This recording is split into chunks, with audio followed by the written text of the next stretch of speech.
Audio. Testing streaming audio.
All right.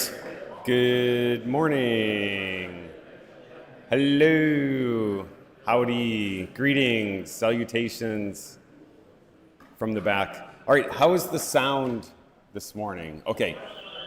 Excellent. I think it's going to be highly dependent on where the speaker has the microphone and how loudly they talk. So definitely, wave your hands if you either can't hear or it's piercing your eardrums.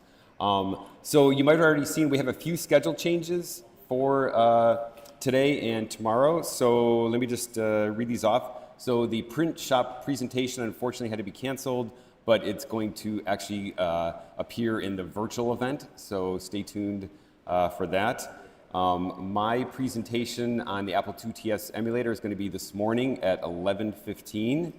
And then Paul Hagstrom's presentation on the Apple Cat 2 is going to be this afternoon at 1 p.m.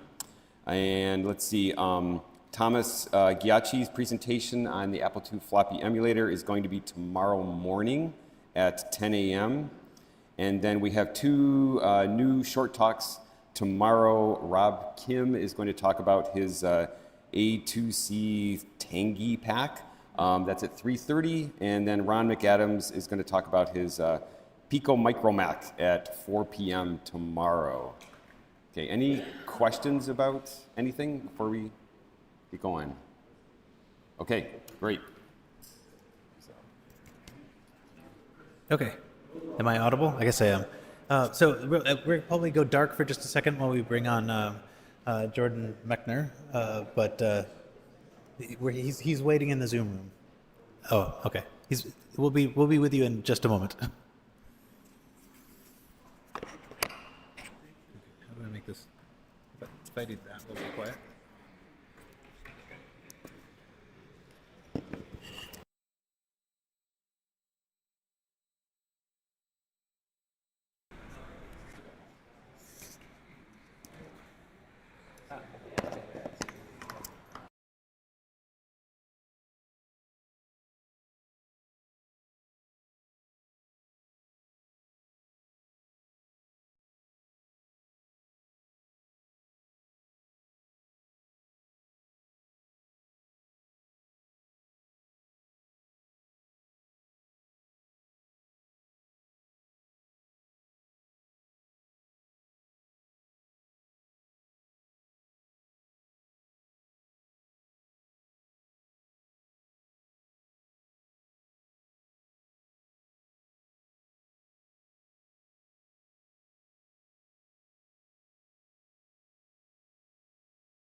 Okay, testing, testing. Okay.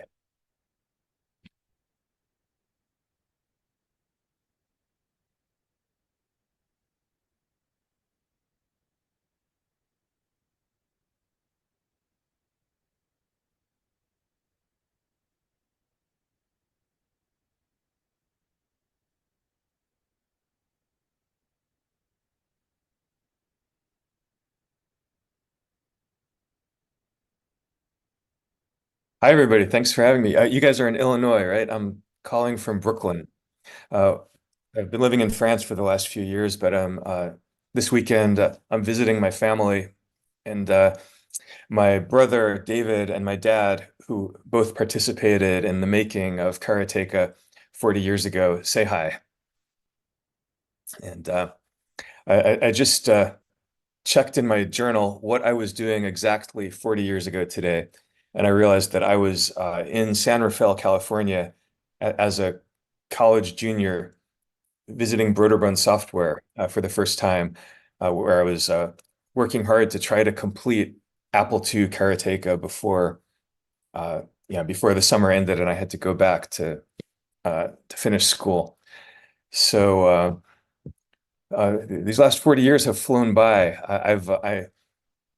These days, I'm mostly writing graphic novels, and I recently drew a graphic novel as well, an autobiographical, sort of a multi-generational story. It's about my early game development days. Oh, yep, there it is. I recognize the back. Yeah, it's called Replay because of the video game angle, and also because it's the story of three generations. My dad as a child refugee in France during World War II, before he came to America, and then me as an American kid from New York getting into making games on the Apple II, and then moving back to France with my two teenage kids 7 years ago to Montpellier. So a replay is kind of these three tales braided together. I had some visuals that I would have liked to show you about, from the book and also from the making of Karateka back then. But all this stuff is findable online. If you go to my website at jordanmechner.com, you can see a lot of the images from Replay. You can see my journals, and you can, most importantly, if you're interested in the making of Karateka, you can see Digital Eclipse's wonderful interactive playable documentary, The Making of Karateka, which has, it pretty much shows what everything looked like back then and how the game got made. So I think, and I'm guessing you guys probably know a lot about all of this anyway. So rather than repeat anecdotes that I've, told before, if there's anything that you're curious to hear about, let's just talk about that. Any questions?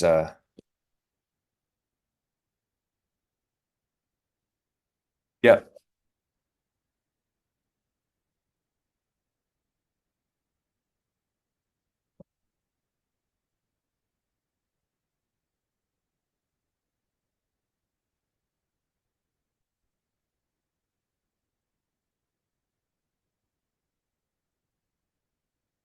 Oh, wow.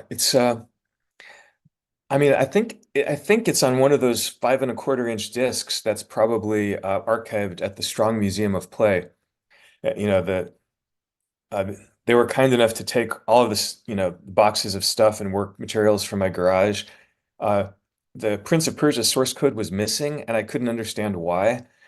I thought I would surely have saved that, but like out of all the discs that I had, I didn't have Prince of Persia. And then that turned up a few years later on a 3.5 inch floppy in my dad's closet in New York. I think Karateka should be there. Uh, although I have to say, it's probably not as well documented and as clean as the Prince of Persia source code. This was a few years earlier. I think I was using the SC assembler, and the memory constraints were such that I found I was often like removing comments from the code just in order to make the file smaller so that it would still fit in memory. Kind of unfortunate. So it's probably a bit under commented. And the next question is, would you ever consider doing a remake of The Last Express? Wow.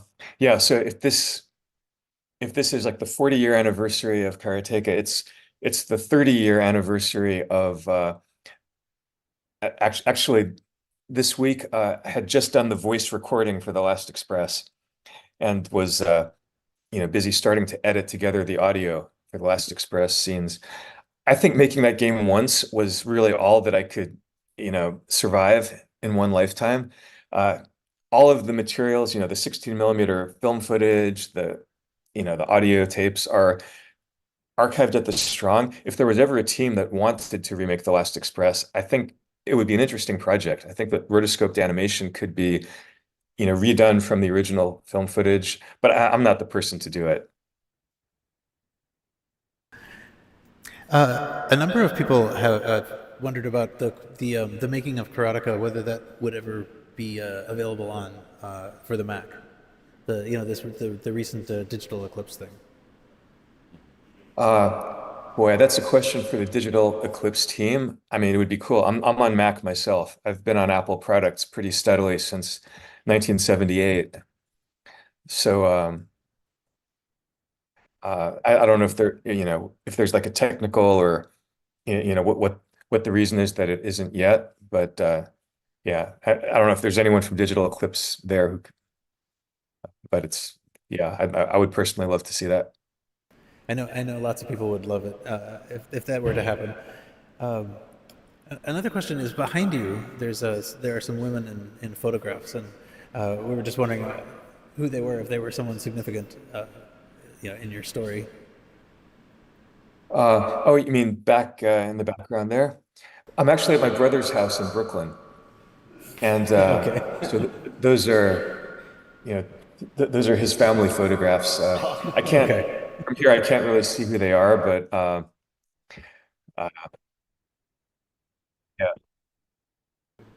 yeah, yeah, and I'm sure we've got some family members in common who may be there. Yeah. And by the way, for anyone who's read Replay and is interested in kind of like more like the behind the scenes of the graphic novel and also the history behind it, on my website, I've got an annex at jordanmechner.com. And in the book itself, like the last page of the book has a QR code, which will lead directly to that website. And it's basically like a commentary page by page, not on every page, but for certain episodes, including the creation of Karateka and also certain family events, my grandfather's memoir.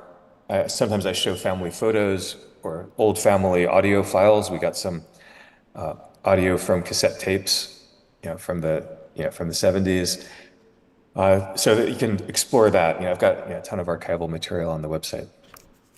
Cool. Yeah, that's excellent. Okay, another question we have is: will the Karateka remake that came out in 2018 be made available again for iOS and other platforms? Is this something that's in your domain? Yeah, so the Karateka 2012 remake was, it was made for consoles, at the time. And the thing is that just to update it for the latest version of the Unreal Engine and so forth, is, at a certain point, like after 10 years, it's like Liquid, who developed it, they're not really, it doesn't make sense to do that. Great thing about the Apple II games and the Apple, is that with emulation now, you can play them on all machines. It's kind of amazing. Not something that I would have foreseen 40 years ago. Kind of felt that, the Apple II is going to be replaced by the Mac, and then all the old Apple II games, like the only way to play them is if you kept an old Apple II. It's which a surprising number of people actually have Apple IIs. I'm guessing many of them are in this room. That's right. But And it's many of them have many. Another question: what happened to the Princess of Persia?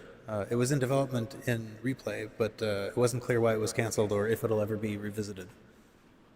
yeah, so Princess of Persia was the working title for the third episode in the 2D Prince of Persia trilogy.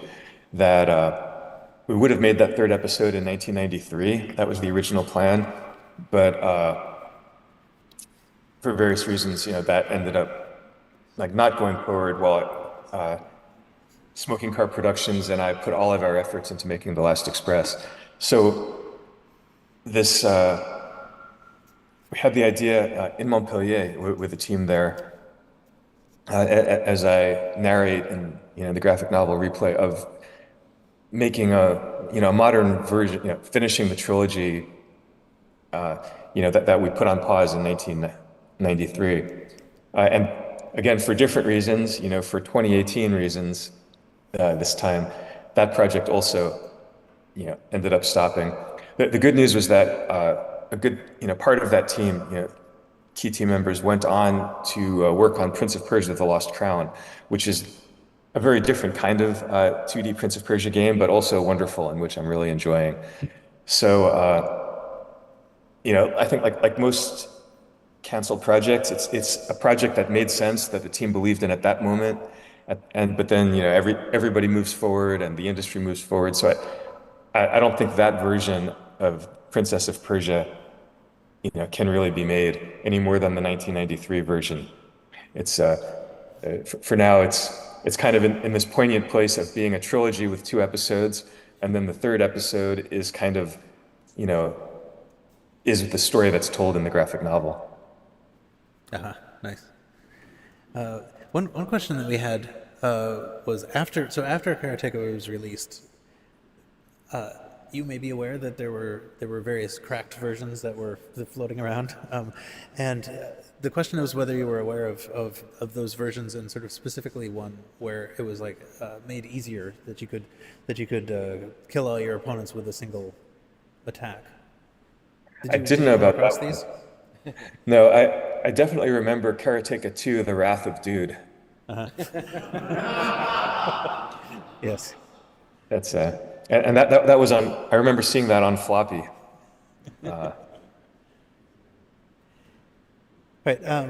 Next comment here is thank you for taking such great notes over the years on all of your work. It's been those have been a delight to read and educational as well. Are there any sort of specific reasons that motivated you to do this kind of journaling, of all your stuff along the way?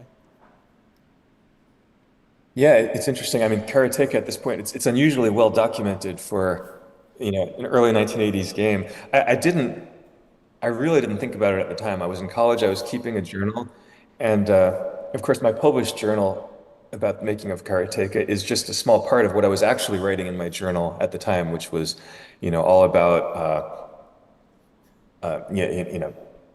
movies I was going to, classes I wasn't going to, all the stuff that's going on when you're 18, 19, 20 years old. I didn't think I would ever publish it. I didn't even think I would ever show it to anybody. It was really when I was writing, and starting to draw a replay that I became aware of the connection between what I did, what I was doing with my journal keeping as a college student, and what my grandfather had done when he retired, as a doctor in the 70s, and because he spent 3 years of his retirement compiling like a massive family memoir, and it wasn't a journal; it was written after the fact. But he had actually kept a lot of old letters and postcards, everything. Surprisingly for a refugee who had to basically flee with a suitcase, he had kept like letters and old family photos of his parents and so forth. So I think for him, because he had so few souvenirs of the past, because that sort of early 20th century European past was kind of wiped out, and he couldn't go back. So I think the few physical documents that he had, were important and precious. And so maybe I sort of subconsciously inherited that idea that the past is worth preserving, and that it's, telling one's own story, being able to tell your story to the next generation has value. But it was completely unconscious. I mean, if you had asked like at age 18 or 20, I would never have said anything resembling that. I just kept a journal, and it became a habit, and I didn't throw them out, which is another, thing. A lot of times, I would write things down and then just toss them. So I think the reason that I have so much left is because at a certain point, instead of tossing stuff, I would just kind of put it in a box and put the box in my garage and forget about it. Is journaling something you still do? Your initial journals were handwritten, but Yeah. do you do it sort of in a more electronic way now, or do you still handwrite? I still do keep a journal, actually. And actually, this is my current journal. It's a Hobonichi. It's very small, and it's 1 year that fits in your hand. So actually, for the past think about the past 9 years, I've been keeping my journal in these Hobonichis. So it makes a very compact little stack. So it's not as extensive as the journal that I was keeping, back in my 20s and 30s when I would sometimes write pages, about what happened on a day. Like the most I can write now is 1 page. But I do still keep a journal. I find it's kind of comforting. It doesn't take long, and because it's such an ingrained habit now, I do it at the end of every day. I almost like if I haven't written in my journal, I kind of feel the lack. It's useful sometimes just to go back and just kind of confirm my memory as to what happened or what order things happened in. Sometimes I'll just pick up an old journal at random and start flipping through it, and it's almost like the I Ching. You fall on a certain page from 5 years ago or 10 years ago, and it's almost like a message from my past self to myself now. I'm like, oh yeah, I forgot that I meant to read that book, or I totally forgot about that person. I should call them, next time I'm in town. That's that kind of thing. Excellent. Um, so I think we've basically reached the end of the time slot that we had you to come for. Is there any sort of like last comment you had to give us on the sort of occasion of the 40th anniversary of Karateka? Well, I'm really happy that to see that this still haven't been to KansasFest in person, and but from what I see online, it's amazing to me that that there's so much love for the Apple II, that the you know memories being preserved and that carried forward. I mean, I love that machine. I wish I could show you some of the pictures that I'd pulled up for this event, but again, you can find them, on my website. The Versa writer in particular is one that I used to do the rotoscoping for Karateka, and that was just like a beautiful little piece of technology, so ingenious to use those two potentiometers in that way. It's I It's like mean, a graphics tablet with an arm, right? That you trace with. the Versa writer was a graphics tablet using the game paddle input of the Apple. It basically returned two values for the angles of the two axes of the Versa writer, and that returned, translated those into X and Y coordinates. So I was able to use that to trace the rotoscoped Super 8 film frames, of my dad running and my mom's karate teacher fighting, to create the rotoscoped animation for Karateka. Roberta Williams had also used the same device, the Versa writer, for her graphic adventure games. So I mean, 40 years, I mean, on one hand, it feels like it's just flown by. And then when I think of everything that's happened in the last 40 years since then, it's actually quite a bit of time. It's amazing to me that Apple has continued, that we've all got, Apple devices still. The Apple IIc, which is the one that was released 40 years ago this year, right? I love that one too. It was like a little briefcase. You could carry it around. I actually kept my old Apple IIc as well because it was so small, and it still works. The last I tried it. So anyway, I'm with you guys in spirit there, celebrating like this incredible technological legacy and all of the things that were created using those apples. And for me as a kid, it changed my life. As I say in one of the early pages of Replay, if the Apple II hadn't come along when it did, when I was 13 years old, I'm sure I would have just gone on drawing comics in some form, and that would have been my life. So the fact that I kind of got sidetracked into figuring out how to program and then starting to make games was just because that machine was so amazing. And and so addictive. There was just something about it that made me just want to spend all my time, learning how to do it, and then making games, which got more and more ambitious and led me to Karateka, and down a path that you could never have imagined, otherwise. So I'm really glad that that you're keeping this flame alive, and I have a great, wonderful festival. Excellent. Yep. Thank you.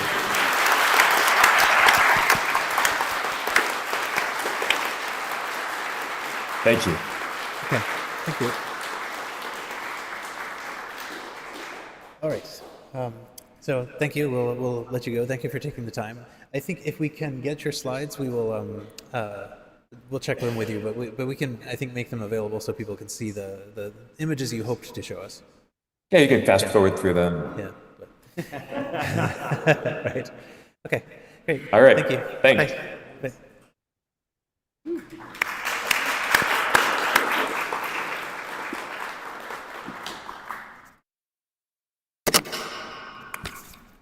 All right, thank you.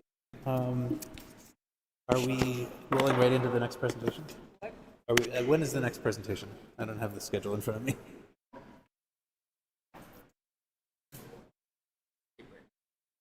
Okay, yeah. Is it 10:45? Oh, okay, yeah, we're running a little late. How much time do you need to prepare? How much time?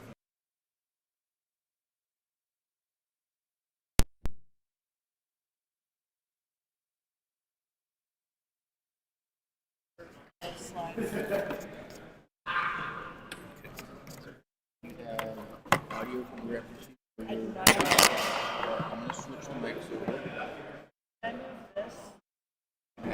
Is this audible? Hello? Yes. So we will resume in about 5 minutes as Kate gets set up. She's going to tell us about the Apple Plotter 410.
Check, check, check, check, check, check. How do I sound?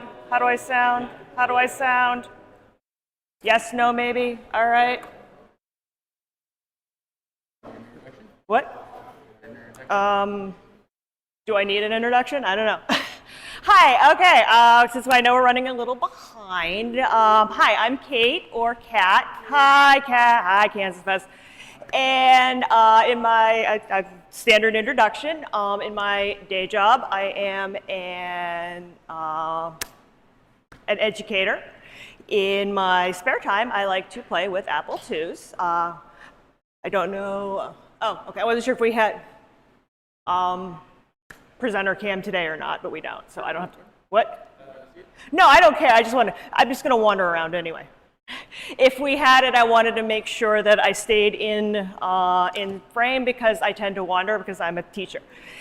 My project this last year has been messing around with the Apple Color Plotter 410. I picked one up off of the, it's this.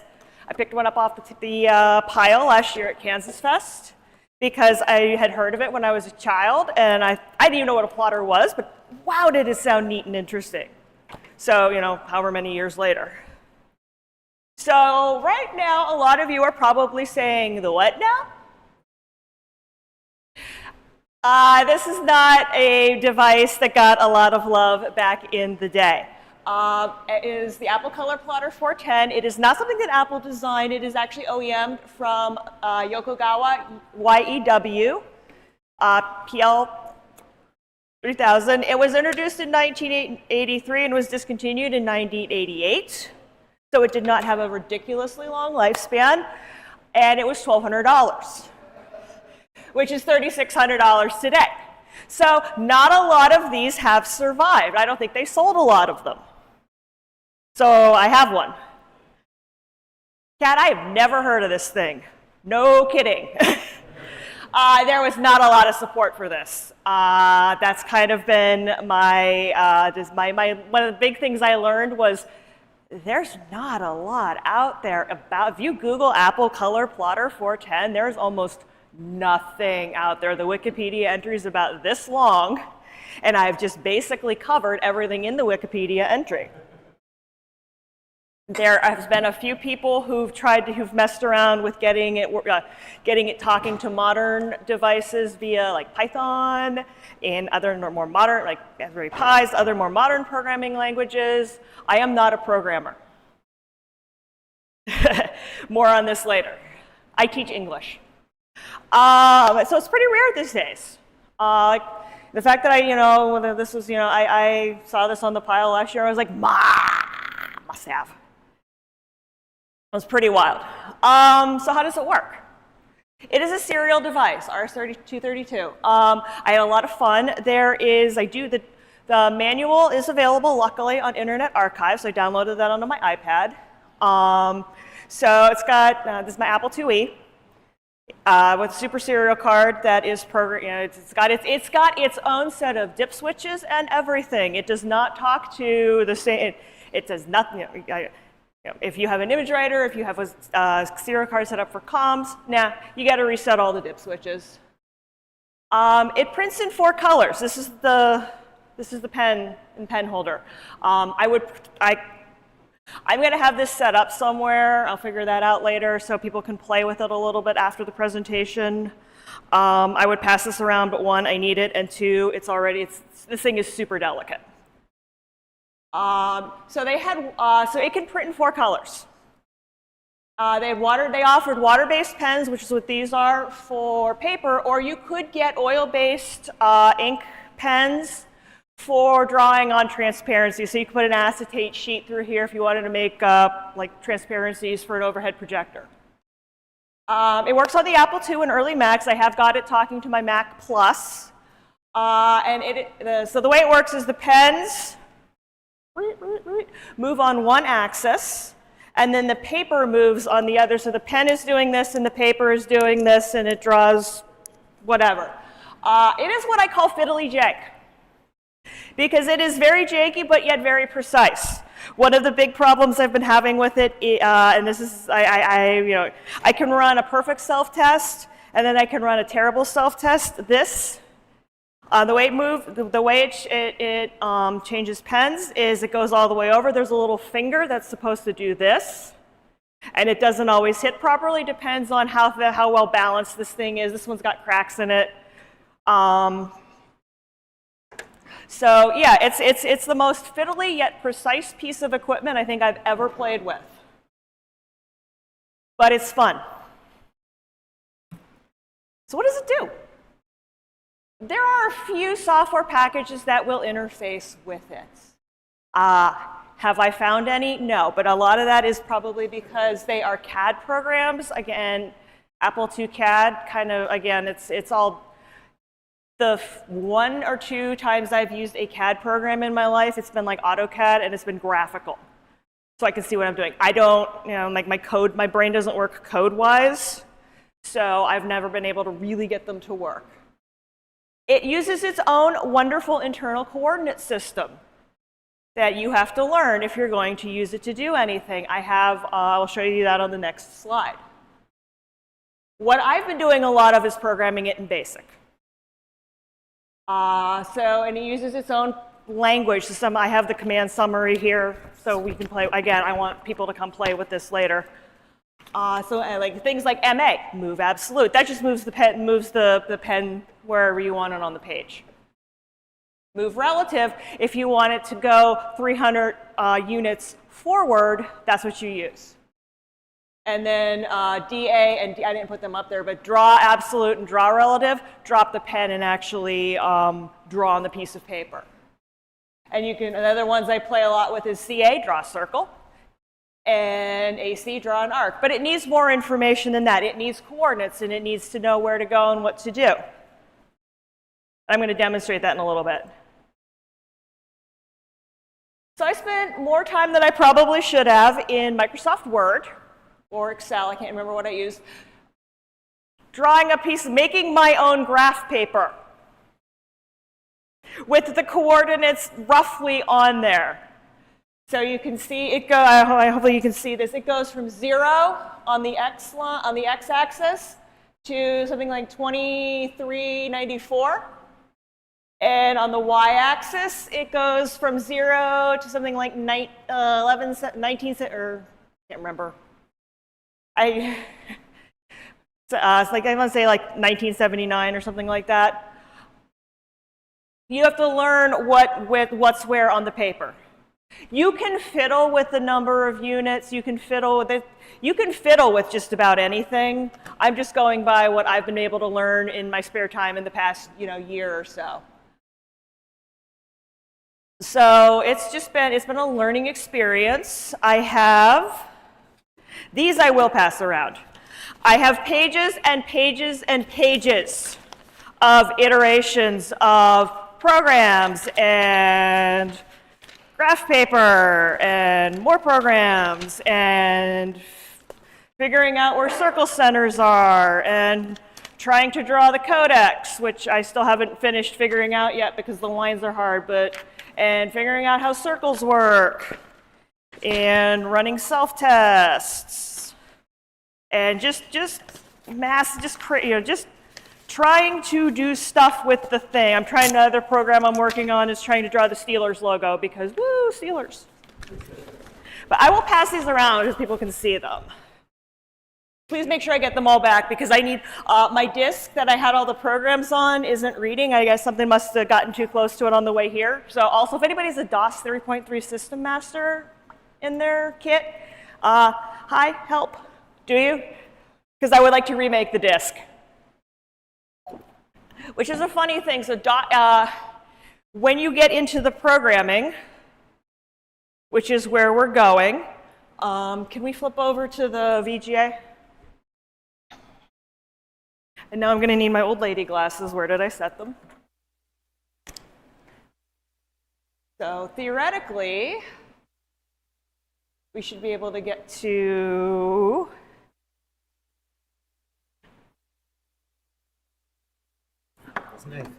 oh, okay, that would be helpful. What? If you pull that one, just pull that one if you need to. Pull the one out of my laptop. Pull the one out of my laptop. It'll be fine. This is the story of my life, is the tech doesn't work and you have to make it work. And it's not showing anything. I don't know if... So I have Plowman's VGA adapter in here. What?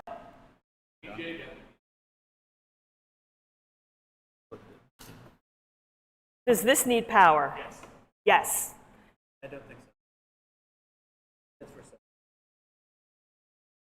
so.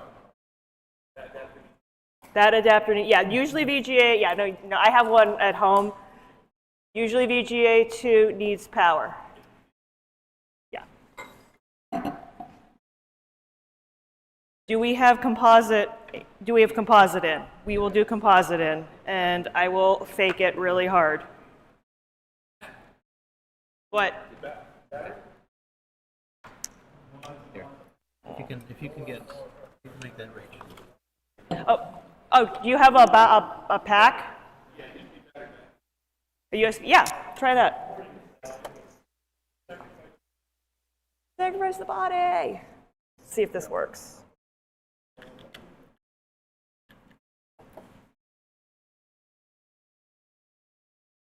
Yay! Hero of the day right here, folks. Okay, so like I said, my disc, I have a disc that I had a ton of programs on, and it got too close to something on the way here, and it's not reading at all anymore. Fun. So that's a problem for future me. So what present me did was there's 2 parts to the manual. I only have a paper copy of part 2. This is a little program that it comes in this called Keyplot. And so what that does is it lets you directly communicate with the plotter. So I run this, and you can see, so the first 2 lines are to set up the inputs. And 30, PR number 2, it's on slot 2. So that's sending to the plotter.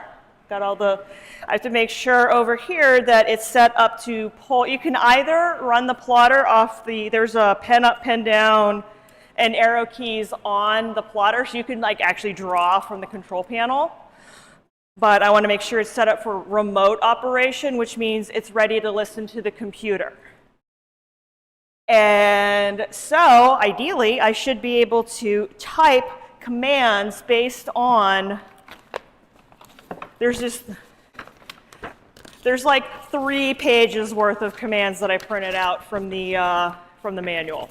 So you can do a lot with this. I'm only just now scratching the surface.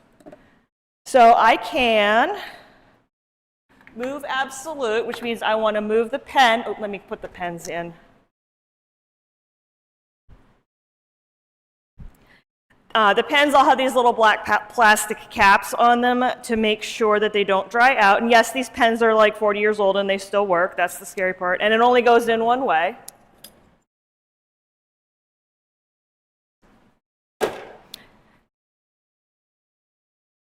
So let's go roughly the middle of the page. And I wish I had a top-down camera, but I don't. So again, I'm going to set this up out in the lobby so people can play with it later. So that just moved the plotter pen to the middle of the page. And now if I wanted to say draw a circle, I would tell it, let me make sure I have the syntax right here. Okay, so CA tells it draw a circle. I want to draw a circle from the point where the plotter is, so I don't need to tell it a center, but I do need to give it a radius.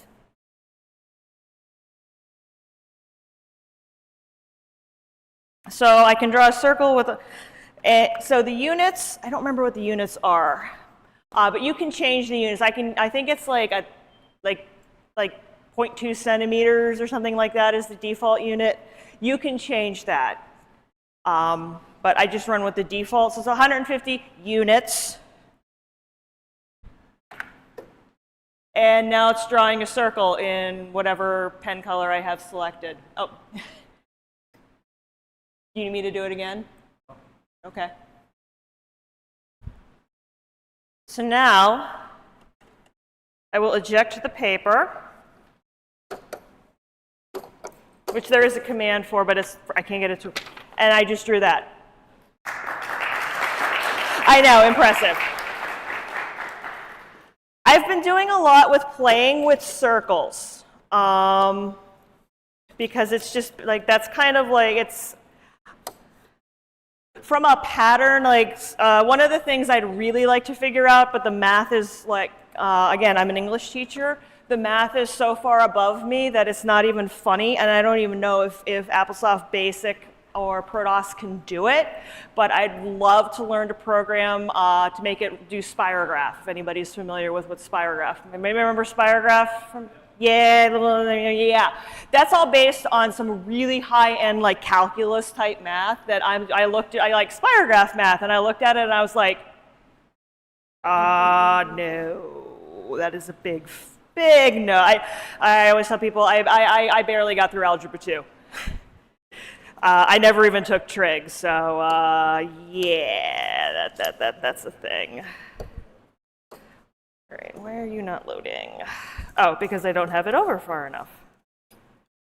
Right. It would really help to load it if the wheels were picking it up. So like I said, there's a lot of cool stuff you can do. I have the command summary. I'm going to have keyplot running so people can just just mess around with it. You can do lines. If I wanted to do a line, I'll move it somewhere on the page. Okay, it would help to do that. And then if I wanted to draw a line of 300 units from where the pen is, draw relative. Okay, that's not right. And it'll error. It'll tell you if you put the command in wrong, which I just did. It's been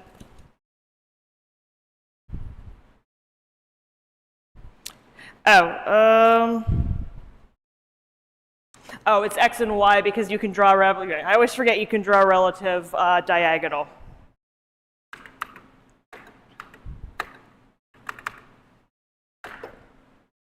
So I just drew a short little line.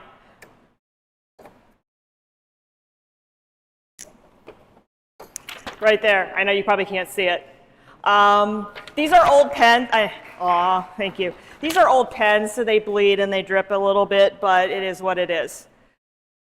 So that's just a little kind of snapshot of what I've been doing. Is then I went and I had a bunch of programs on this disk that I wrote that are they're all in those sheets of paper that are going around, because what I've been doing is drawing stuff on drawing the stuff I want to draw on graph paper, and then writing the programs out, and then typing them in so I can get all the coordinates and stuff right. It is if somebody had given me one of these when I was trying to learn coordinate geometry, it probably learning y equals mx plus b probably would have been a lot better. All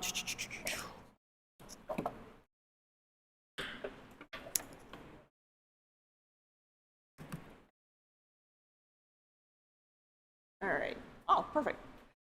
Okay, so yeah, that's cool, Kat. You can write programs for it, and you can mess around with it in BASIC. But why? Why was this thing built? I mean, obviously, yeah, there were CAD programs available for it. The only one that I've ever been able to get to work so far, because it is graphical, is I was able to find the set of MacPlot is the set of drivers. This was funny because I didn't understand that MacPlot was just the drivers. And I'm like, oh, MacPlot, like MacPaint or MacWrite or whatever. So I figured MacPlot should be the program that does it. No, MacPlot is just the drivers. Somebody on 68K MLA is like, I'm like, I'm sorry, I don't understand. And then you have to add, so that loads the drivers, so you have that as an option, and you can change the pens, you can change whatever you want. And then you go into a CAD program like ClarisCAD, and then you can draw things, which I have done. I think somewhere in that sheaf of papers, there's one the Mac does something weird, and I haven't figured it out yet. There's one that it's a square with like a flower in it, and there's a lot of little dots because the plotter keeps stopping, and I don't know if I think it's something with how it's sending the information, and every time, because the pens are old, every time it stops, it leaves a little dot of ink. I am still looking. So this is kind of the reason I wanted to do this talk, was I am still looking for programs, packages that run it. I am looking for community help on this is kind of my ongoing research project. Oh. That is not going to advance the slide. Why isn't it working? All right, so yeah, my current projects. One, cloning the pen holder.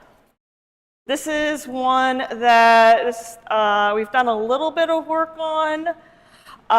So this thing, which I will pop the pens out, this is all it is. And I guess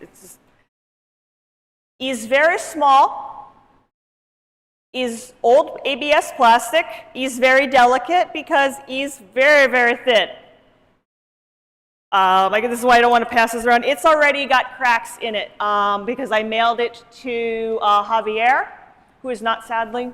We miss you. We miss you.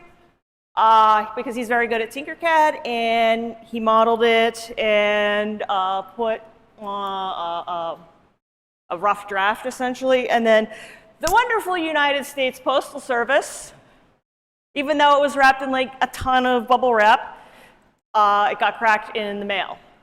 I need to sit down and see if I can do something with airplane glue or whatever. But it is super delicate, and as I said, it needs to be very precise. For this pen rotation system, it really seems to, this needs to be pretty well balanced. So the rough draft we have needs a lot of refinement. Right now it's a little bit big, and the other thing that there is a tiny metal spring in the pen holder that we need to figure out how to replicate. So, project. And we're also trying to clone the pens, which is a little bit harder because they have like a little tiny felt tip, and you got to be able to fill them with ink. Which, you know, when you're going to refill, you do that, you get a little pen and get a little syringe, go, and then, you know, cover the hole, whatever. But again, there's still a little, I had someone printed it out for me. I don't have a 3D printer. And I put it in the plotter, and it's just like a hair too big. But a hair too big, all the way around this, is way too big. So that's the big one. And like I said, I'm looking for software that supports it, software that supports it that's user-friendly. Did anybody work with CAD systems on the Apple II? Not very user-friendly?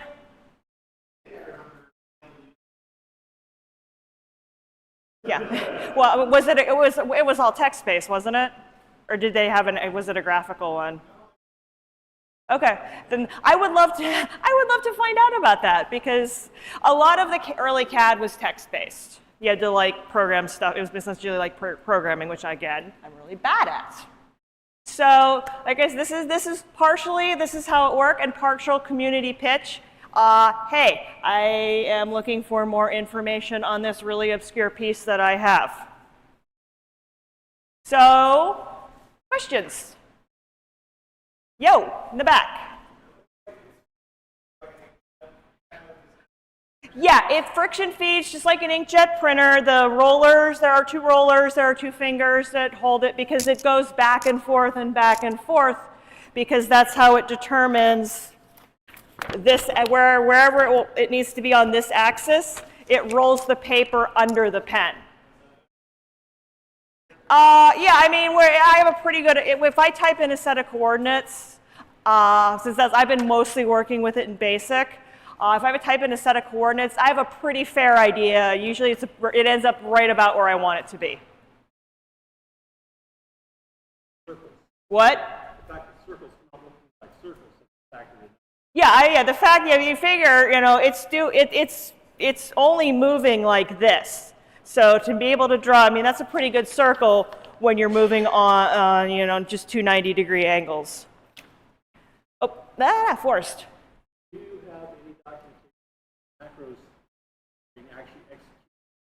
Raise the pen, determine the position, lower the pen, sort of stuff? I do not. The question was, do I have information on the macro? What do you mean by the macros? What it's actually sending?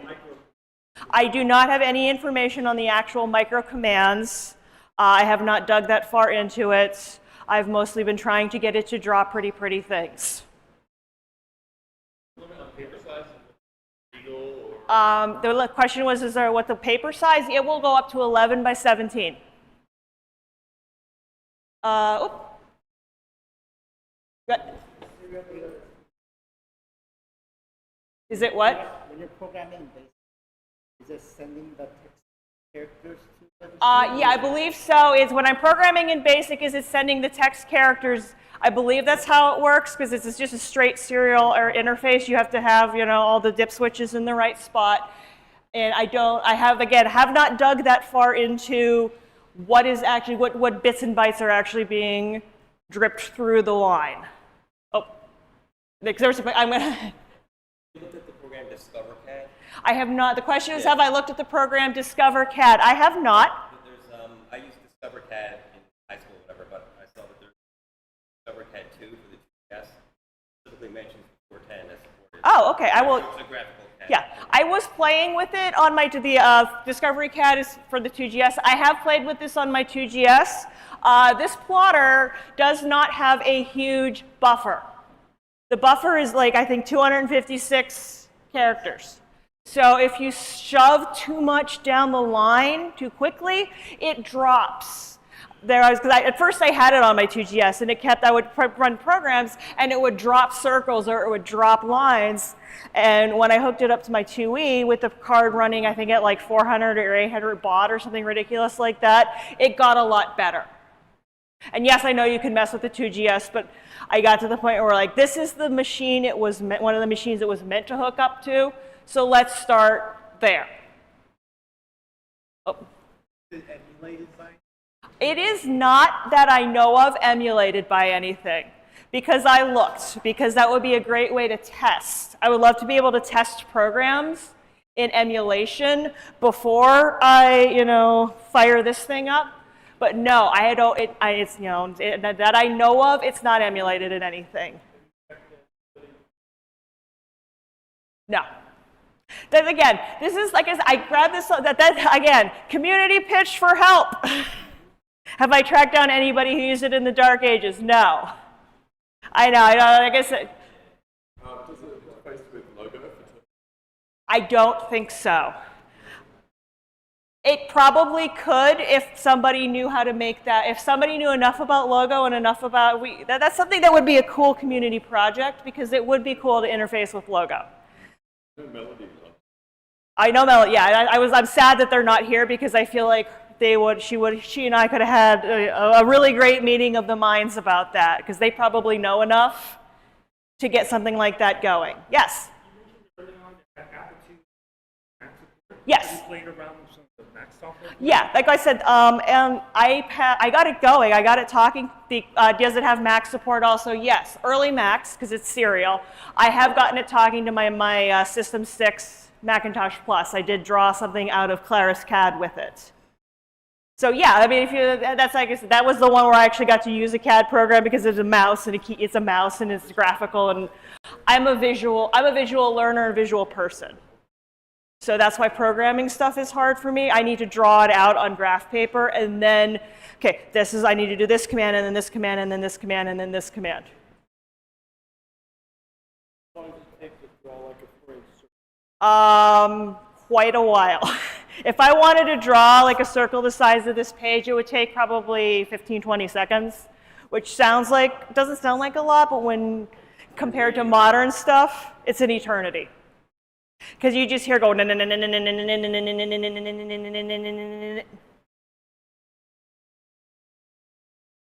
it's typical plotter speed. Yeah, typical plotter speed from that era, absolutely. Anybody else? If you have anybody, like I said, I'm going to try to set it up somewhere where people can play with it. I'd like to hope that I can get some of my programs back in so we can see some of I was drawing flowers and overlapping and squares and stuff. I've been working with simple geometry for right now. And I have the entire command set printed out. If you have any other questions, I'm around all week. And thank you for coming in and listening to me ramble about my pet project.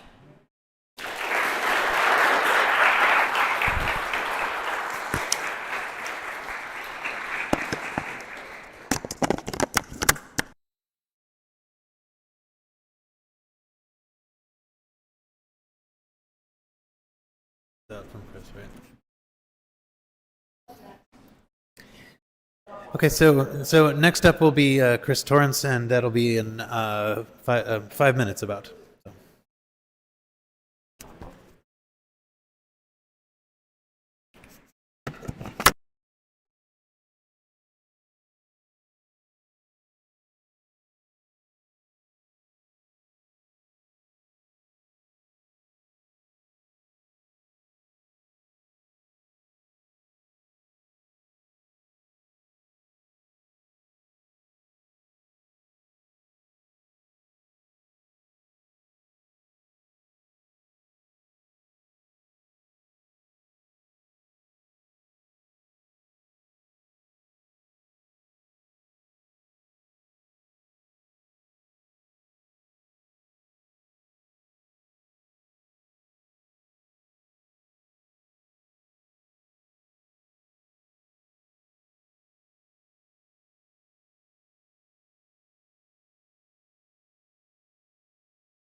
All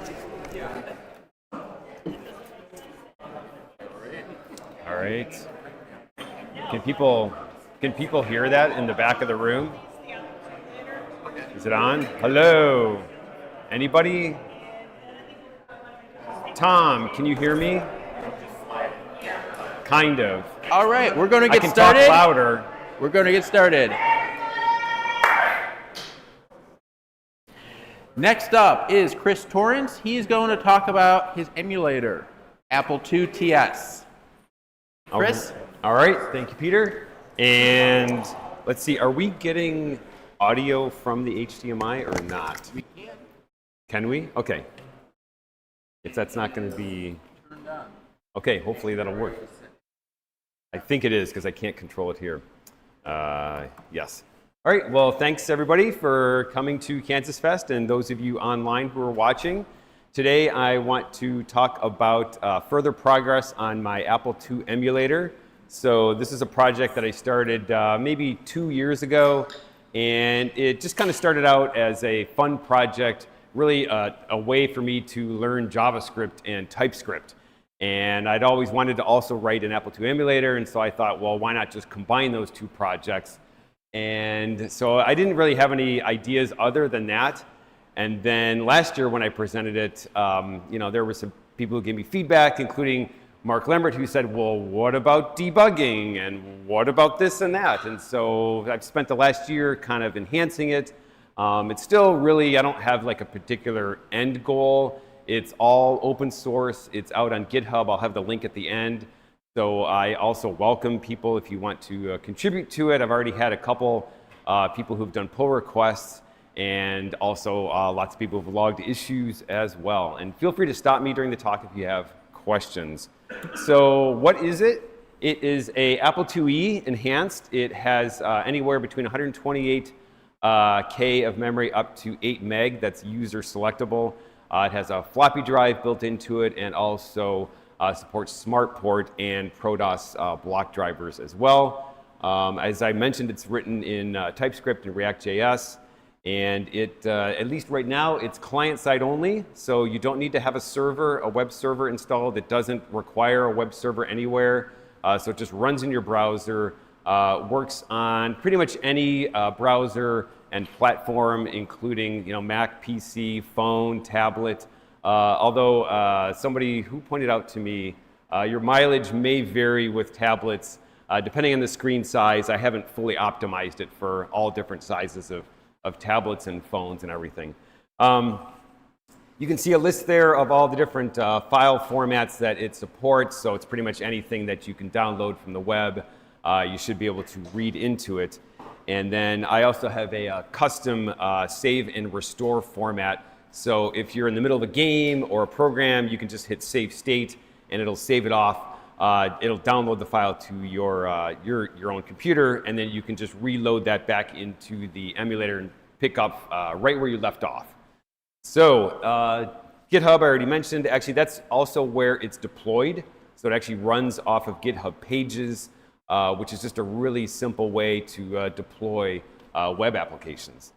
And finally, it's also deployable as a progressive web app. And so you may know I think it's usually in Chrome, maybe Safari, there's a button typically in the upper right, and you can say download this web page as an application, and it'll just show up on your desktop as an icon, and it just works more or less like a real application. In fact, you can even associate file suffixes with it. So you could say, instead of that old Virtual 2 emulator, you could associate your disk images with my emulator instead. And I'm joking. I have to admit, I still use Virtual 2 every day. I have not actually changed my computer to actually use my emulator if I double click, so don't tell the author. Virtual 2 is amazing. So I'm not going to go into the architecture. I talked about this last year, but for those of you who are curious, it's actually split up into two pieces. So there's the main thread, or whatever you want to call it, process that is running the front end. So that's the GUI, the graphical user interface. And then I have a completely separate, what's called a worker thread, and that's running the actual 6502 emulator. And so this allows the emulator itself to run at 1 megahertz exactly, and it won't interfere with the updates on the actual GUI. And I'm happy to talk about that offline if you're curious. So Forrest, go ahead. No, go for it. Do I interpolate the long? Oh, yes. So Forrest is asking if I interpolate or emulate the long cycles on the 6502. So some of you may know that the 6502 it runs at 1 megahertz, but not really. Sometime every now and then, I think it's every 65 cycles or something, or there's like a slightly longer cycle. You know, it's just a tiny bit longer. Yes, and it's for the video. I do not emulate that. I also don't do a good job at like vertical blanking, and so if you're trying to run something like the French Touch, they're super fancy videos. Some of them will work in my emulator and some of them will not. That would certainly be an area if somebody wanted to contribute code. I would be more than welcome. See, it's so easy when you're open source because you can be like, oh, that's just left as an exercise for the user. So, Tom.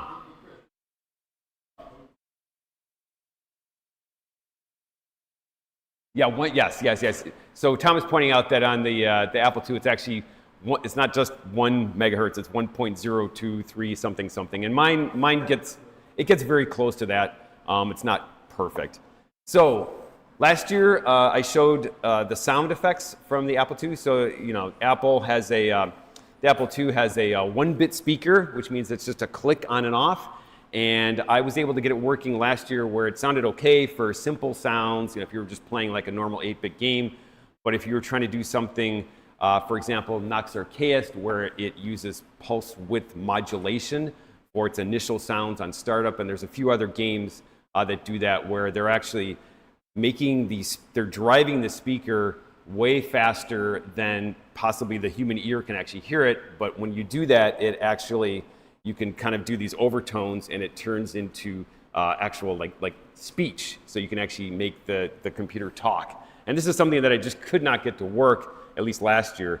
And the reason why is because on a modern computer, they can only typically drive the speaker or the sound up to 44 kilohertz, which is like a CD-ROM. That's all you really need because our ears don't hear anything above, well, in fact, our ears probably only hear up to maybe 15K now, but it's way beyond human hearing. And so they don't need to do that. And this is actually a problem. The Apple II is actually way faster than a modern computer for audio. And so I went online, good, yay for Apple II. So I went online and there were some people who had some really great suggestions. Kent Dickey, who's like an expert at Apple II sound, he gave me some pointers on how to do that. And we'll hopefully be able to hear that later. But anyway, the short answer is I got all that working, and now, for example, Nox Archaeist, when you start it up, it actually sounds great. So that is an improvement. Mockingbird. So this is something that I had no idea how to do, and I was scared, and it was like terrifying to me. The problem with the Mockingbird is if you go out online and you get like the user manual for the Mockingbird, the one that tells you, like, say, how to actually write Mockingbird sounds, this gives you no information on how to actually create the Mockingbird sounds from like an emulator point of view, or if you were actually going to try to create like a replica of the Mockingbird card. The trick, which somebody said, was like, well, you just have to go back to the data sheets for the actual chips that are on the Mockingbird card. And that was the key. So the Mockingbird, it has 4 chips on it. There's 2 chips that are these 6522 VIA chips. So it's a versatile interface adapter made by the same company that actually makes the 6502. And those are the ones that basically communicate the signals from the Apple II to these 2 sound chips. So these are the AY3, the number doesn't matter, it's the AY3-8910. That's the actual chip that constructs the sounds for the Mockingbird itself. And those 2 chips talk to each other and basically translate the signals from the Apple II or the codes into the actual sounds that you're trying to play.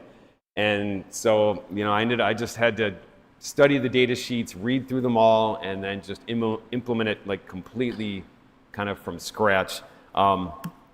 Just to give you an idea of kind of the complexity of the Mockingboard signal, and you don't need to, well, there will be no quiz on this, let's just put it that way. So on the left-hand side are the 8-bit register, or the registers that you need to set to construct Mockingboard sounds. And so you'll typically say, I want to turn on channel A, and I want to have it have this volume, or I want to use the noise. And so I don't know if any of you have played around with the Mockingboard where it can do like sound effects, like a gunshot or a helicopter or something like that. And so they have all these little sound registers that you have to set, and you have to get all those correct. And then actually the most fun part about this project was the way the Mockingboard works. You can actually set like an envelope for the sound. And so you can imagine like a sound, like just a single tone, like a middle C or something like that. But you can actually modulate that with these envelopes where you can say, have it go low up to high, and then back down to low, and then up to high. And so you can see there's all these different waves and the shapes of the waves. And so that was actually a lot of fun to figure out, how do I write that, in TypeScript using web audio and have it actually sound like the Mockingboard.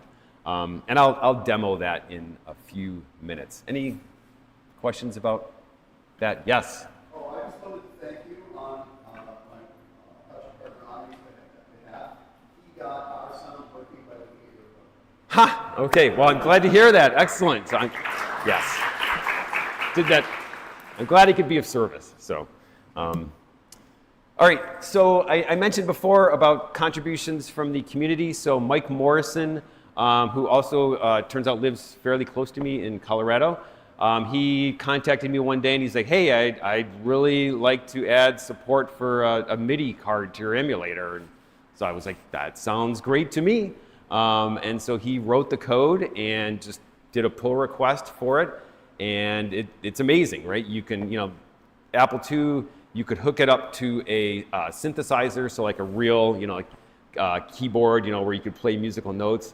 And there were cards back in the day and solutions for actually hooking an Apple II up to a MIDI sound system. And so that's what he replicated then in the emulator. And if the sound all works properly, I will demo that as well.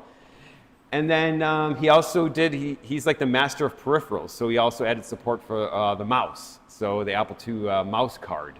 And so you could use mouse paint if you wanted to in the emulator. And then the coolest thing, which he actually just did, is he added support for the Super Serial card and specifically printing to an image writer. And so I had a printer before in the emulator that he had worked on, and it was just sort of like a virtual printer where it would just spit out a PDF. But he just got it working where you can actually connect your modern computer to an old image writer and actually print from the computer to an image writer. And I bought the cable and I had it specially shipped to KansasFest because I was thinking, surely someone will not listen to what we say.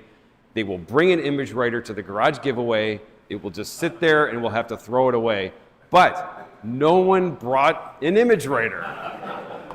So I can't demo it, but trust me, it works. It's beautiful.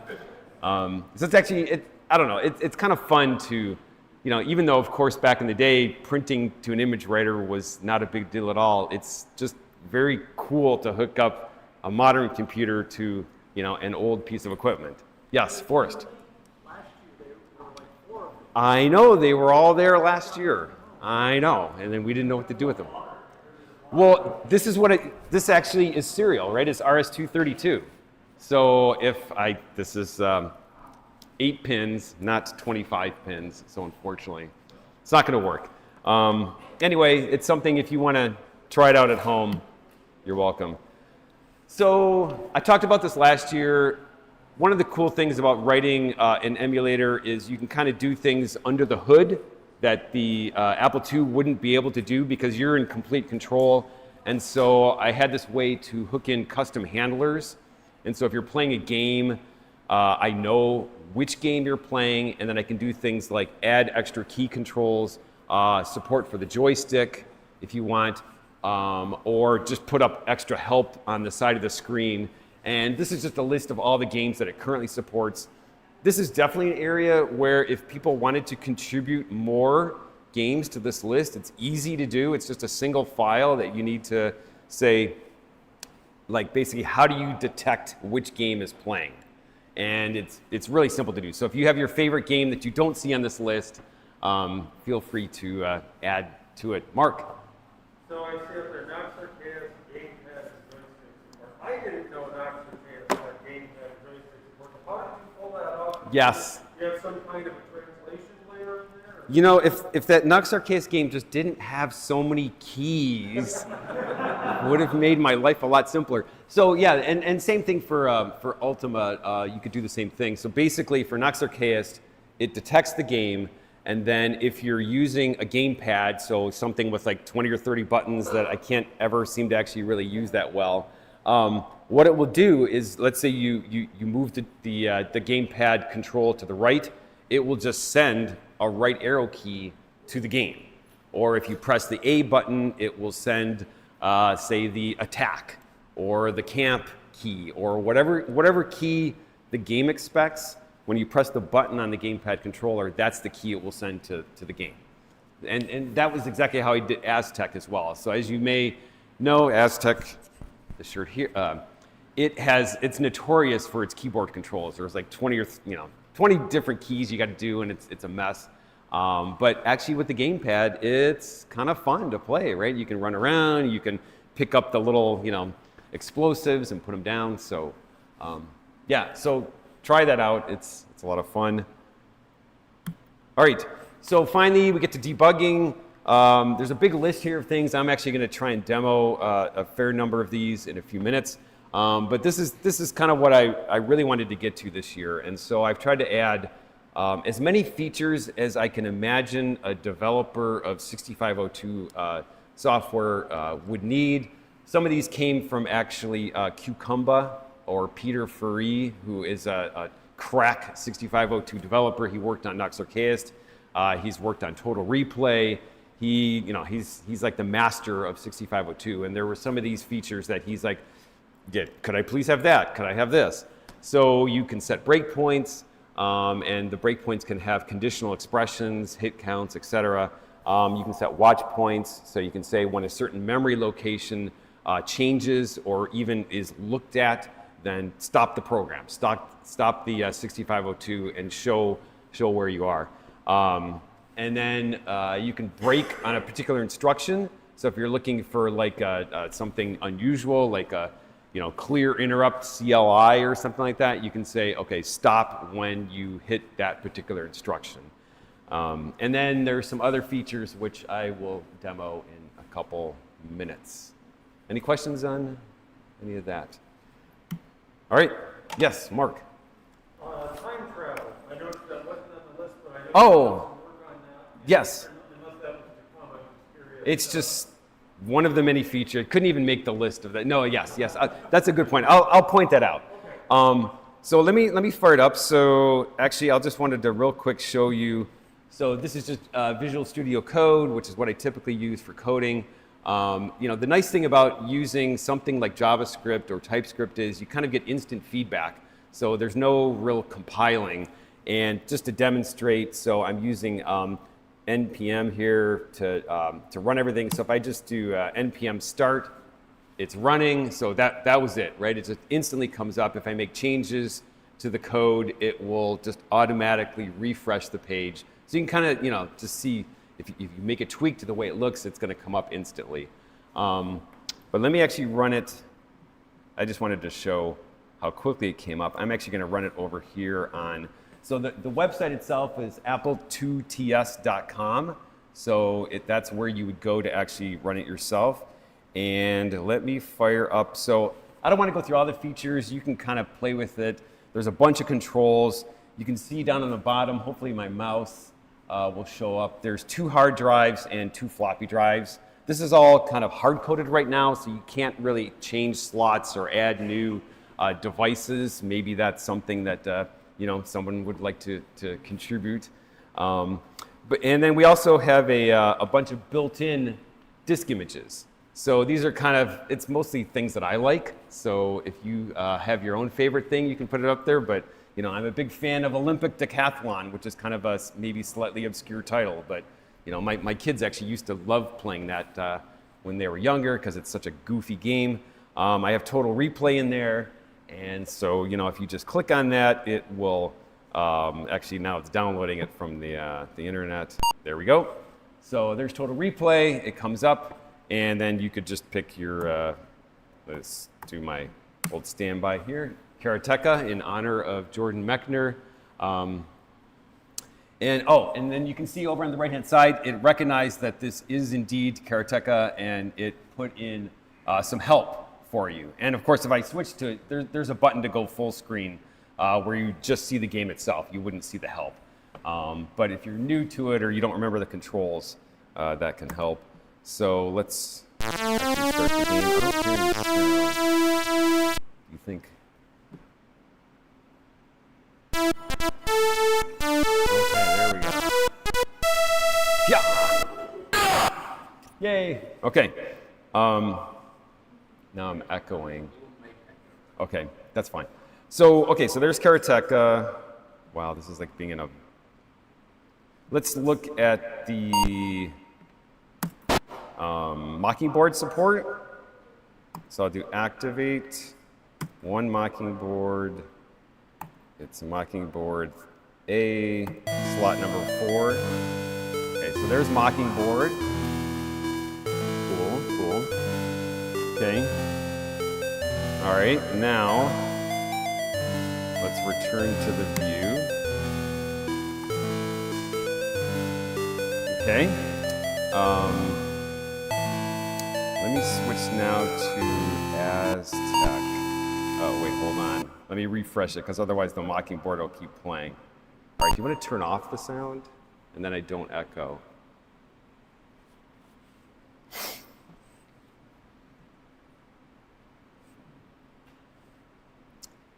All right.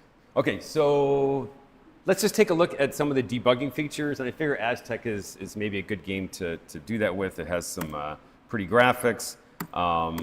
Let's actually just start the game. And you can see on the right-hand side, it told you all the help, and it even tells you if you do have a gamepad hooked up to your laptop, it'll let you use the gamepad for this. And the emulator, it's just using whatever the web interface is for game controllers, and so you can pretty much use like an Xbox controller or a Sega or just a kind of a generic game controller, or you can use one of the Bluetooth controllers from that Mike Mendelson has created. And those just work with the web browser, and then my emulator should be able to recognize it. So if I want to switch to the debug view, I just hit this little toggle debug, and so now we're in the debug view, and it might be a little small from the back of the room, but basically there's kind of a few different sections on here. On the right-hand side is kind of the main, this is what the 6502 is doing. And so you can see there's a stack trace or a stack dump there. There's a map of the memory, and it tells you whether the memory is coming from main memory or auxiliary memory. So it'll highlight it if it's from an auxiliary memory. Mark mentioned time travel, and so down on the right-hand side we can see there's a list of time travel snapshots. I'm not going to click on it because I don't want to mess up the graphics, but basically if I click on one of those, it'll actually go back in time to a previous state of the emulator, completely restore that state, and let you pick up where you left off. And I haven't fully figured out when to do snapshots, and so if anybody has any thoughts about that or wants to contribute, right now I'm just doing it every keystroke that you make, it saves a brand new snapshot, because I was thinking if you're playing a game, typically you're hitting some key that's doing something, and let's say you're playing Aztec and you get killed, probably you did something that involved the keyboard and you want to go back a few steps to when you're still alive. But this can get expensive because if there's disk changes, it has to save the entire state, including the disk state at that time.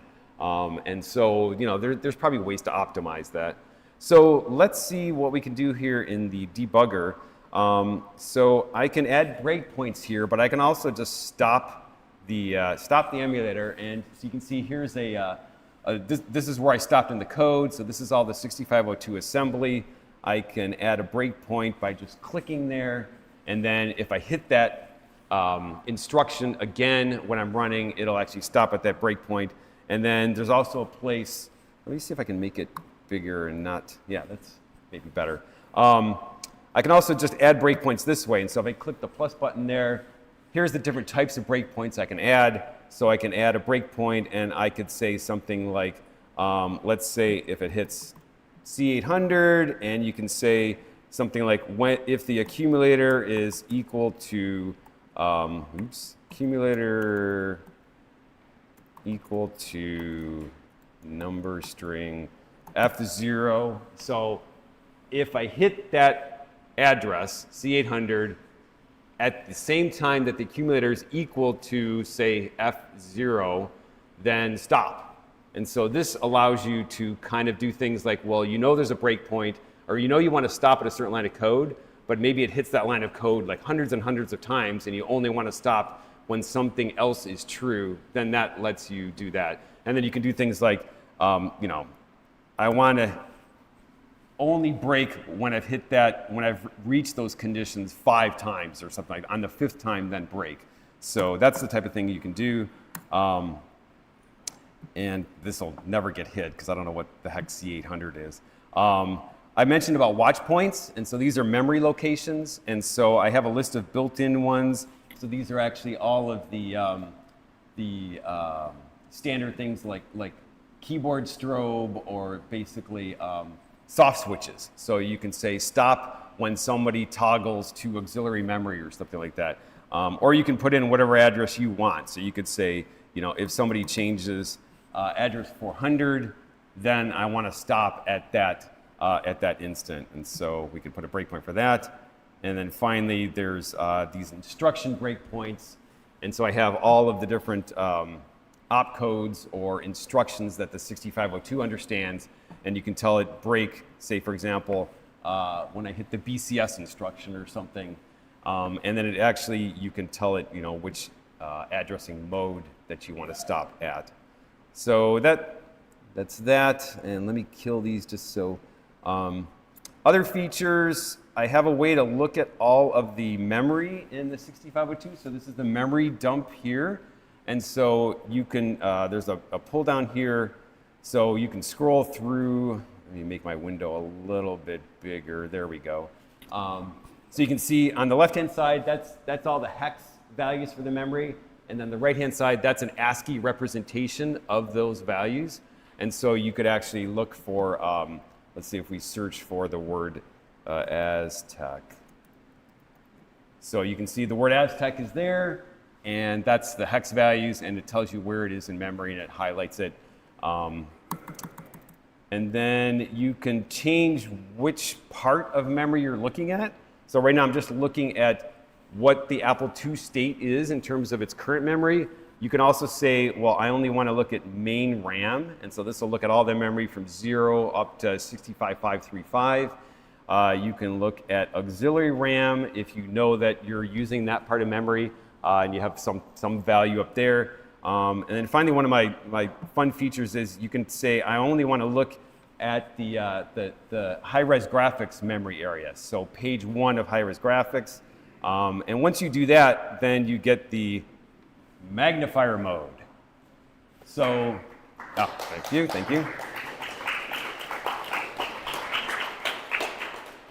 Yeah, so in this mode, you have a little cursor, you can move it around, and then if I click, it'll actually highlight that in memory. And you'll notice that those of you who have played around with high-res graphics memory know these addresses should not be in order, right? They jump all over the place. It's basically like you have a line of graphics, and then the next line on the screen is actually, 400 hex, addresses later on or something like that. It's a mess. But what I've done here is I've actually organized the right-hand side by the way it's mapped out on the screen. So it's mapped in screen order as opposed to memory order. So if we actually go back up to the top of this table, you can see I'm looking at address 2000 there in memory, and then the next address in here is 2400 because that corresponds to the line in the graphics screen, if that makes sense. So it's just a way to make it easier to map from addresses to screen. And then you can also go the other way. So if I go over here and I click, then it actually just shows me what I'm looking at in the screen.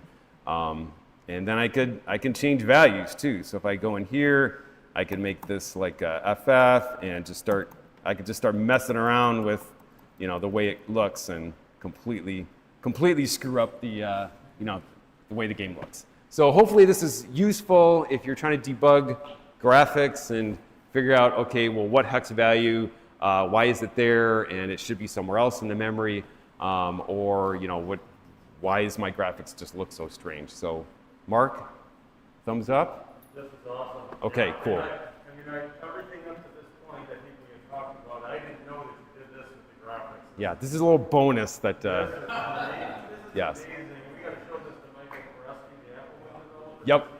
He would absolutely. But don't do that because Applewin is still better than mine, and then he'll just put it in, and then I'll still be behind, So just keep it as a sleeper feature. So. I wasn't even thinking of competitive. No. I'm just joking too. Yeah, there's no competition. Yes, that is very true. Yep. Okay. Any questions about any of this? Obviously. Oh, yeah. Go ahead.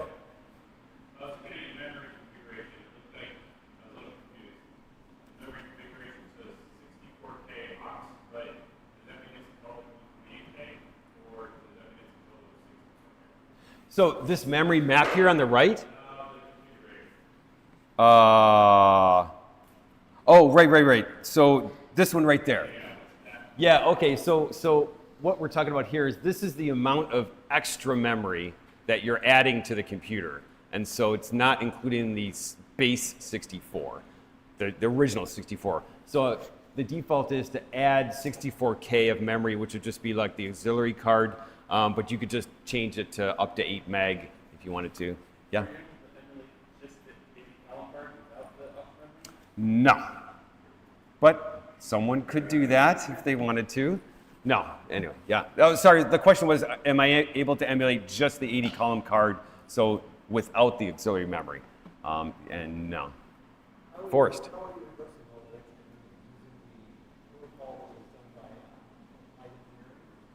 So the question is, how am I addressing all that extra memory? Yes, so it's using the standard applied engineering protocol. I tested it with as many programs as I could think of that actually, there's very few programs that can actually use 8 meg. AppleWorks would be one. Some disk copy programs can actually make use of it. Typically for what I'm doing, which is mostly games, I don't ever even change it, but it was more like a user requested that, and so I just added support for that. Okay. All right. So, there's a lot of other things that I didn't cover. I strongly urge you to go and try it, play around with it, find bugs. I actually did find a bug with the time travel just a few minutes ago, where it would, if you eject the disk, then it gets horribly confused and it won't let you go back to the previous state. So that's, there are bugs, shockingly. As in all code. So let me just jump back here. I just have a couple more slides real quick. So some thanks to all the people that have helped with the development over the last couple of years. Future work. So it'd be great to add more support for other peripheral devices. If there's something that you think should be in here, that'd be really cool. One thing I really want to get going is being able to save the state.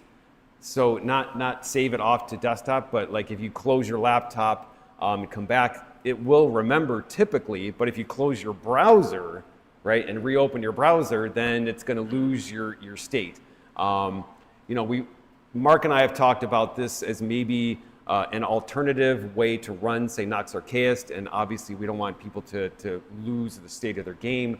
So I'm thinking about, maybe I should actually save the state in the browser cache and then just be able to restore it that way. And so you can pick up right where you left off, even if you closed your browser. And then maybe there's ideas for networking. Obviously, I'm already talking to the web, so what about multiplayer games or something? I haven't even thought about that other than that one sentence. So let's see. Here's the final information. So that's where to go to play to work with the emulator. That's the GitHub. This is all out on my website as well, so if you don't have to write these down. And there's an email address if you want to contact me directly. Questions? Yes, Mark. So back on the screen where you have the graphics and the magnifying glass. Yep. And all that, is it possible to switch between Iris page 1 and 2? Yes. So Mark's question is, if you're in here in this fancy pants HDR mode, you can switch to, so here's page 1, or you can switch to page 2. And as you can see, Aztec does not use page 2 because it's just filled with garbage. But there actually are plenty of games that use page 1 of high-res graphics and page 2, and then they just flip them back and forth really quickly to animate things. Either doesn't use or just copy the graphics screen to pass the Wolfenstein and throw the grenade against the wall. Oh, and it destroyed the entire screen. Yes, yes. I think Nox Archaist actually uses both pages, right? So that would be an example where you could actually take a look at it, and you would actually be able to see the difference. Diagnostic I would do all the time. Yes. Graphics program inside it and see what's going on. Right, and you can see that the little magnifier actually remembered where it was, and so you can kind of quickly flip back and forth and, see the differences. Good question. Other questions? Yeah, Jay.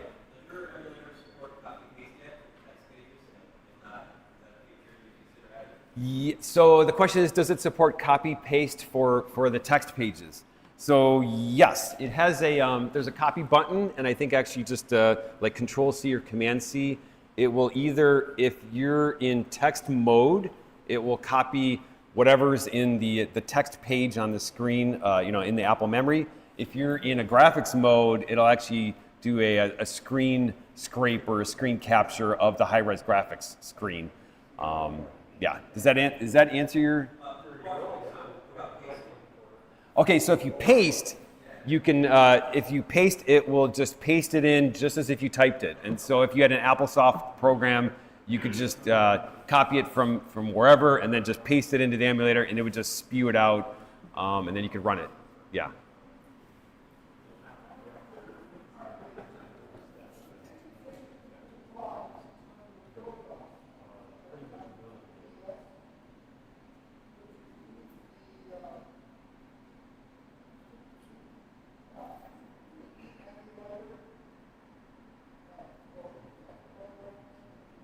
So I think the question is, if you had something on the 2GS that was using like a ProDOS program, as long as it will run on the Apple IIe, it should also work in here as well.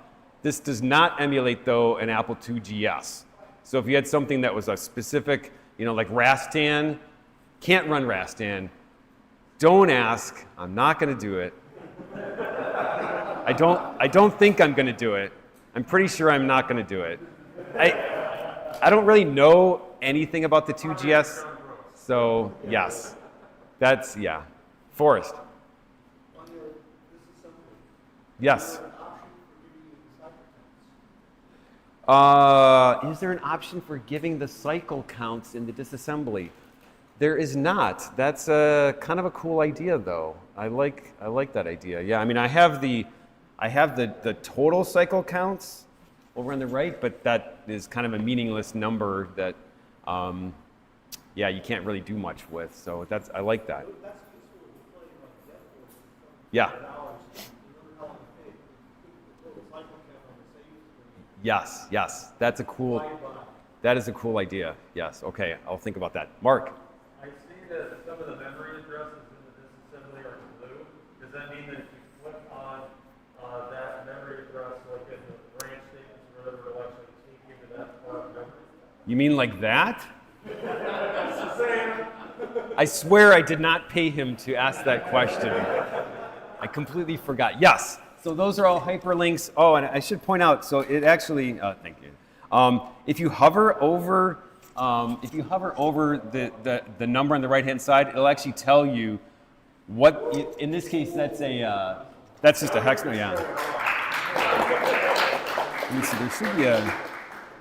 there should be, yeah, okay, so here, this is just a number, like what do you call it, an immediate number, or what am I trying to say? It's just a hex 17, and that tells you that's actually, immediate mode, that's actually a 23 in decimal, and it even gives you the bits in, so the binary. Just, I didn't know what else to do for immediate mode. I'm trying to find, there's one, oh, here we go. So this is, yes.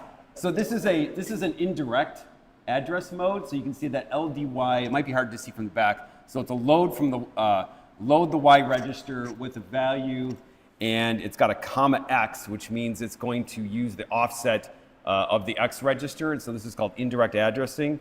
And so if you hover over that, the little tooltip tells you the address is 0, the X is currently 22, and therefore that's the address that it's actually going to load from, and then it tells you the value that it actually is going to load. So it kind of helps, yeah. Cool. Other questions? Okay, well, feel free to come grab me afterward. Also, feel free to contribute to the project. I'm happy to entertain pull requests and help. And yeah, thank you.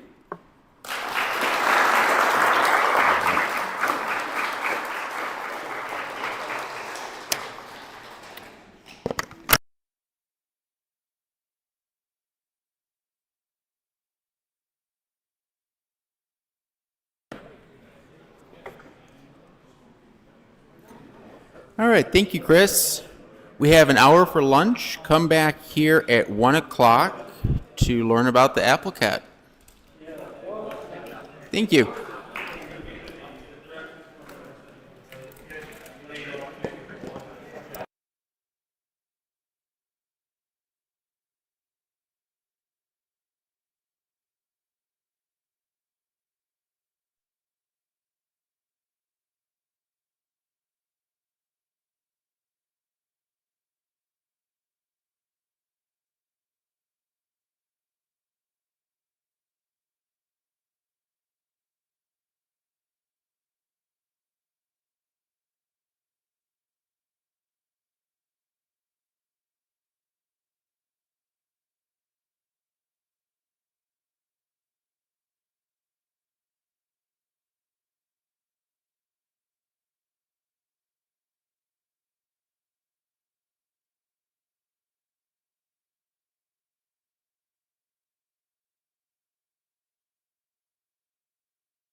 need all hands on deck. Just Yeah, I'll be receive back this. soon. I don't want to miss anything. I'm gonna ask him to email me the slides now, Yeah, just fine, in yeah. case. You've got the Zoom link. You got the Zoom link.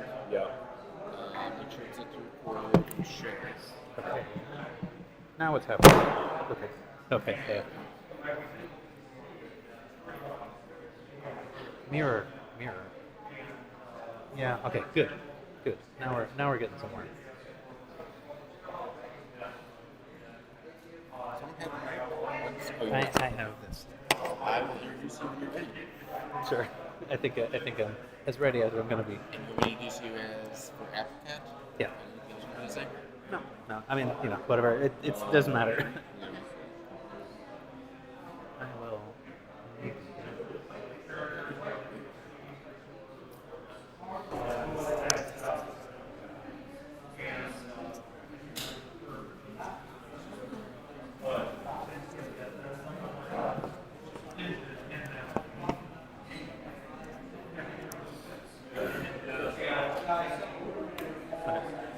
Welcome back. Welcome back. Next up, Paul Hagstrom will share a live demonstration of the AppleCat. Paul? All right. Hello. I should have learned how to clip this onto the thing first. Let me know if something is inaudible. Okay. Is this picking me up? It is not. I hear some. Okay. Up. I will physically move this thing up, and that should help. Okay. It's now nearer to me. I could maybe hold it. Okay. I see a thumb. I guess that's a good thumb. Okay. So I am winging it, but I think this is still going to be interesting. We'll see. I hope so. So what I'm actually talking about, maybe I can find a sort of a picture that is relevant here. I'm talking about the AppleCat 2 modem, and so oh come on, there must be a well anyway. It's so the thing about it is it played actually sort of an important role in a lot of people's sort of 1980s life, and it seems like it's not very well documented. So to what extent do people here know the AppleCat 2, or did you use it? Yeah. Okay. So like, I don't know what that. I would say 15% maybe. So it was a modem. It was a modem, right? That was the primary thing. It was just used for communicating with BBSs, transferring files, that sort of thing. And it came out at a time when things were mostly 300 baud. So 300 baud was the kind of the standard. You could get 1200 baud, but it was expensive. And so. Let's see. This is Novation is the company. Maybe I'll show this just as this was in the garage giveaway, and I didn't pick it up, but it was lent to me for the purpose of holding this up. So what this is the it's the Novation Cat, and so this was by the same company, like a predecessor modem that looked like this. In fact, actually, I have a camera that I can point at it. It looked like that. When it was new, it had less dust. But, so it just has ports. This model of the modem actually was used by a number of different companies. So Apple did have an Apple version of this. They sold as, I think it was part of the Modem 2A, Modem 2B package. They are hard to find, but they are just that. They're just that with an Apple sticker on it. And Radio Shack had one as well. So Novation was big in the modem world, and the AppleCat 2 is sort of a follow-up on that. Well, actually, let me ask this question. I have one of these. I was going to try to test it, and I don't know if it actually works. But this is a networker. Did anyone have the networker? Okay, some people did. Yeah. The Zoom Telephonics networker. It's a little bit out of order, I think, in a way that I think the networker came out a little later than the AppleCat. I do remember. So this is the 80s. Many of us were in high school or thereabouts. Things were kind of clicky. So the Apple was great, the Commodore was terrible. And the people who were already on the BBSs, the Christmas these came out, were, that was like the end of civilization. Like suddenly all these new people who didn't know what they were doing with this cheap modem were everywhere. Anyway. But okay, so the AppleCat 2 was, it was a bit pricey, but one of the kind of the hooks of it, the sort of major thing that would lead you to get it, is that it could do 1200 baud modem, 1200 baud transfers cheaply. And so what it did, it had a sort of a special, it used the Bell 202 protocol. So Bell 103 is the 300 baud full duplex protocol. Bell 202 is 1200 baud, but it's only half duplex. And I don't know the technology or the details of the specifications why it's more complicated to do full duplex than half duplex, but it is. I mean, I think one, if I'm not mistaken, one direction goes at sort of like one frequency and the other goes at the other frequency, and you have to sort of do both in order to do full duplex. And when I say full duplex, I suppose I should probably say what that is in case there is somebody who doesn't know. But half duplex means you can only sort of talk in one direction. So you can talk, but you're not listening. And then, you can do that either direction. And then full duplex, you can talk and listen at the same time. So modem transfers, I mean, well, usually the modem transfer would go pretty much one direction, like you're downloading a file, but it is still useful to be able to say, yeah, I got that block, no, please send that block again, that sort of thing. So what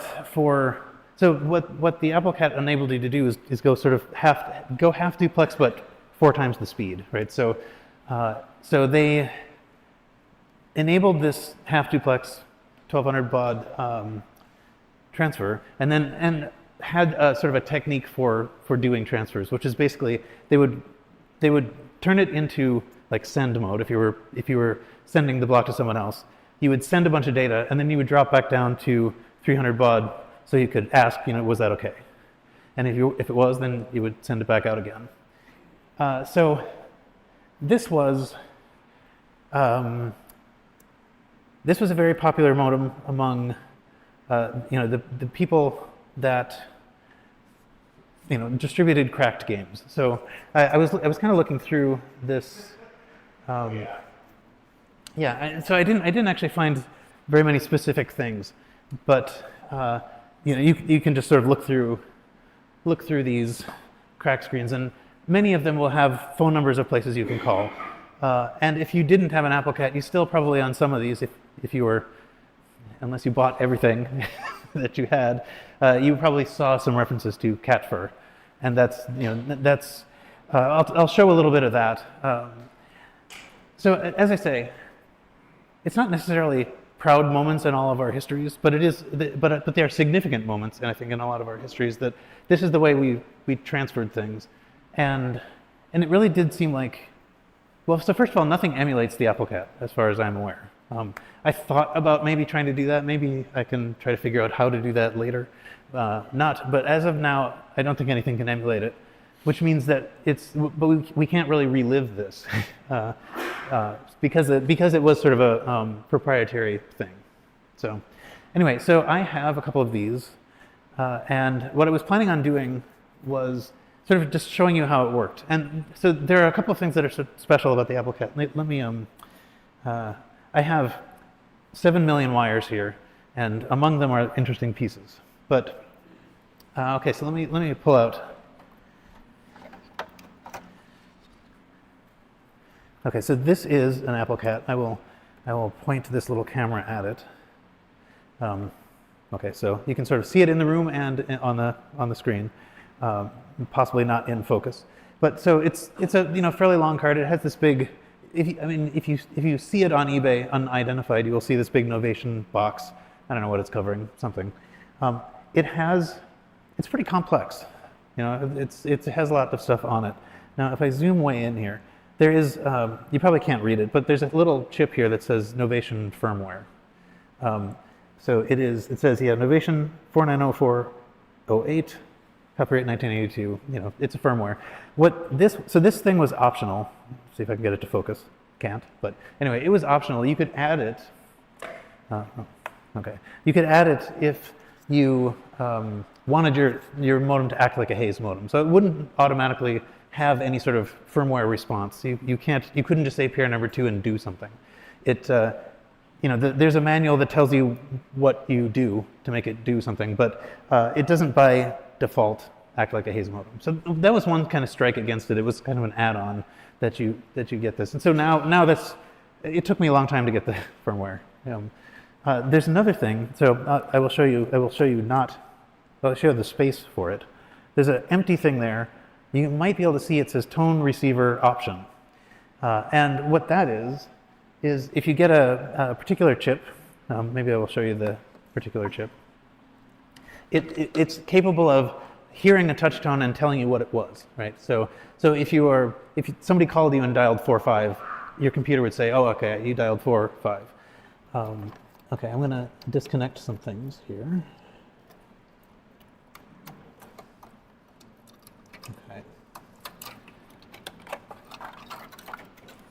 Okay, this is probably not super important, but here's one with the touch tone chip in it. Another very difficult piece to find. Anyway, yeah. So I have this one that I have in my hand is the sort of most decked out one. So this actually came with a number of different options, and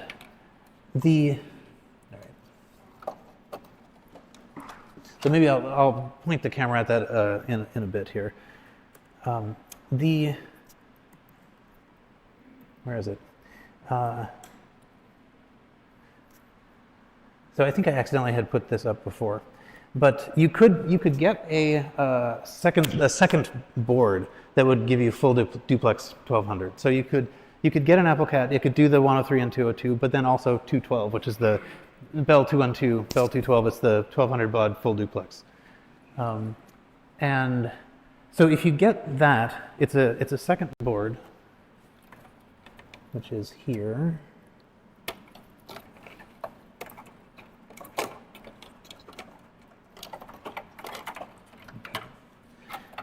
And in a second, I will probably put the camera in the computer and show you how it all connects together. But so there's a oops, yeah. Let me bring the camera up here. Okay, so there's a second card. This is a 212. It basically gives you the other direction.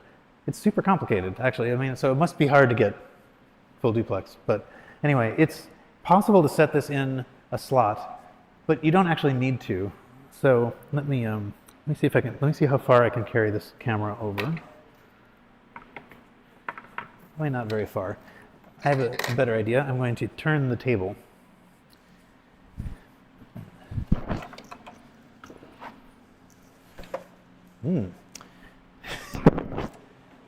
Okay.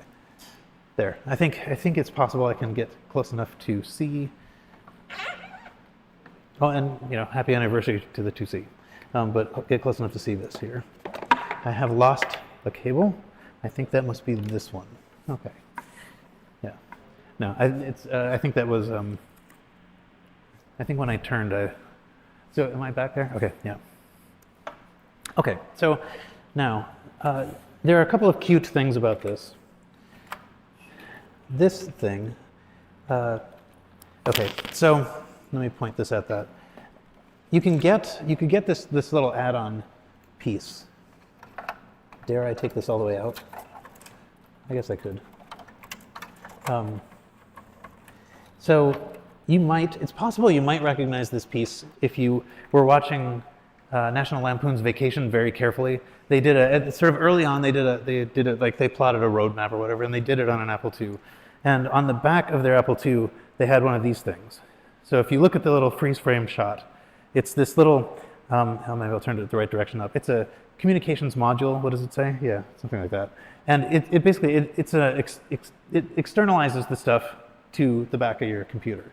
But it also has a bunch of other stuff on it. So this has many, many ports. And that's, I think, what's cool about the AppleCat 2, is that it can do all this stuff. So there's, you can see there's a little place that you can plug in the modem, or, the phone. You can plug in the receiver.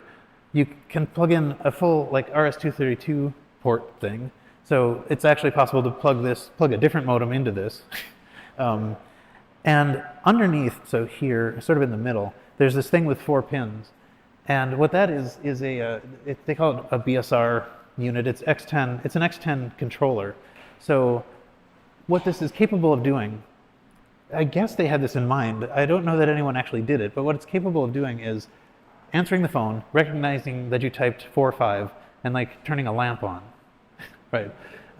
It also has a connection for so audio out, so it could record a call, and it even has a little. I don't know if you can see it, but there's a little small one that's a remote, meaning it can start and stop the tape recorder. So it really, you could make this into an answering machine that could turn your lights on and off. And the other thing that people used it for, in order to generate the touch tones, so if you're trying to dial someplace, it actually has inside of it like a digital audio converter, and it builds those touch tones itself. It superimposes the 2 sound waves in order to make a 4 or make a 3 or whatever. And the thing is, you can use that. You can do things other than make numbers with that. I mean, you can make music with that, for example. And so I think ultimately that's the thing that's cool about this, is that it could do so much stuff. It had all of these things that it could do. And of course, that same group of people who was interested in sending, cracked programs to one another were also kind of interested in generating tones with computers to do things like make a payphone think you put a quarter in and that kind of thing, right? And so that's a lot of the kinds of stuff you can do. The other thing that is cute about this, and unfortunately I've got so much stuff here that it's a little hard to see, but so I will do this on the screen. But you can see this in the ads, and it's really kind of hilarious. They have these little hooks that go in the vents. So the ones I'm holding up, here, I'll hold them in front of the camera too. The ones I'm holding up are reproductions. So James Littlejohn made some reproductions and sold them, and I bought them because I must have had them at some point, but I lost them. But so you just put them in the slots, sort of like like a fan, and then you can. Oops. Well, if you put them in right, it'll just hang there, and so you can use this as a phone. Yeah. So anyway, yeah, it's pretty cool. It's ridiculous in a way, but I mean, anyway. So, honestly, I do not know why, what happened to Novation. I mean, I think it must be that they just kind of collapsed corporately at the point when this was over, because they never went beyond this. I mean, after that, you would just get external 2400 baud modems, 96. 14.4. I mean, it didn't take very long before we left this way behind. But this thing could do so much more than just communicate at 1200 baud. Okay, so let me see if I can successfully reassemble this on camera. That is quite possibly, that might be quite possibly dangerous here, but because part of what I wanted to do was show, maybe this is visible, how the 212 card works. So the 212 card, I think I mentioned this, but you can put it in a slot. It's got a thing, but really what it needs is communication and power. So they had a slot saver option, which let you put it on the power supply. So there's a little sort of dark plastic thing shielding the metal of the power supply, and then these clips that they gave you. And then there's a little way that you can I don't know if I can, I'll show it here. It sort of taps into the power, so it'll send the power up to the card, and then that's all we've got. So then you don't need a slot, and you can you can have your 1200 baud. Maybe this is a time that I can say, I can't get a lot of this stuff to work. I have a lot of this stuff, and I can't, I'm not sure that, I don't know how well it works. So for the X10, for example, I will plug everything in, and I will show you how nothing changes, nothing clicks when I hit the button. I do believe that, so maybe people here know the X10 system. Radio Shack used to sell these. They're like little remotes that would sort of click, lamps on across the house. Everybody that had them used them to turn on and off Christmas tree lights.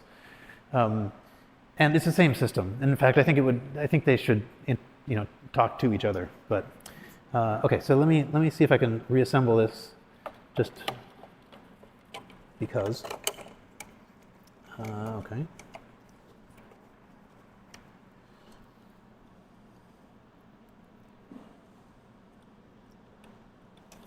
Sorry.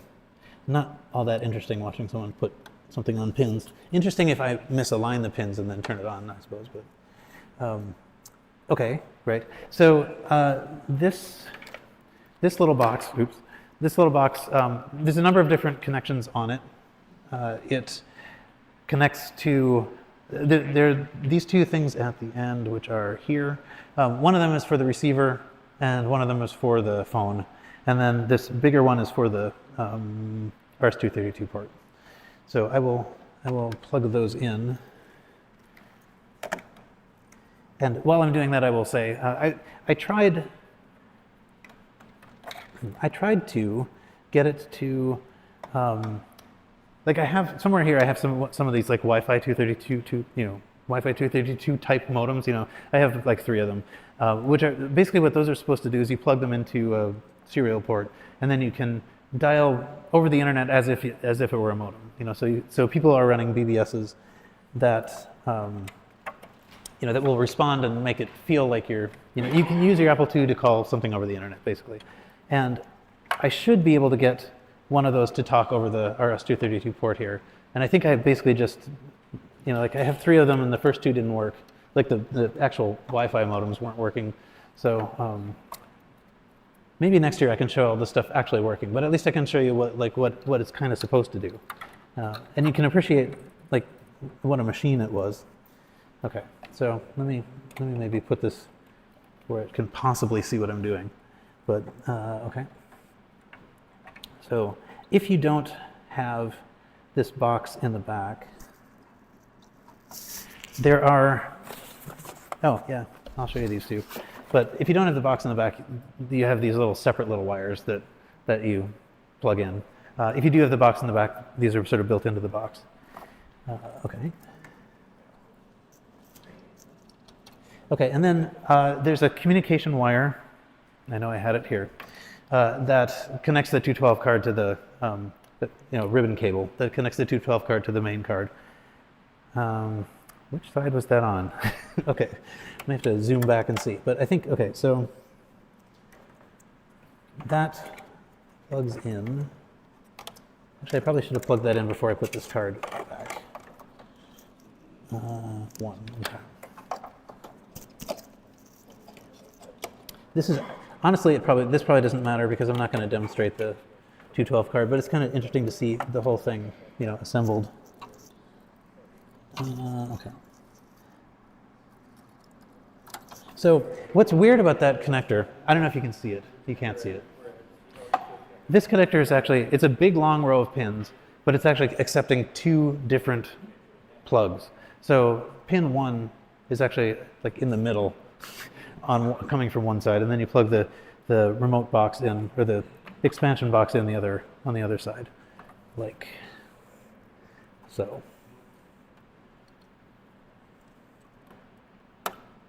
Okay, good. Yeah, I've mostly reassembled this now.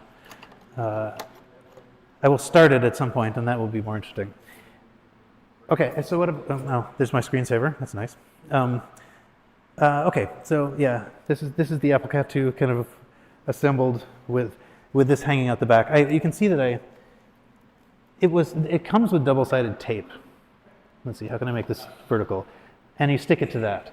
And I tried to get it off, but whatever. It didn't work very well. I thought I wanted to be able to take the thing off, but it was originally on this machine when I got it, and that's what people would do with it. They would block off. They just sort of stick it on the back like that. This guy. Okay. Now the thing that I wanted to try to do. Let me carry this over to this. I have this device, which I will point at. It is an open house something. It has some number, But what it is, you can see it's got a little blinking light. Is that visible? Yeah, it's kind of obscured by this phone cord. What it is it's kind of like an in-house PBX, like a private branch exchange that just lives in your house. And so I think what you're supposed to do with it is just, you want to call whatever, someone downstairs, they're on extension 14, you pick it up, you dial 14, and their phone rings. The thing that's sort of useful about this now for us is that it's not really clear that modems are going to work anymore on like regular phones, and who has a regular phone anyway. So I got this sort of specifically for this purpose, that I could plug in, I could plug a modem into it and then call the other modem through it, never touching the outside world. And so that is what I have attempted to do. So if everything works, I will bring up CatFur and transfer a file, just so you can see what CatFur looked like, what all those boards were asking me to call. Maybe before I do that, let me sort of hold up the. Okay, so these things are the X10 modules. So there's you like plug a lamp into it, and then the AppleCat will send a signal saying, we are house N, you are device 2, turn off. And then there's a similar one, the appliance module, which I think basically it has a relay in it so you can hear it click when it works, and it's, it can handle sort of like larger current draws. And then this is the guy that plugs into the back. So, here's the thing that goes onto the pins. And as I say, I know how it's supposed to work. I've plugged it in, and I have not actually gotten it to work. And I don't know if it's because X10 doesn't work anymore, or if it's because something in these boxes doesn't work anymore. So I would kind of like to find that out if someone can help me troubleshoot that, because it would be neat to get this actual Novation stuff to work again. I have a dream of calling this thing up and dialing 45 and have a lamp to turn off. Or actually, what would be even neater, I think, is to plug itself, have it turn itself off. But, okay. Let's see, what else do I want to do? Yes, I guess I wanted to do the calling. So, I need the wires. I guess I'll start with let me bring this back to something else. Okay. I'll start maybe sort of showing you what the built-in software did. So let me make that start. And I think what I need is now the presenter video. I think the VGA card is in this one. So maybe it's the other one, the presenter capture.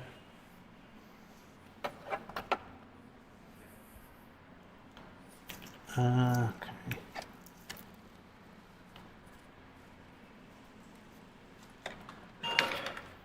All right.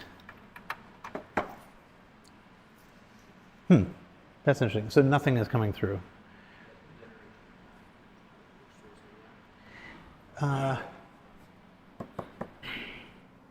Sorry, I'm trying to figure it. Oh yeah, okay. So right, it should be coming through an RGB card. Here we go. I remember. At the beginning we said, oh, you can just hot swap. That'll be easy, and then I forgot. So I will now just hot swap, and it will be easy. Okay. All right. So now it might be back. Okay. Yeah. So this is the ComWare 2 program that comes with the modem, and so it sort of lets you see kind of what it can do. All right. I wonder. Speaking of seeing, I kind of would like to be able to see there. Okay. But so it allows you to pick up the phone. I'll plug this in actually so that it can be done. Okay.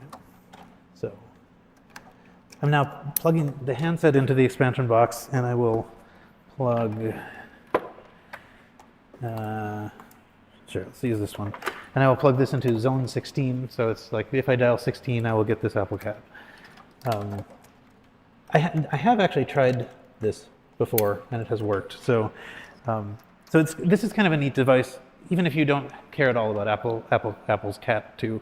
To be able to sort of call yourself within within your house to transfer stuff over modems. Okay, so if I pick it up, I should get,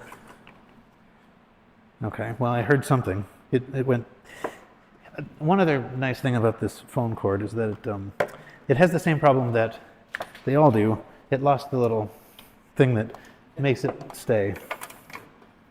So let's see, I will switch to a more stable one.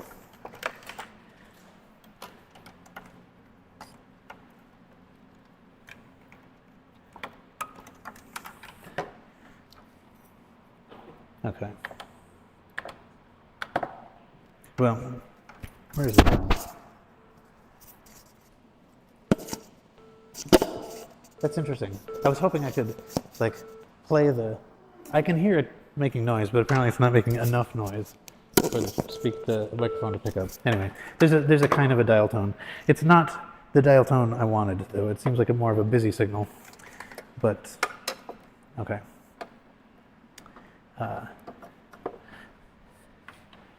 Escape exits voice mode. Hang up. Okay.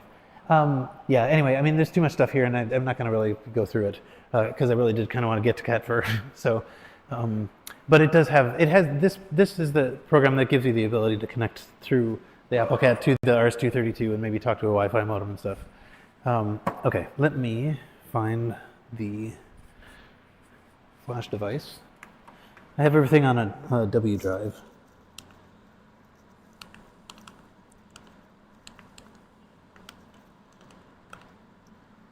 Okay.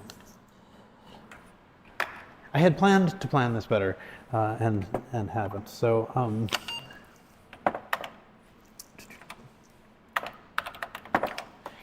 so what I've done is I have an image of an old programming disk. Hopefully this is not, yeah, embarrassing. And I also have an image of like an old cat fur disk that I used. So, okay. Let's try. I think it doesn't matter. So cat fur has a history. As I guess we determined that there were like 5 people here that know cat fur, but it was written by someone who goes by the name the Micron, and there were some there were like sort of bugs and stuff in it that were fixed by people, and it went through several versions. Is this me doing that strange noise? Okay, I apologize for the strange noise. I don't know what is happening. It feels like maybe it touches me and then it starts catching the vibration in my throat. Okay, so let's see. All right, let's see what's here. Somewhere here. Let's try cat fur. Okay.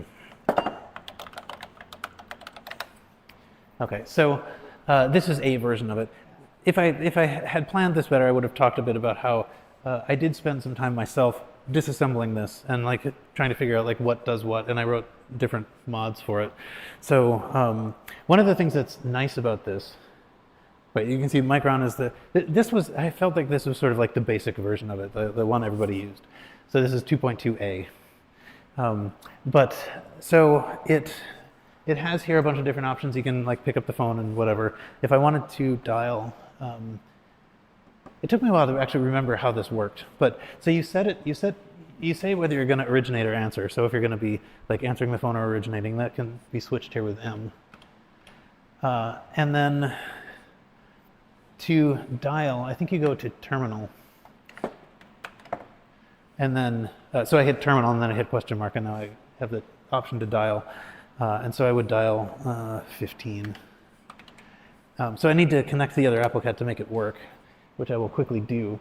But maybe one thing that is interesting about this, so when I actually get it transmitting, you will be able to see kind of how it does the switch between 300 and 1200 baud. So there's a particular sort of user interface piece to this that everybody really kind of loved. You could see the data going by at the top. So I guess it was just, there was enough time to do this that the 1200 baud isn't that fast. And so it would show you the data as it flew by.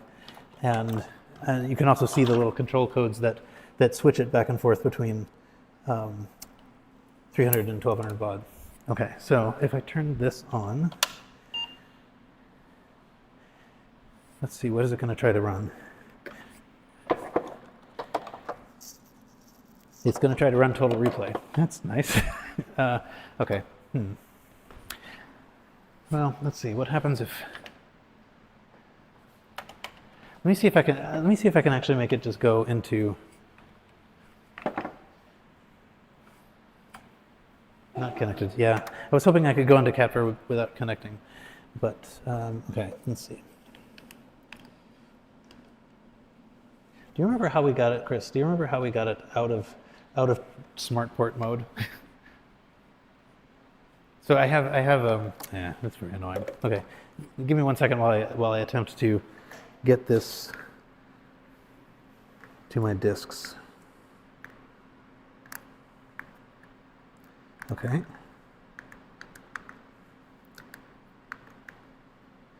Yes. Okay. Okay. I think I got it. Turn off computer. All right. Anyway. Okay. So. If I can get Catfer started over here, and if I can get the video, I guess it doesn't matter. It looks the same. So the thing that I wanted to say about when I do actually get it running, what's neat about Catfer is that it allows you to talk as you're transferring. So you send a file, it's going to take all night, but and usually it's like there's some like high status, board system operator that's granting you the ability to download the wares, right? And so it's always sort of a privilege to be able to talk to those people. So overnight the thing will transfer. But if someone shows up, they can just chat. And in between blocks, when it's switched to 300 to say, did that go okay? It'll send stuff back and forth. So one of the modifications that I made, when I disassembled Catfer, I made a few injected a few changes just to see, just for interesting stuff to do. So one of them was like a lowercase handler, because I just had a 2+, and I didn't want people to. I wanted to be able to type in lowercase even if I couldn't see lowercase, because it looks better if you can type in lowercase. You're higher status. So I added something that would let me sort of switch back and forth between upper and lowercase, and with escape or something. Actually, it wasn't escape, because escape doesn't matter. The other thing I thought was kind of neat that I would have liked to demo, and I'm not ready to, but is something where you'd give it a list of things to say, and it would just say it automatically. So it would pretend there was somebody on the other side, and you could chat with it, but it was really just it was all false. Okay, let's see. Can I start Catfer?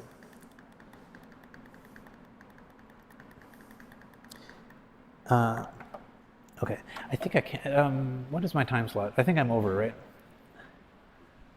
Yeah. Okay. Yeah. So I won't be able to demonstrate that. I will try to get it working, and maybe I can put a video of it working in the Discord, because I can't find it on this. I don't think I have it on the floppy emu. But anyway, yeah, that's basically what the AppleCat is, and I will post a video that shows the transfer happening. And if you were one of the people who are used to hearing it, you will recognize the little whoop whoop whoop thing that it makes, when the transfer either fails or succeeds. I don't know. So I'll stop here. I guess I ran so far over that I probably shouldn't spend too much time with questions, but I will answer maybe a question or two. So, all right. Yeah.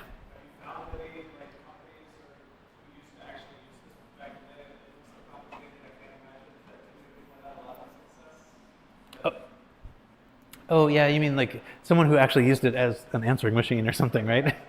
No, I'm not aware of any such thing. I mean, honestly, I don't. It does seem like it has business uses, but I mean, it could be just where I was.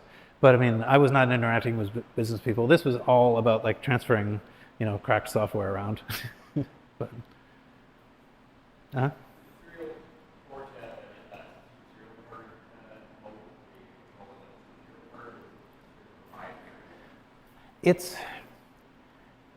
I think it's not quite, it's a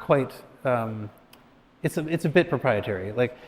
Basically I just think it's dumb. Oh, sorry, the question was whether the serial port had sort of like a, super serial card mode, or whether it was proprietary. And because it doesn't have any firmware, it's basically, you have to use the ComWare program to get to it.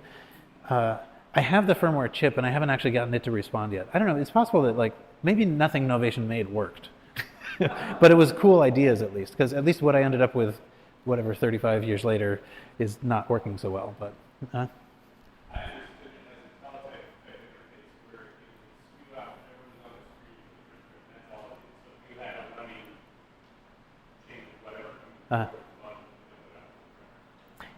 yeah, I think it could. So the comment was that it might have been just sort of more for printer interfaces, just sending out the characters as they came in. But I think at least a reviewer of the AppleCat did suggest that you had the option to plug a full 1200 baud modem in the back of it if you wanted to use that. And their own terminal does allow for two-way communication. So I think it should be possible, but it's possible that mostly what people used it for is for running a printer. So, okay, yeah, I should probably cut it off here. So sorry for the disorganization. I hope it was interesting. Thanks.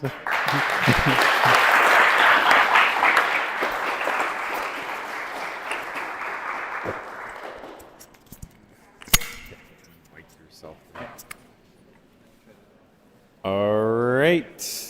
So let's see. I think do we have a break right now, or are we going straight into the next one?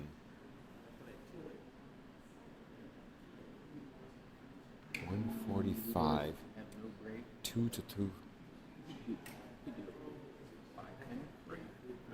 Do the 5-minute break. What was that? I don't know. No. Just start 5 minutes. Okay, let's take a 5-minute break, and then we'll come back and pick up the next talk about the Apple II behind the Iron Curtain. Great.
powerful. It is. A 12 incher? Is this a powerful 12 incher? Oh, is it a powerful 12 inch? Wow, you're keeping it in good condition and good use after all these years. I wish I did the same tomorrow. Is there a reason? I'm going to hit just start it and then make sure it goes on the press.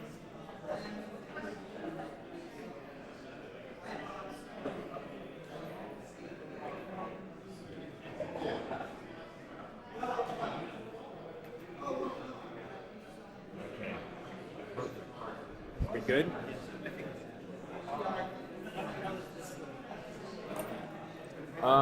It should be pointed maybe a little bit towards him.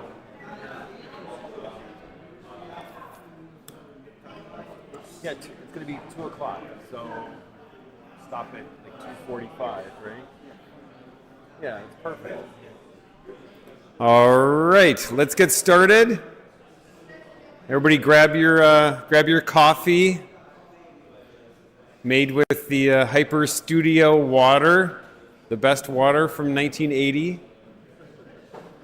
All right, everybody. Who's still talking? Okay, we will send you behind the Iron Curtain. Okay, so I have the great pleasure to introduce Jerzy Dolezal.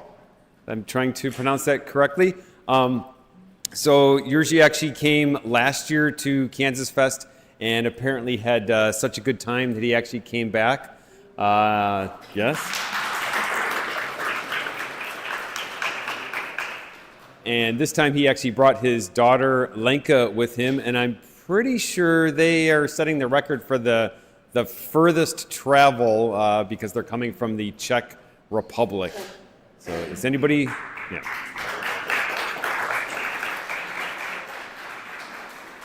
All right, and today he will be telling us about the Apple II behind the Iron Curtain. All right. Let's put that. Yeah, maybe right there.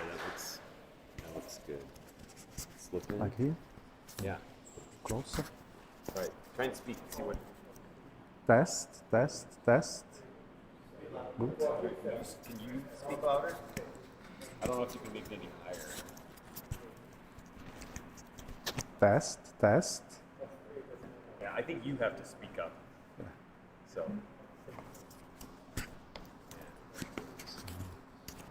This is better? Yeah. Yeah. Okay. Good. So, you would like to know about Apple II clones coming from behind the Iron Curtain.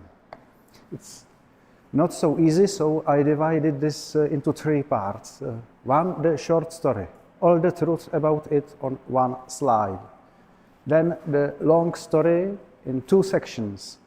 One, definitions and the historical and economical background, under what conditions these computers were produced and how it affected their quality, quantity, design, and at the end, the best technical details about these clones.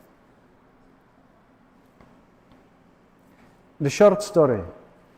There were almost no Apple computers behind Iron Curtain, and only few clones, and production of these clones took part in Eastern Europe only, not in Central Europe. And these clones were not available to buy for public. They were only for organization and schools.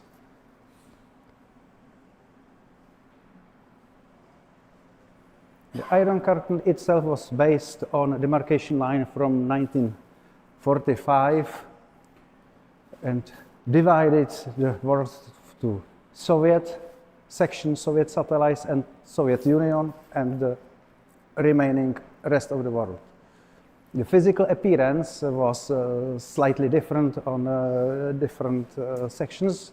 Between German republics, they had more concrete walls. But typical physical appearance was this: 3 lines of electric fans Later, the deadly voltage was replaced by just electronic sensors because the high voltage was too much energy consuming and expensive.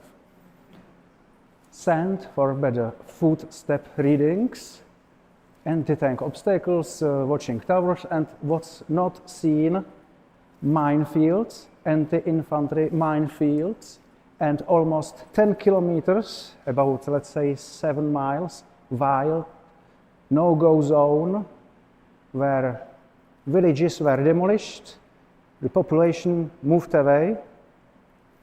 The size, the area of such a zone at German and Austrian border was more than 1% of the whole state. Time for a joke. Father and son walking through the forest, they arrive to the fence. The son has a question: who lives behind the fence? The answer is, we do. And that's just about it. It wasn't meant mainly to prevent intrusion, but it was to prevent emigration. It was its main goal. Most dangerous was the section on Romanian border. On Czechoslovak border, about 300 people died. It's almost the same number as on the Berlin Wall, the black dot in Eastern Germany. It's also part of the cartoon.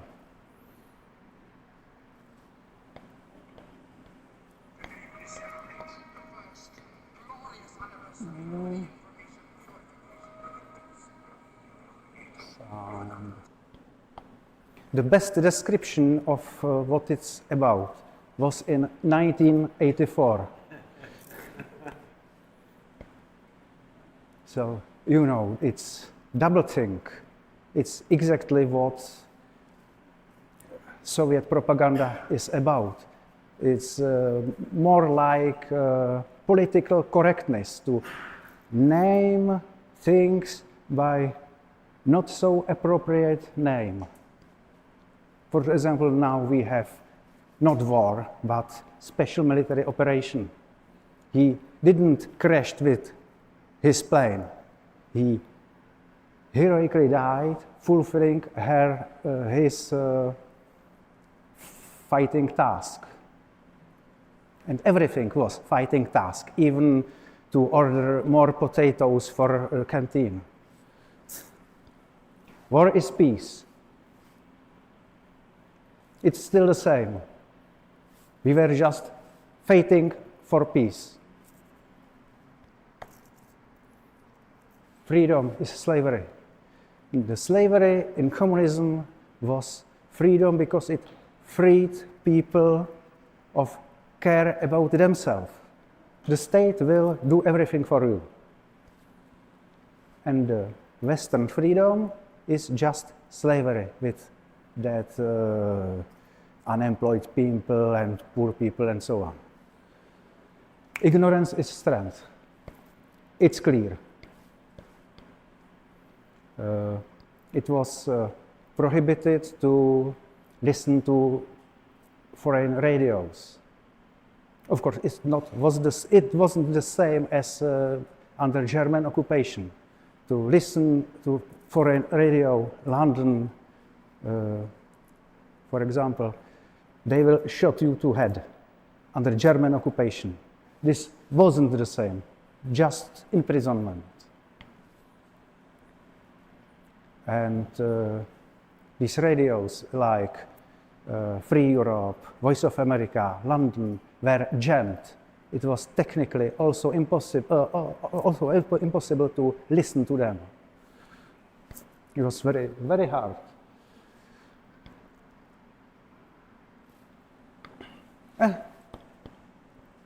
Time for a joke. The experience is untransferable. So American goes to, let's say, Czechoslovakia. This is somehow Czechoslovak-centric point of view, just because my experience. American comes to Czechoslovakia, how do you do? Well, we can't complain. And he says, our lives are perfect, but we can complain.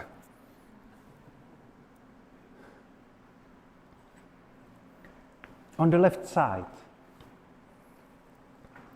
just memories.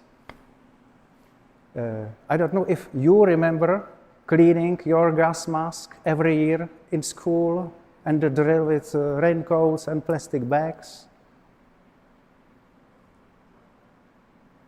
Only the older generation. But my childhood was exactly this.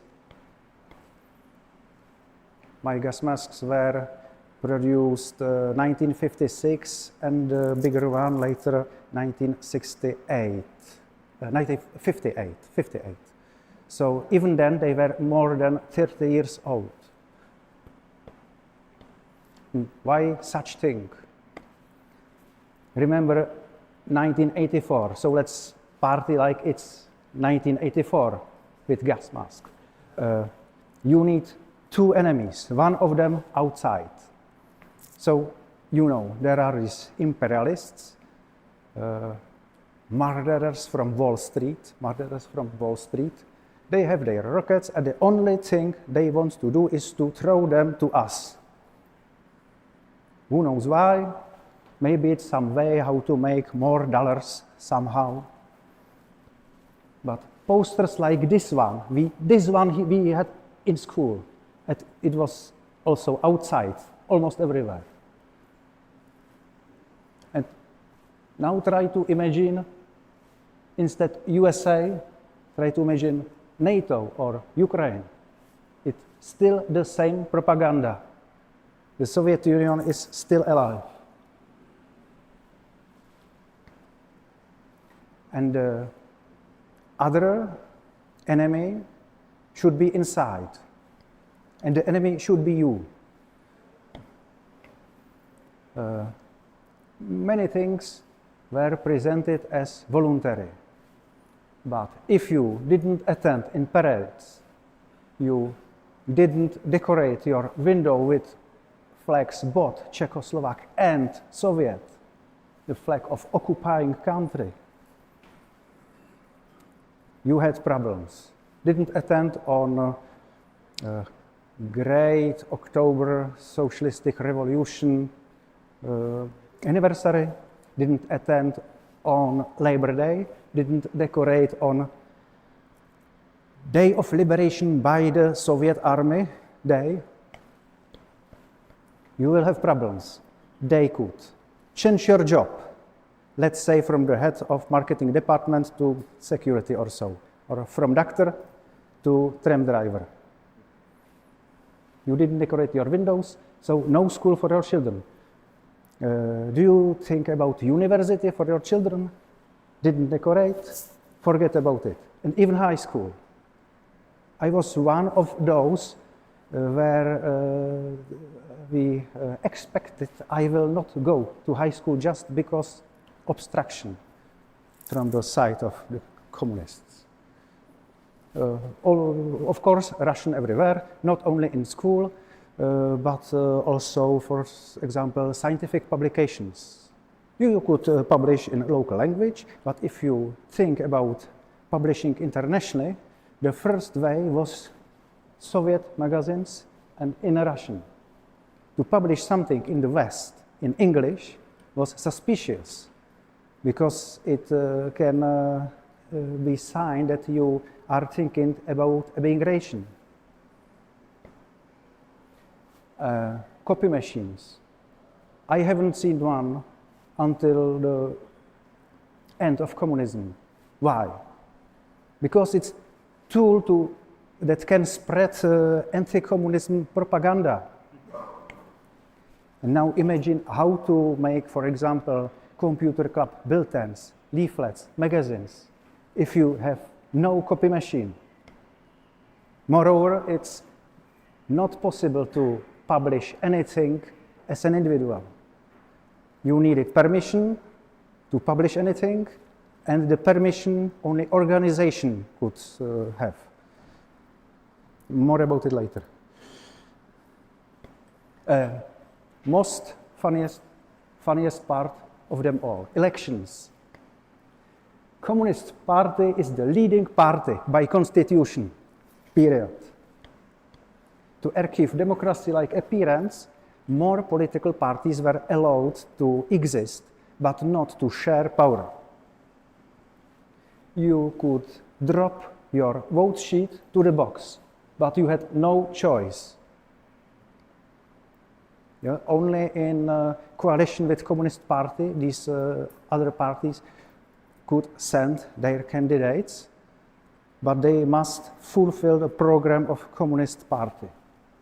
No other choice. Attendance, again, it's voluntarily mandatory. Attendance about 99%. If you didn't vote, you will have problems. It was mainly in villages, not so much in big cities, but in villages where everyone knows about everyone. They just went to you, hey, you didn't attend, we want 100% attendance, you didn't attend, you broke it, let's go and vote.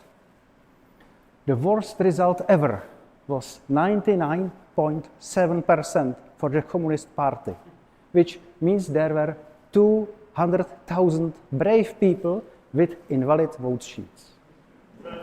And elections were, of course, postponed after the invasion. Economics. Everything was driven by COMCON, the Council for Mutual Economic Assistance, sitting in Moscow. That building of former COMCON now serves as a city hall in Moscow. Everything was state-owned, centralized, planned, closed, military-oriented, and surprisingly, export was done with loss.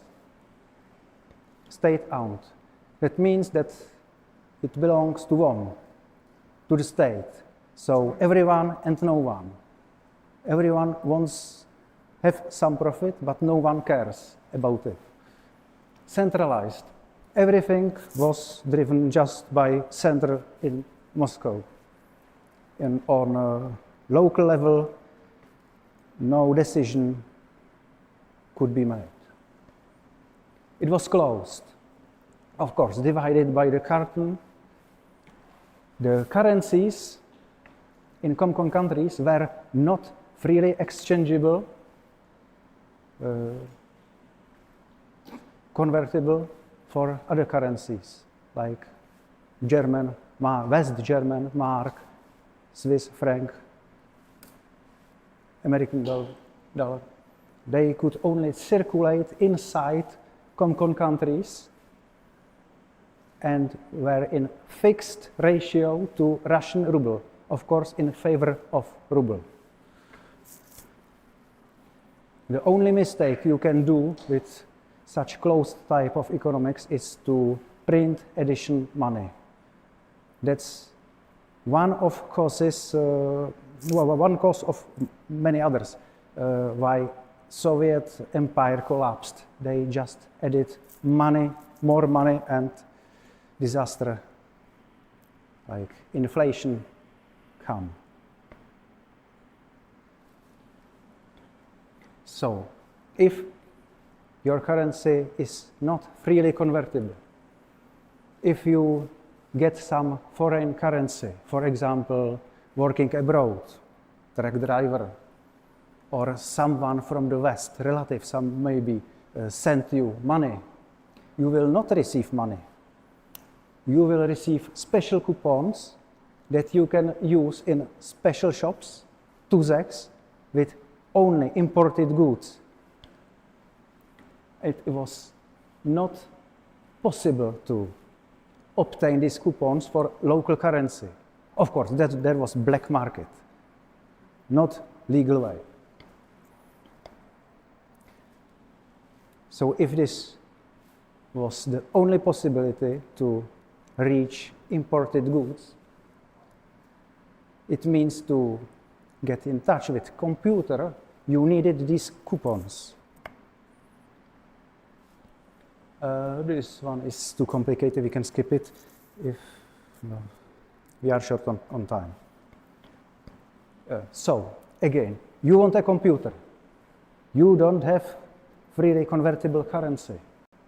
How you can import a computer from abroad?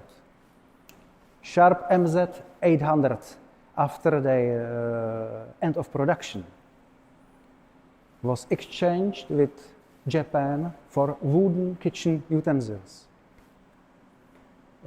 This is British enterprise networked computer. They wanted them in Soviet Union, in Kazakhstan for their schools. And they changed them for native copper. I don't know if your school has enough native copper to change it for computers.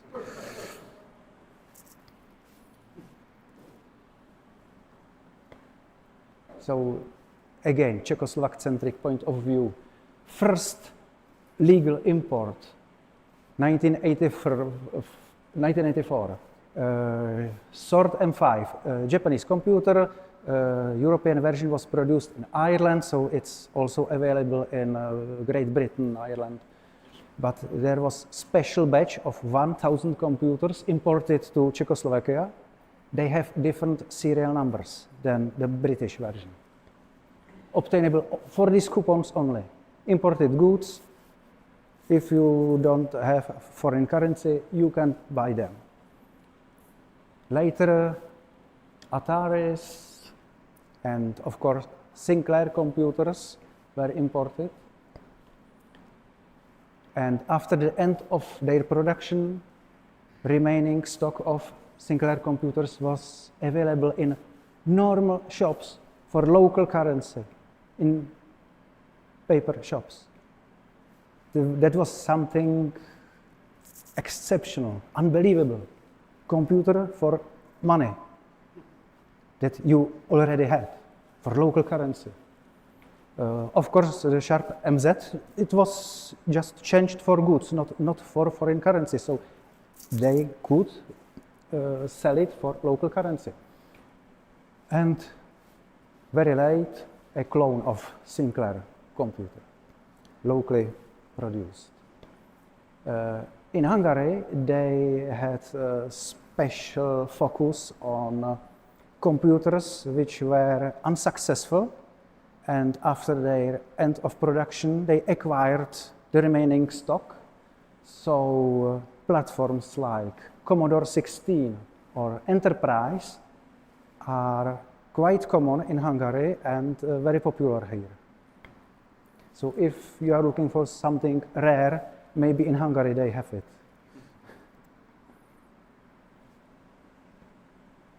And of course, there was a way. It's so-called individual import. If you or some of your relatives traveled abroad, he can buy a computer here. The slide I skipped said that you can have only $300 per year maximum if you travel abroad. But it's enough to buy, let's say, Sinclair, the cheapest option. And the other advantage of Sinclair computers is it's very small, so it fits inside the box with chocolate. It can be transferred easily through customs. Mainly computers which were available in neighboring countries were imported. Germany, Austria. So computers which were available there were the most imported goods. C64 Commodore, Atari, usually without disk drive, because disk drive was as expensive as the computer itself. So mostly they were just with cassette tape. Schneider, German clone of British Amstrad CPC. Why not Apple II? First, in Germany and Austria, they were not widespread. maybe in France, Britain, but not so much in Germany and Austria. And the German version of Apple IIe came very late. Second, they were expensive. And including disk drives, they were just overpriced, impossible to reach them. Computers with Motorola 68000 processors. Of course, some people had Atari STs. They were quite cheap. It was possible to literally smuggle them over the border, but it was embargoed. There was embargo on this processor. On the picture here you can see what? Pershing rockets. And it's said that this processor was the controlling processor of this rocket. Time for joke. When we will got our first 32-bit processor? When first Pershing will arrive?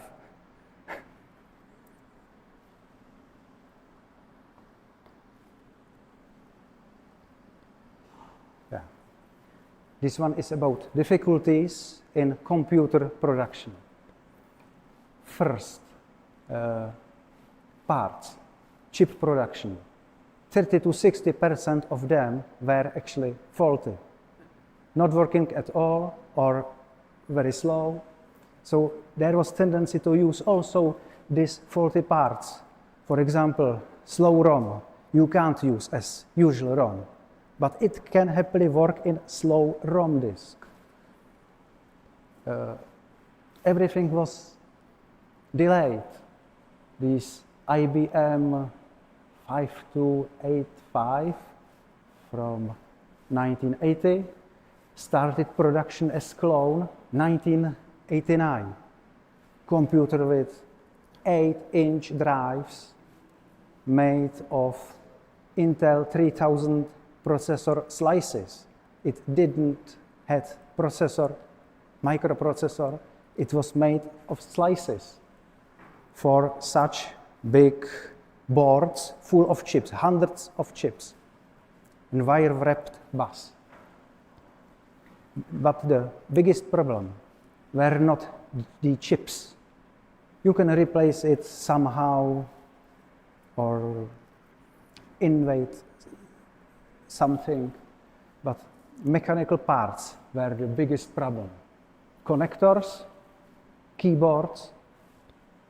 So they used just what was available on this Soviet Sinclair clone. You can see 5-pin DIN connectors. This one, 1988, it's seriously meant made your keyboard from doorbell buttons. Even in some professional production, they used, for example, telephone buttons or so on. For military purposes, there were, of course, quality keyboards available with contactless switches, Hall effect. But in low numbers, usually to be exported to Soviet Union, just because military purposes, and not possible to buy them as individual, just for organizations. More about the quality. 77% or 56% of washing machines, 30% of color televisions, and 60% of let's go back, of black and white televisions needed warranty repair in the first 2 years of their life.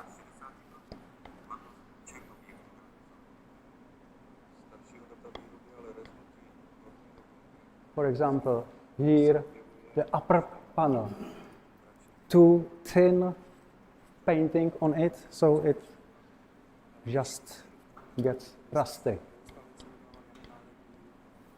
And are they available as spare parts? We got 15 of them in 2 years and need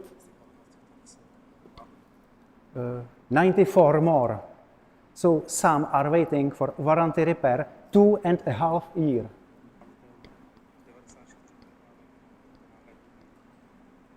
And next question, will the new upcoming washing machines be better with higher quality?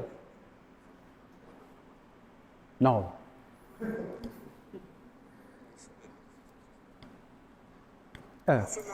Sorry, I skipped one part.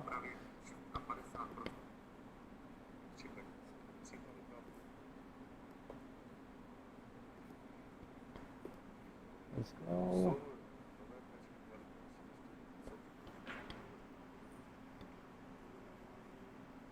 Next.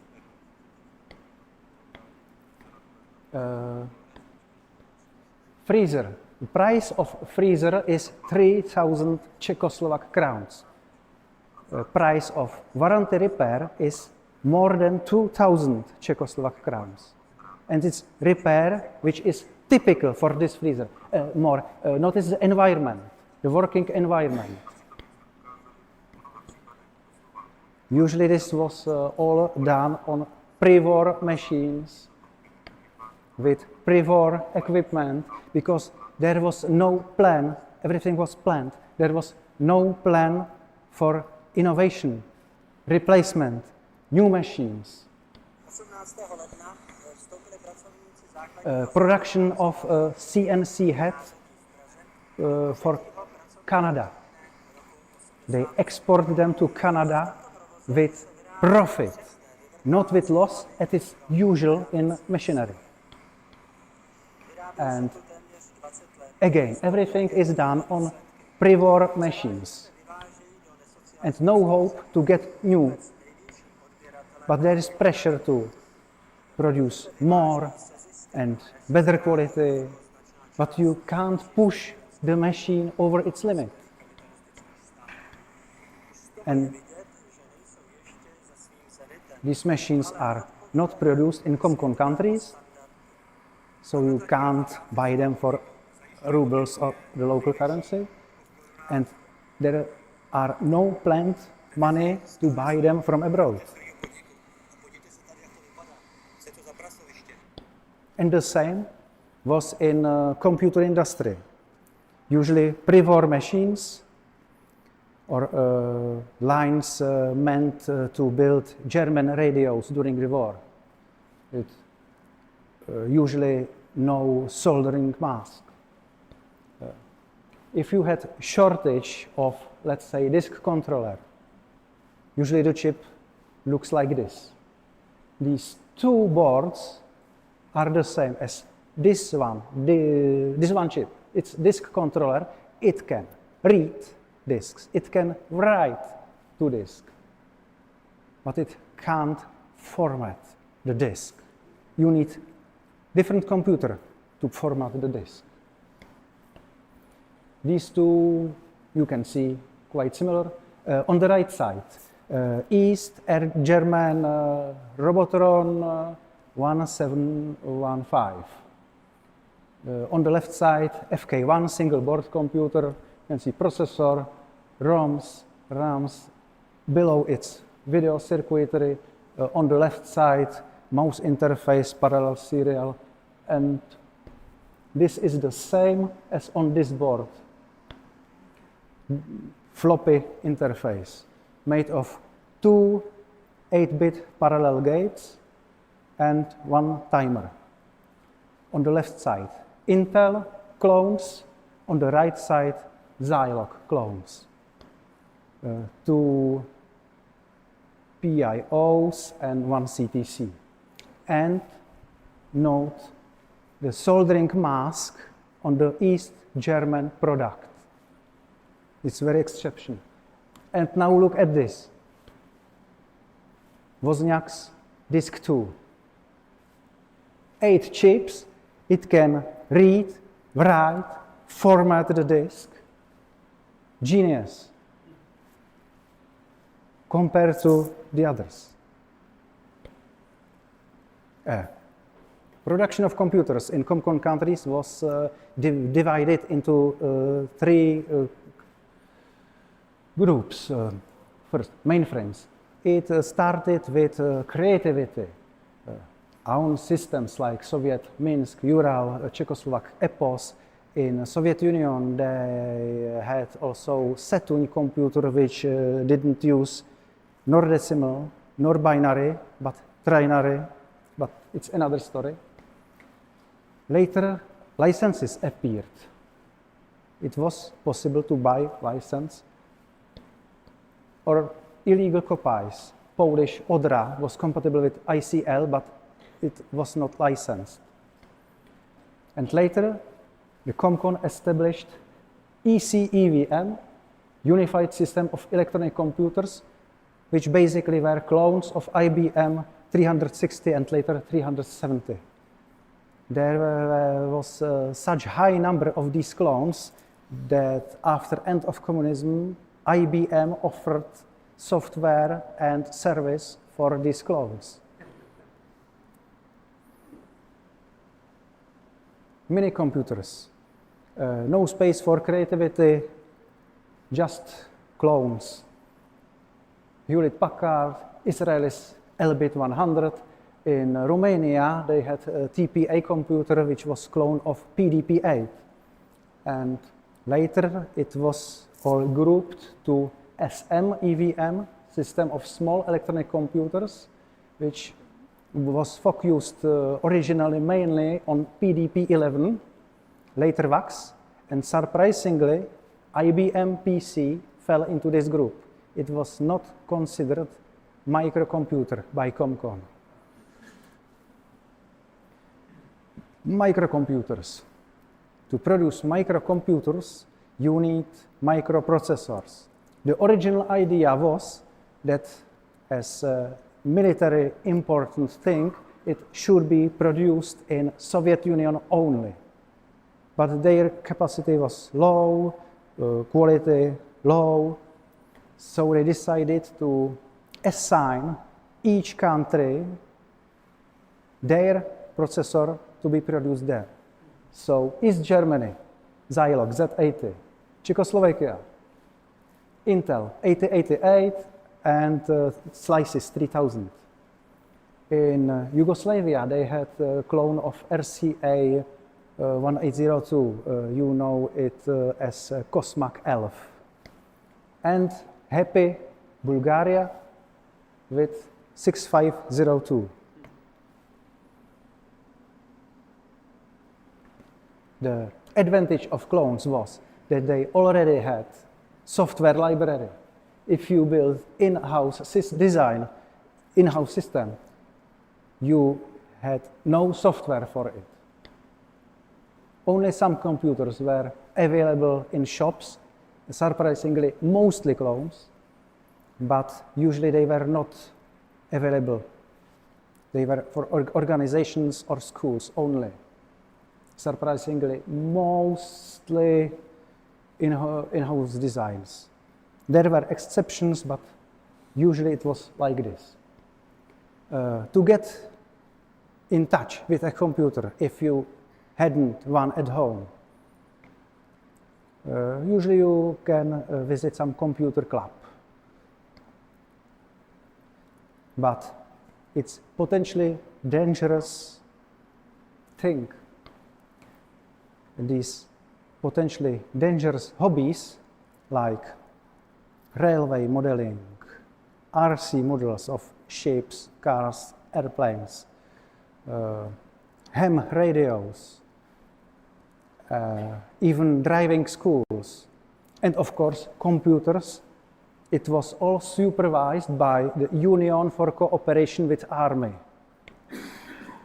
and so-called basic organizations of this served as clubs for ham radios, computers, and so on.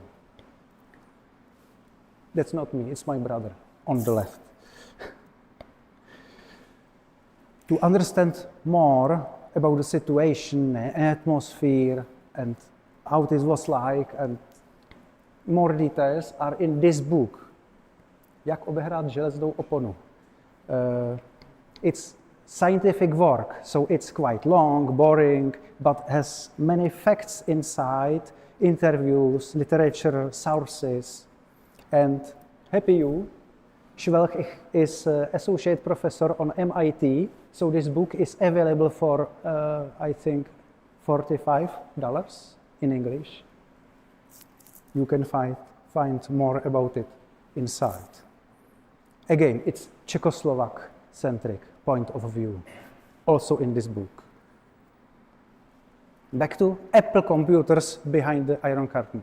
So the import was almost zero, but I have found this redstone Apple II clone, Apple IIe clone at the university. It was used as a controller for some chemical analysis equipment. And it worked until year 2000. Then I acquired it. It was known that Apple has some 8-bit computers, but what we have seen were usually Macintoshes after the end of communism, but not 8-bit computers. And everyone was curious how they look like, how they feel like. Why are they considered as professional computer if their parameters on paper are maybe worse than some Atari or C64? What software, how the operating system works like. So 2005, I had a presentation about Apple computers, and everyone was just astonished. It was something very surprising for everyone to see Apple computer you can touch. And such things like AppleTalk, 2GS connected to PowerBook that serves as hard drive to it. Almost impossible on other platforms. The 2GS comes from Switzerland. And the sticker on it says Department of Defense dependent schools, but I don't know about any American military base in Switzerland. Now to clones. What you are waiting for. Agat was first Soviet microcomputer. And it started 1984, so you can see the delay. It was designed to be, let's say, Apple II-like, but it was different. It was designed to have 6502 processor, but there was shortage of them. They were not available, so they used 588 processors.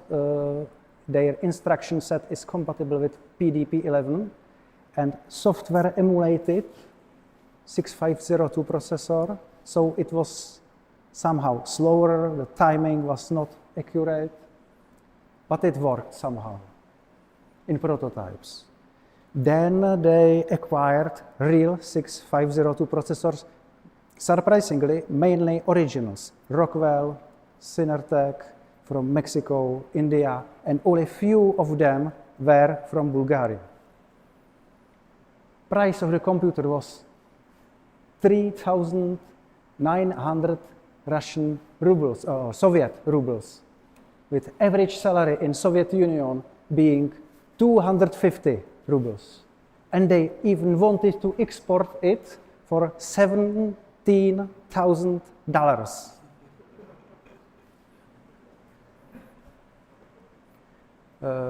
Of all versions, 19,000 pieces were produced between 1984 and 1993. Yeah, it was based on 6502 processor. It had AppleSoft Basic inside, modified to cooperate with its hardware. because otherwise it was not compatible with Apple II. It had no Apple II compatible text or graphics modes. It has just its own, except the last version, Agat 9. So here are. Agat 4 was, let's say, prototype, less than 100, with limited expanding options, almost no slots free, without disk. Agat 7 was in fact in 2 configurations, 7 and 8, with slightly bigger memory. Agat 7 with 1 disk drive, Agat 8 with 2 disk drives and printer. It's the most common version of Agat. And the last version, Agat 9, had 6 slots, Apple II graphical and text modes, bigger memory, and 2 disks. The expansion slot was 60 pin, so it was incompatible with the original one. Processor originally was on separate board, but on board in Agat 9. Note again, soldering mask is missing. Disk controller was EC5088.02. AC5022.088 means that it's disk 2, and .02 means that they tried to improve it somehow in Bulgaria. It was not very reliable, so in Bulgaria they switched back to Wozniak's design, but not so in Soviet Union, and then they tried to use this design. And how to solve this? Later they came with it's just the disk controller that is used in IBM PC. But the disk formats were different, so if you wanted to read both, you needed just to have both controllers in your computer.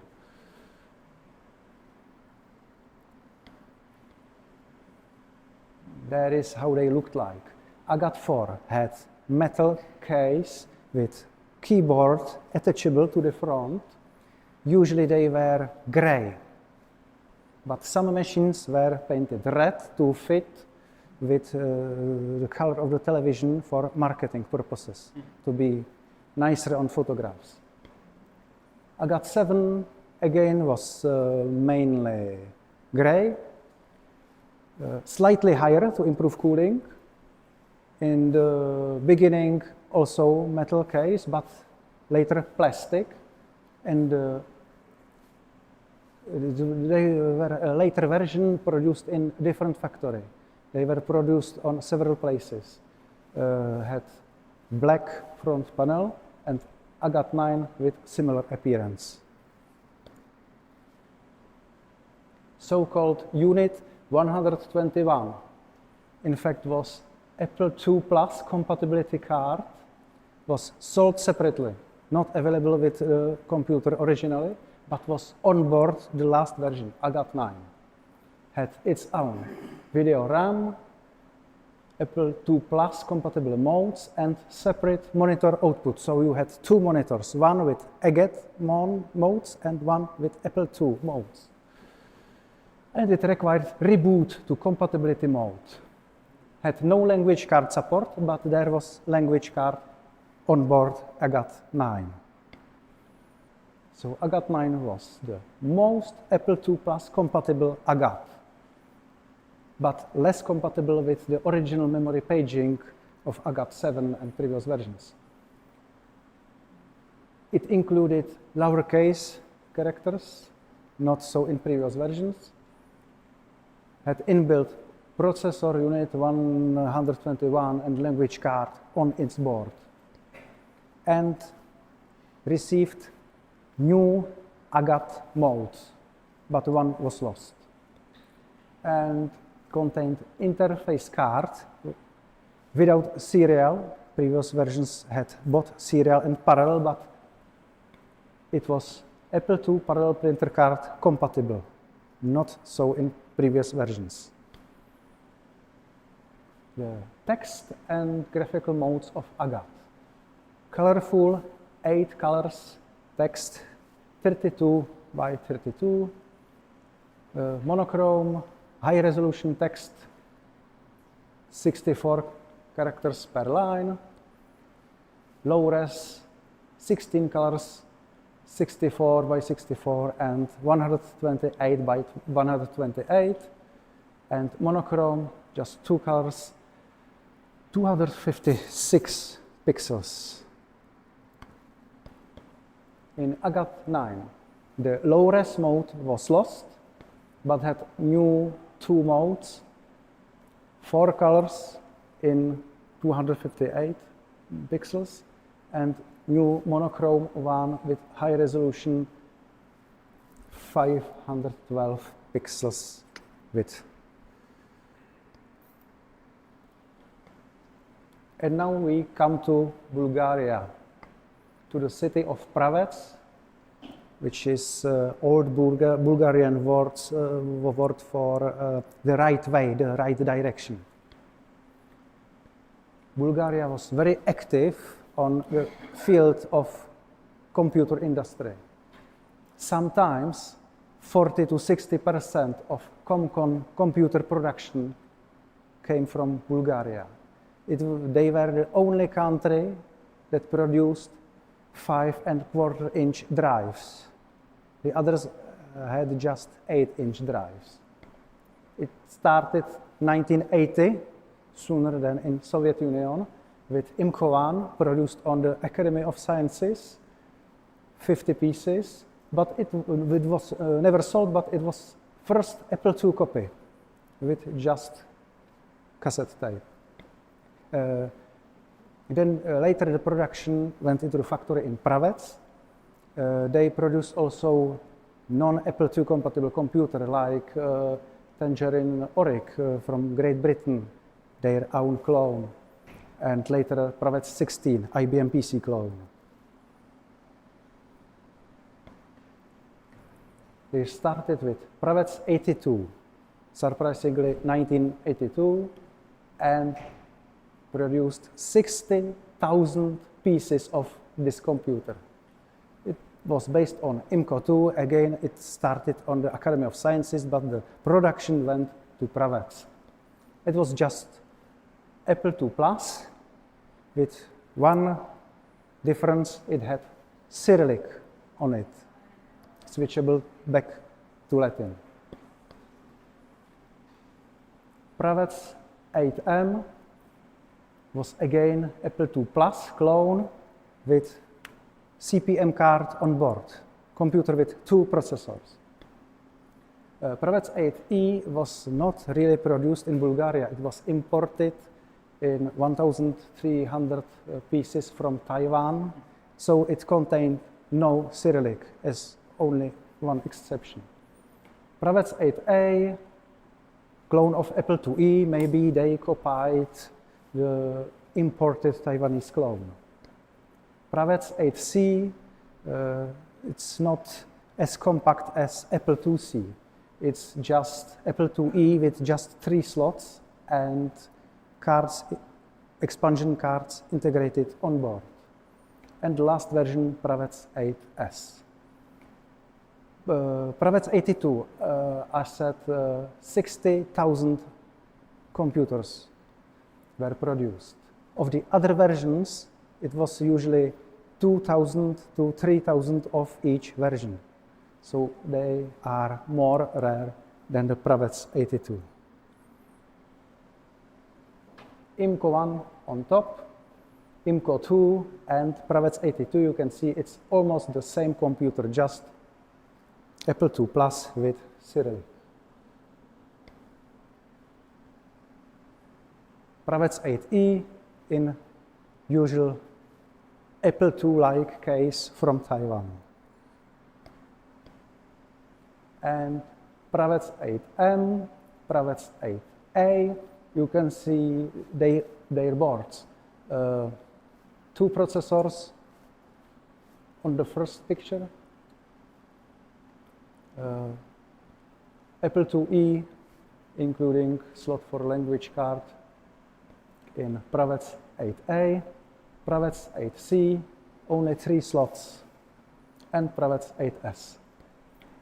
There is small difference in the cases. They look very similar, but the lights next to keyboard are different in MA and CS versions.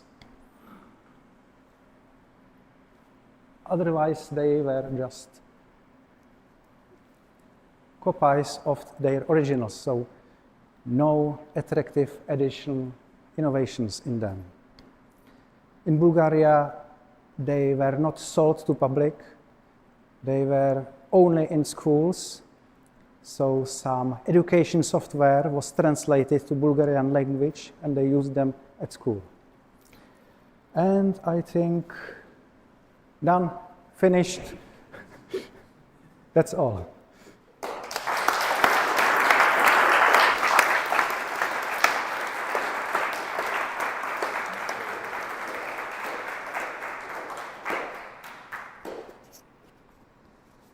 Great, thank you, Jiri. I think I don't think we have time for questions right now, but you can talk to Jiri afterward.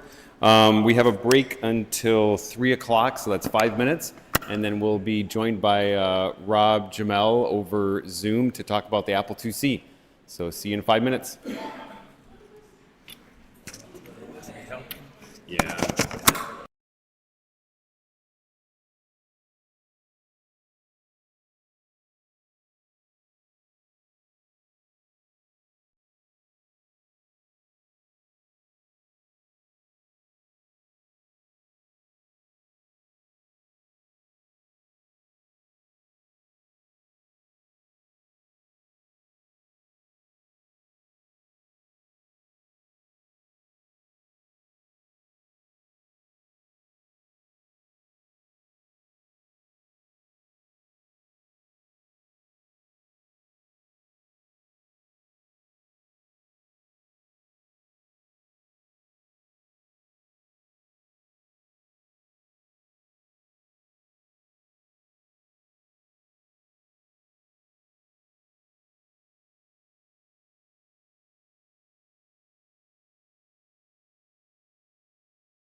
Good.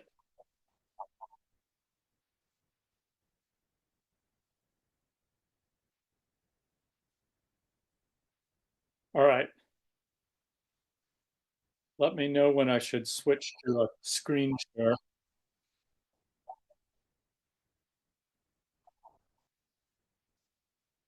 You can't hear me?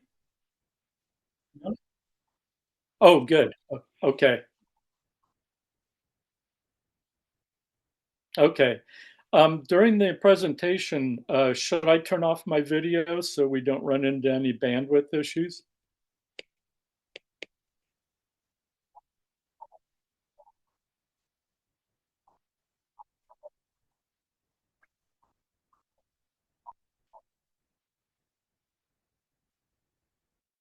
Okay.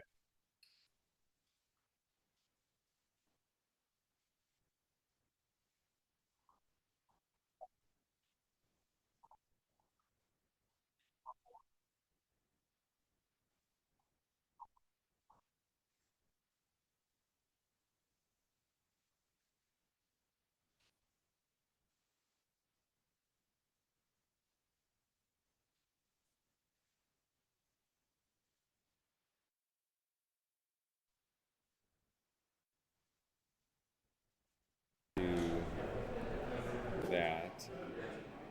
Actually, I wonder about the sharing. Whoop. Now it's. I get it. And then we can share video from that camera. Right. I think we sort of lost Rob. Did you turn off your video? Fine.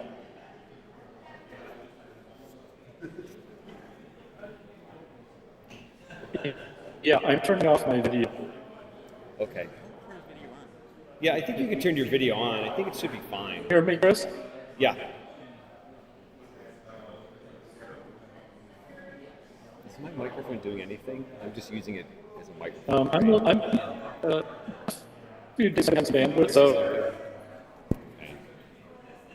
He is actually kind of frozen. It might be the thing that's also his end too.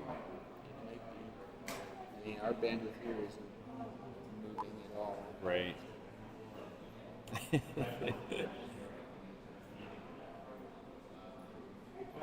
All right. Rob, do you want to also try sharing your screen just to make sure that. sure.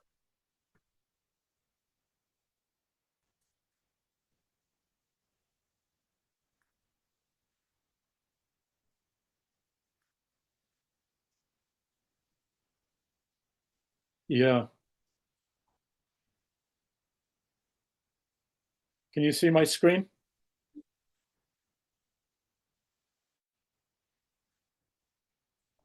Okay, here we go.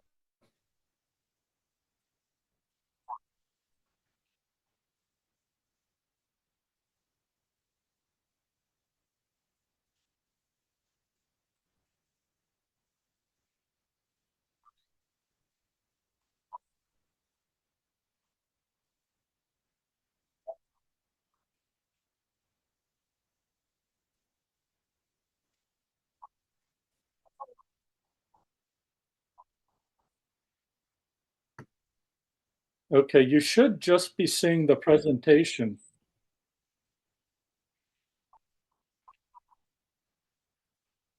Oh, okay. Let me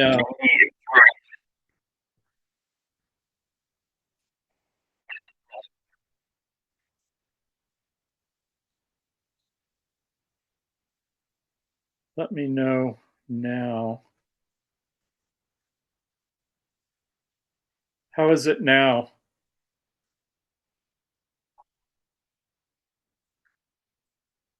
Oh, wow, that's really weird. Huh. Hang on here. Let me try this again.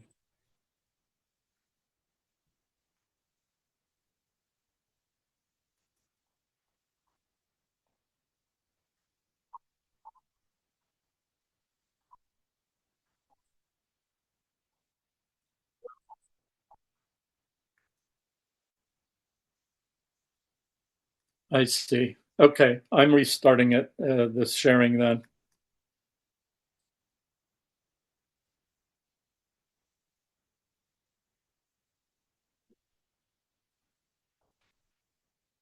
Okay, good.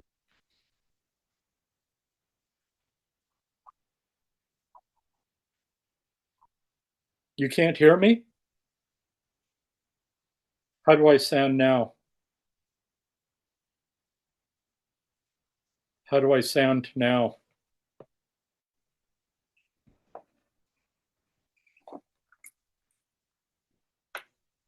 Do I sound okay now?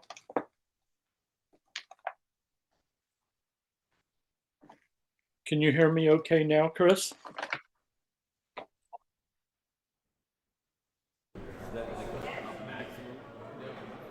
Okay, so we can turn it up. I'll put on my headphones. Maybe that'll help. Okay, that sounds good. Why don't we introduce him? All right. I'll check the volume level. Okay, Rob, do you think you're ready? Yeah, do I sound okay? Yeah, sounds great. All right. All right, everybody, let's go ahead and get started. Okay, so today we have the great pleasure to be joined by Rob Jamel. And Rob worked at Apple Computer from 1981 to 1989.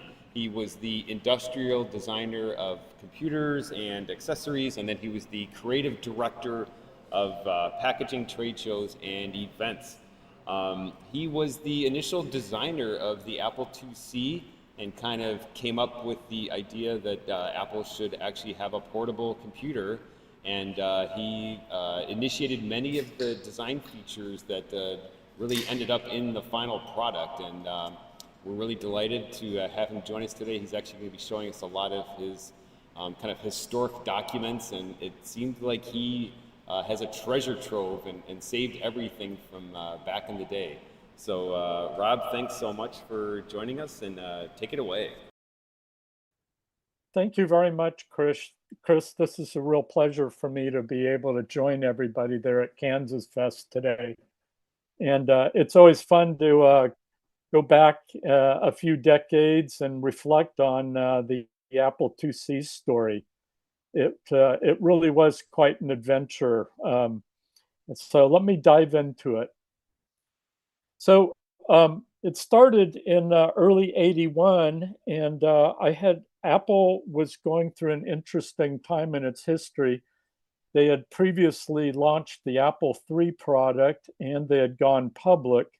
What they were discovering was that the Apple III wasn't selling very well. I was scheduled for an interview on a Wednesday in February after I had driven across the US from Ohio seeking work in Silicon Valley.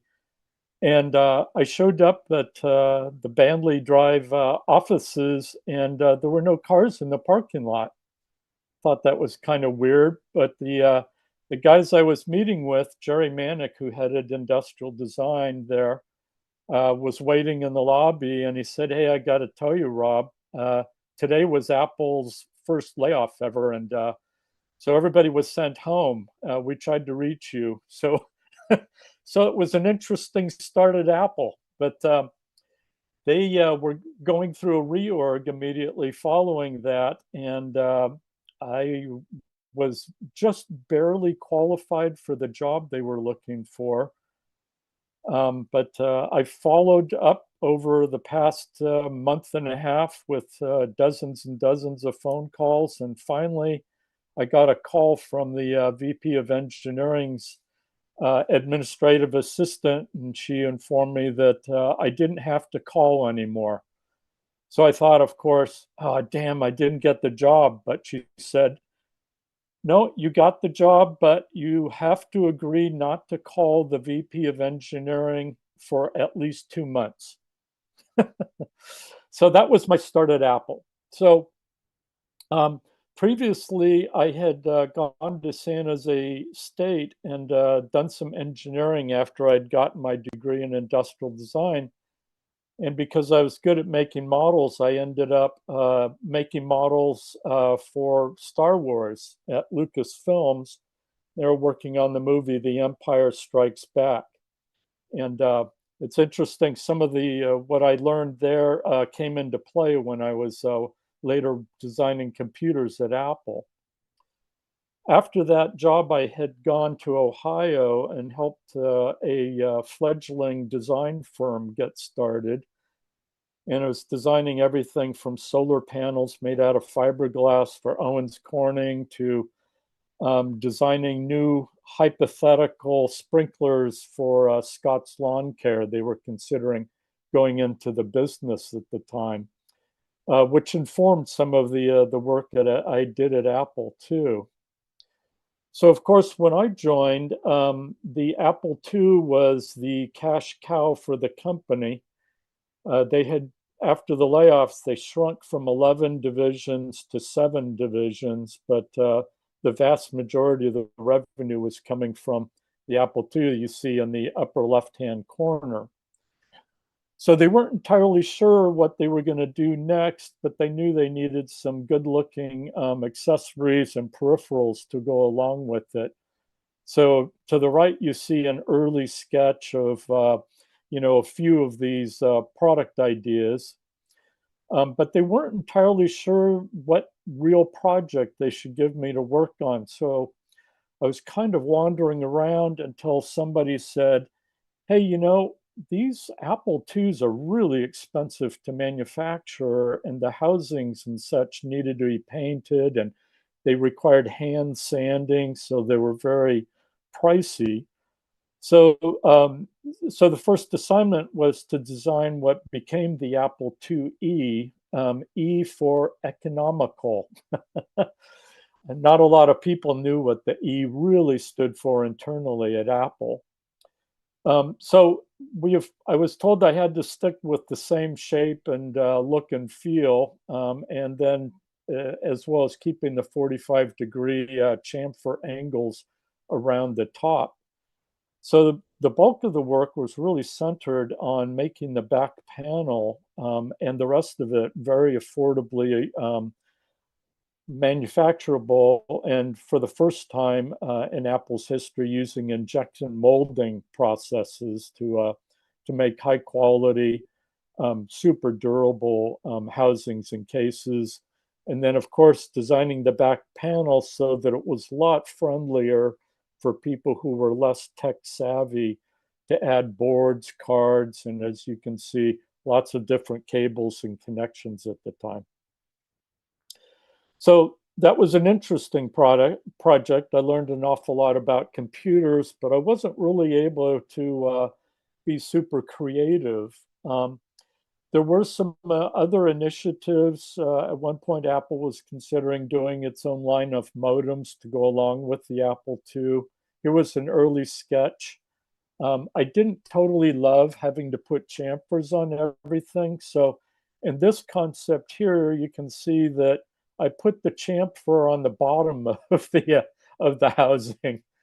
Jerry Manick, the lead industrial designer, he gave me a bad time about that. But you can see at the back, it had the little vents and stuff just in the same style as the Apple II and IIe. But I wanted to start playing around with new ideas. And I knew that if I wanted to develop a relationship with Steve Jobs, I was going to need to do some stuff that really kind of started being provocative.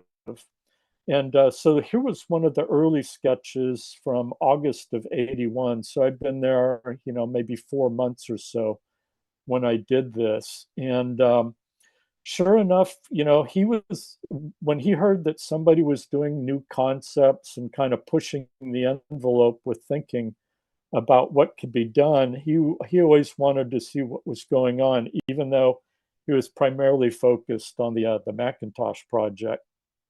So, but you can see here, I was envisioning, what could be done with an LCD or flat panel display, and envisioning them being really thin and such.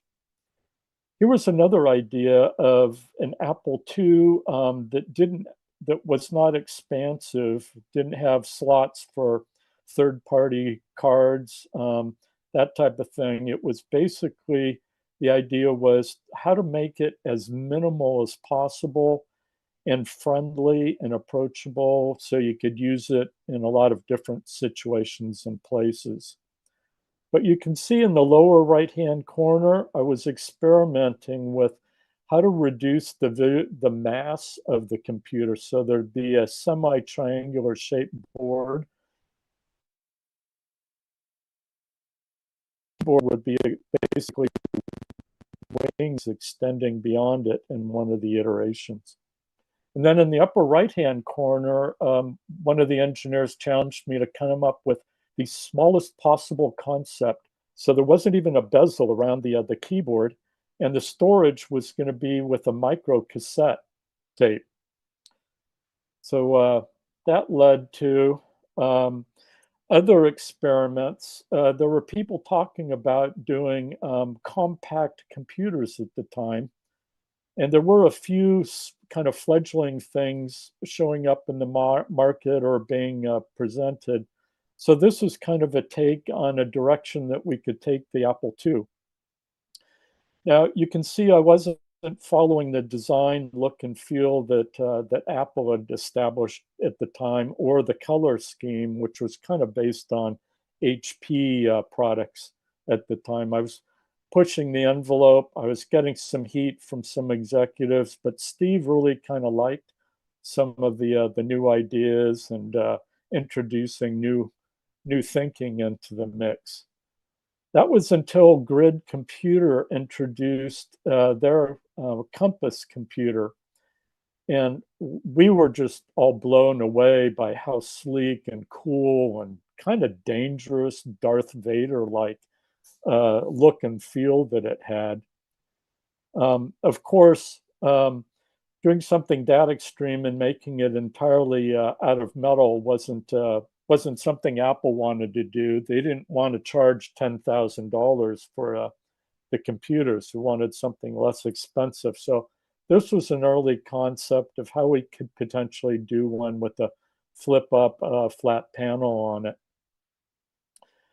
But the real issue at the time was, and by the way, this is a page from the board presentation that Steve Jobs gave when he first was trying to convince the board to fully fund the Macintosh product. Now this was, and he proposed that it would launch in January of 1982. So this was 1981. And you can see at the top, the price of the Apple II system at the time was just under $2,500. And then the Apple III was just under 5,000. And then the projection for the Lisa was 6,000. So Steve's original price he wanted to sell the Macintosh was $4,000, in the $1,000 to $1,500 range. It eventually, of course, was introduced at $2,495. The dilemma for the Apple II division at the time was that, holy crap, we're the profit center of the company, and if Steve comes out with the Macintosh price at $1,000 and it doesn't succeed, we'll have killed off the Apple II division.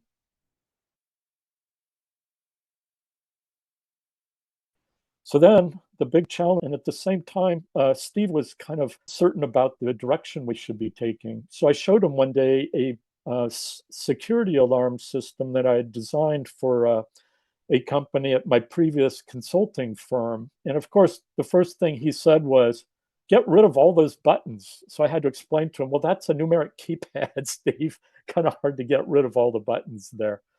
But that spurred some interesting discussion, and he wanted me to, push the envelope, but he recognized that I was the youngest designer at Apple, and I was actually not totally qualified when I'd been hired. So he was open to the idea of hiring or engaging some outside designers to do some hypothetical designs, just to re-energize the internal industrial designers throughout Apple and mechanical engineers. So we settled on giving a project to several design firms. They were all in Europe.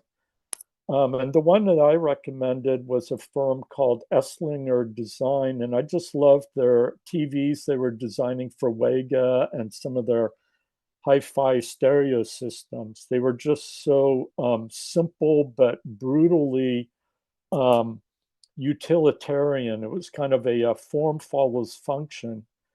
But he brought another thing to all of the products that he and his colleagues designed, and that was they brought emotion to the notion of form follows function. So Steve liked them, and we visited the world's best designers in Italy, the guys who were designing for Olivetti, and we engaged a really great firm in London also, and we hired them to do a bake-off. And the project was called Snow White, and Jerry Manick, the lead industrial designer, was the one who came up with the name. And we had 7 divisions at the time, so each one represented one of the 7 dwarfs, and that led to this project. And we had $100,000 to split amongst these agencies. And Esslinger Design came back with some really radical designs at the time. And instead of sending drawings, that type of thing, he sculpted mock-ups out of polystyrene foam, and then they painted them with latex plastic. So what you see here on the screen was their initial concept for the follow-up to the Apple II. And you can see that on top, they have the side vents, that type of thing. And then they have a sloping front, but a detached keyboard. So that was good for some good discussion and some argument within Apple II.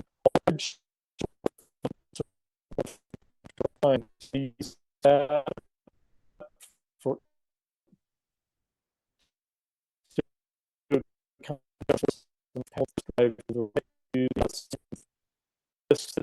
was introduced with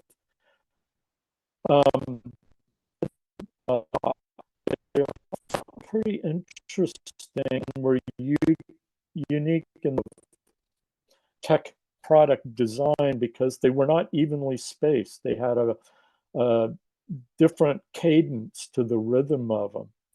And then at the top, product design, the first concept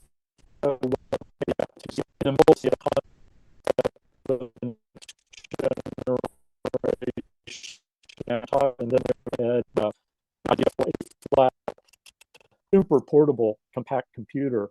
Now this was 1982, so they were thinking way ahead of time. And then, so we engaged them, and then Steve signed them up for what we thought was $1 million contract, but it became a $2 million contract to develop hypothetical designs and real designs for products for each of the divisions. And what you see on the left were some of the initial ideas. And then they even did a version, the follow-up for the Apple IIc, fully injection molded, but designed to accommodate all of the boards, but now employing this new, what we called the Snow White look at the time. But of course, that thing was just unwieldy.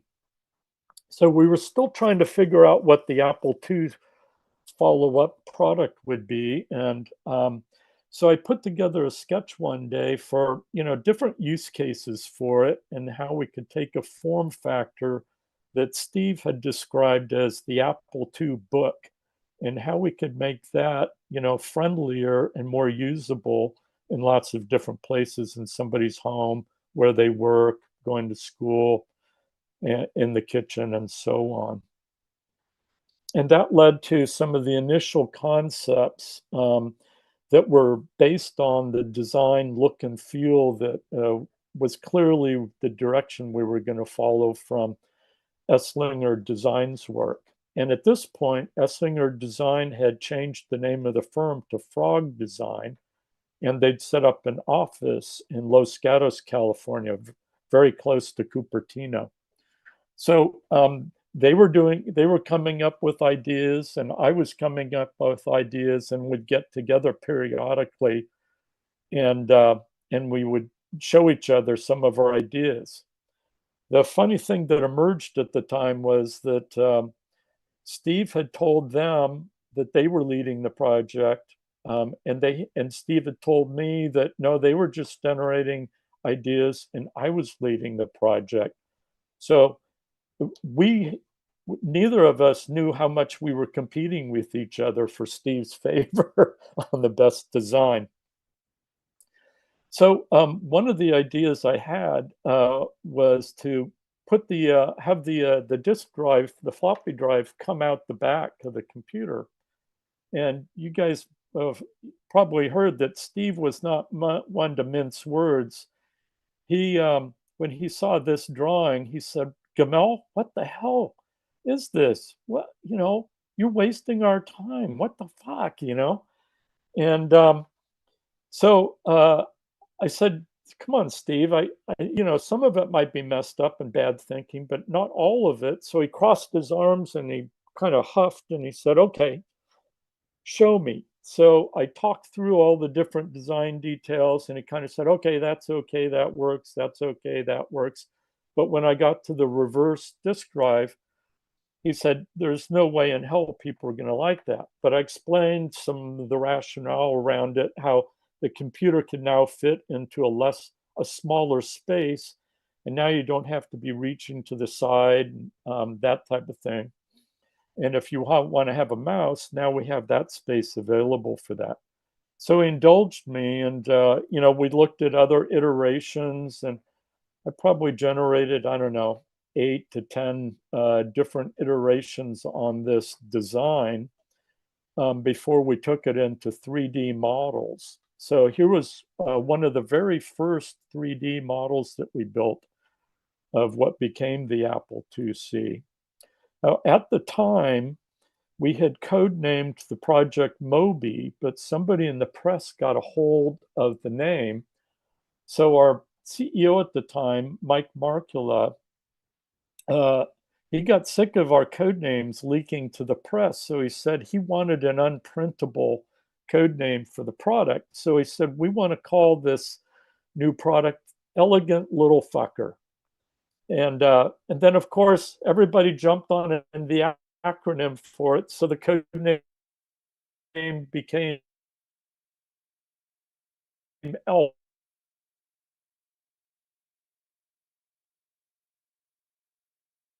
and Philly and some others. So here was one of the early designs.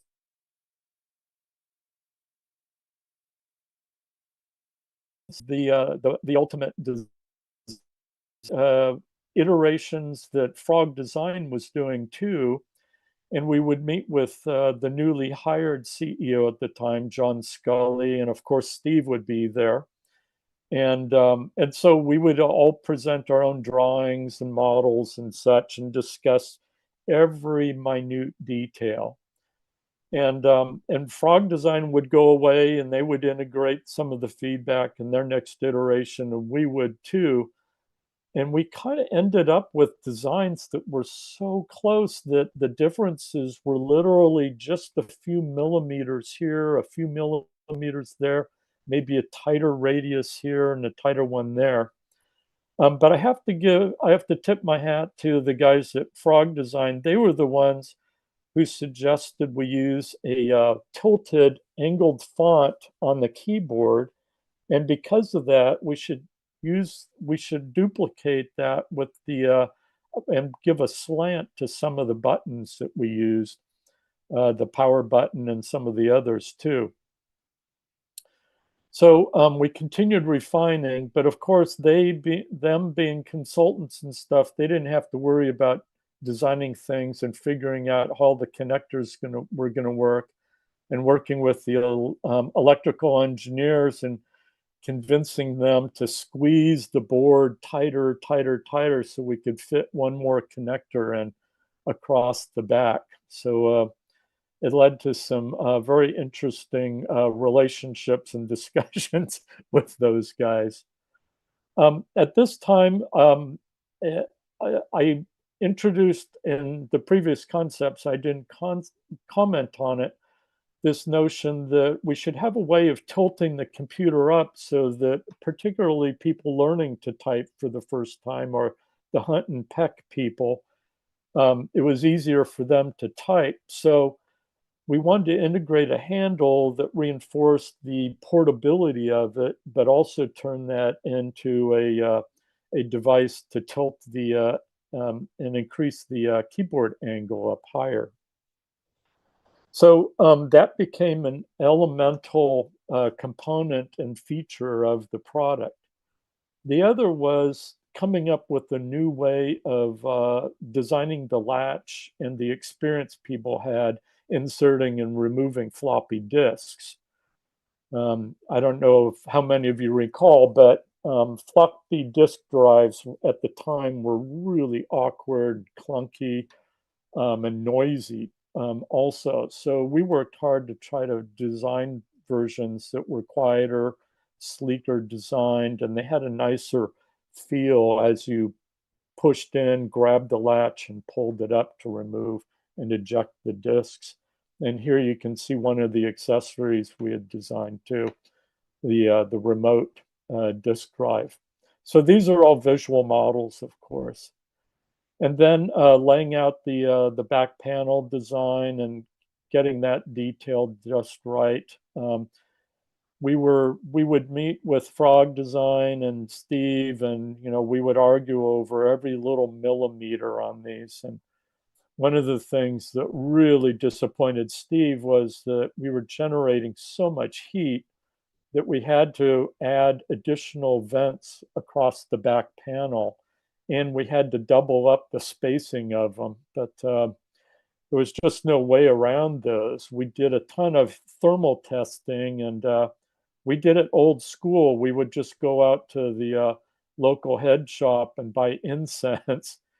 And then there was a room in our building that we would rope off, and we would heat up the computer and let it stand still. Nobody could go in and disrupt the air. And then we would sneak in very quietly, light the incense, then would go out and watch what was going on through a glass window where the smoke came out of the vents. And that eventually led to the final layouts of the ventilation and the housing with this transparent lucite case we made.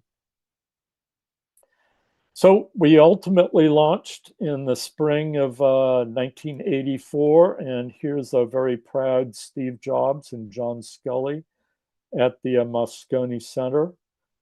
And this is a layout from a magazine called Communication Arts, and they did a big spread on the event for the launch of the Apple IIc, and it was dubbed Apple II Forever. And so you can see here the layouts in the middle. That was the brochure that all of the attendees were given in a little packet. And then you can see, you can see in the upper left-hand corner a photograph, an overhead view of all of the demo stations and peripherals and third-party vendors that were making hardware or software to go along with the Apple II and the Apple IIc. And then all of the graphics that led up to the opening and the entrance to the Moscone Center. And then when the products were announced and the unveiling was handled, people realized that underneath their seats in this auditorium were little covers with a briefcase that I had designed. And those briefcases held first edition Apple IIcs, and Apple employees were positioned next to sales reps and salespeople. And Apple employees gave those computers to those people so they could see one for themselves and play around with it right there in their seat. So it was a huge hit. And then, of course, this is the initial packaging for the original Apple IIc. You know, we did a big red thing, not to be missed by anybody. And this was a beauty shot of the original IIc with the monitor. And I want to tell you, we broke some kind of records with Sony getting this monitor to market, because a number of months before we launched, we did some focus groups with people in several cities across the US to find out what they thought of the IIc. And of course, they all had to sign non-disclosure agreements and stuff. And a lot of people liked the computer and they realized how cuddly and stuff it was. But when we asked them how many would buy it, it was far less than 50% of the attendees, which was a little humbling, until we showed them what the computer would look like with our projected monitor that was going to follow, you know, was going to hit the marketplace 4 to 6 months after the introduction. Well, then it went up to closer to 60% of the people who would buy it. So we said, holy shit, we need to rush that monitor into production. So it was available to ship when the IIc launched in April. So that was a miracle they pulled off. And then the next product that I designed for it was the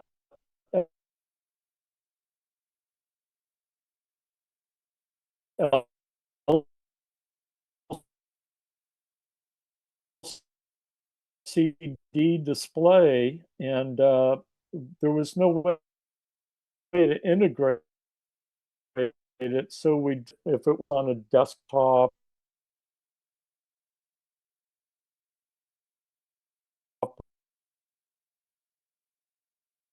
or some other, and you know, this was back when we did all the design on drafting boards.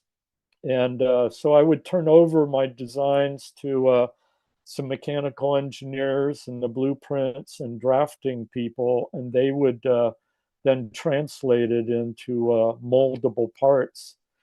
And we would do test runs of those and do temporary tooling to generate all of the pre-production units that we would use for our reliability testing and so on. But this is what I would supply to the rest of the engineering team to do their part. So of course, you know, after I did my part, they did the really hard stuff. So I did some additional work, and I went to Germany and spent time working with Frog Design in their studio there and working with Hartmut. And a fun story that I'd like to share with you was it was a lot of fun working with Steve. And yeah, periodically he would walk into my cubicle and he would say something like, he wouldn't say, hi, Rob, or anything like that. He'd just walk in, look at me, and he'd say, what is this piece of shit you're working on? And I would again have to talk him through the thinking, and I would find out, what the lightning rod for him was. I would fix that, and then the rest of the design he would love. And on one occasion, he grabbed a drawing off my board, and he ran back to the executive building and ran around and showed a bunch of other execs, the newest design that was hot off the drafting board, so to speak. So working with him was, the agony and the ecstasy, I guess I could say. So while I was working with Hartmut on what might be the next generation 2C, Steve was launching the Macintosh in Europe, and he was tired of the cooking in northern Germany, where he had been in Berlin and Hanover. And he had chartered a jet because he was also sick of the the commercial airlines, and he needed some pasta. So he called Hartmut and me. We were in Stuttgart, and he said, "Hey guys, I need to get some really good pasta for dinner tonight. So I've got a jet, and if you'd like to join me, I'll pick you up in the Stuttgart airport in 90 minutes." So we hopped into Hartmut's souped up BMW, and we made it there in time. It was about a little over an hour's drive for us, and then we had to get through, security and stuff. And we met him on the tarmac, and at the side of the jet, and he welcomed us on board. We flew to Milan. We're met by the general manager of Apple Italy, and with a limo, and we all piled into the limo. When we drove about 20 feet, and Steve said, wait, stop. And Steve realized that we were going to go to this really fancy restaurant, and Hartmut and I hadn't had time to change, so we were wearing jeans and t-shirts or polo shirts, I forget exactly what. Steve hopped out of the limousine and took off the three-piece suit he was wearing in the jet and put jeans and a t-shirt on and joined us and we got whisked off to the hotel that had the fantastic restaurant. So the other part of the story is that he wouldn't let them give any of us menus. He knew what we all needed for dinner, and he proceeded to point to different things on the menu to the maitre d', who then placed the order and ordered some great wine. And then we discovered that dinner was 7 courses of pasta. That was it. No salads, no entrees, 7 courses of pasta. But it was fantastic. After dinner, we all went back to the airport. He dropped us off in Stuttgart and then went on to Paris because he had arranged a date with the woman. He said, look, just like Isabella Rossellini at the time. So that's my Steve Jobs story I wanted to share with you. So as Chris very kindly mentioned, I then transitioned into marketing and assumed responsibility for everything that Apple marketing did that was 3-dimensional. So trade show booths, events, the packaging team, awards that were given to top salespeople, all kinds of crazy 3D stuff. But then Steve left, and I really missed Steve. And Commodore had just acquired Amiga computer. If any of you remember the Amiga computer, it was like a Macintosh on steroids, and it was full color, where Macintosh at the time was still monochrome. So they lured me away to become their head industrial designer. And one of the first products they asked me to work on was a cuddly version of their Commodore Amiga. But of course, they insisted on the keyboard including a numeric keyboard. So how could you make that kind of a thing cuddly? Anyway, this is a concept for what that might have looked like before they blew the introduction of their computer and had to lay everybody, including me, off. So this product never saw the light of day.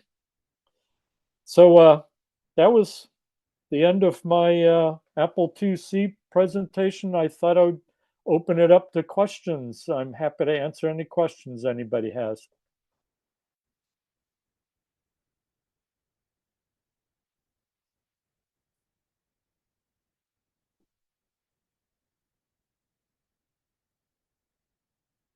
Hello?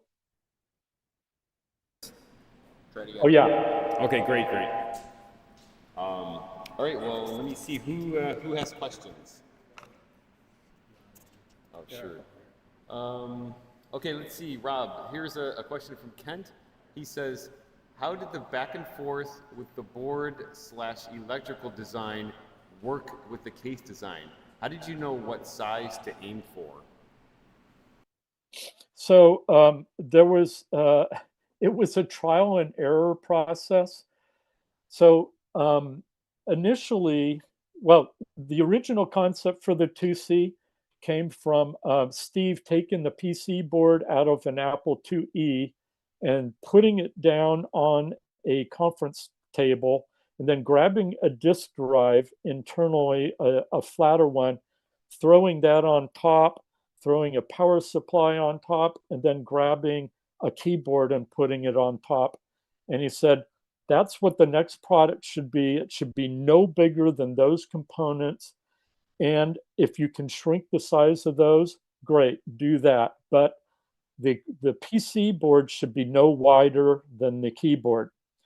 So the electrical engineers, I was looking at them and they were shaking their heads. How are we going to do this? So connectors took up almost the entire width of that back panel, except for where the power supply was. And we kept having to find new connectors that were a bit narrower, so we could get them all squeezed in there. But I don't remember how many generations of PC board layouts we went through before we got it all to fit. So good question, Kent. Rob, do you want to start your video also? I think I turned it off in the middle of your presentation to save bandwidth. Oh, I don't. Oh, the presentation? Video, yourself. Oh, of myself. Oh, got it. There. How's that? Perfect. Hello. All right. Let's see. Next question is, when you were talking about the unprintable code name, your audio kind of dropped out at that moment, which I swear we weren't trying to actually obscure it, but we're wondering what was the unprintable code name and what was the acronym for it? So this came from Mike Markula, who was the world's biggest, most wonderful gentleman, kind, and kind-hearted, and I had never heard him swear before, so I was shocked when he came out with elegant little fucker. Oh, great. Let's Yes, see. so that became the acronym ELF. So let's see. Jeff is asking, he says, I heard rumors for how Apple used their Cray for design, both electrical and industrial, and was it around for the Apple IIc development? No, that was much later. I forget what year that showed up in, but you know, Apple got that, and a lot of people, they just didn't know what to do with it. So it was underutilized for, I think, the first several years. Cool. And then, let's see, Brian is asking, were you involved in the development of the Apple IIc Plus? No, I was gone at that point, and I think either, I think Kevin Ives took that one.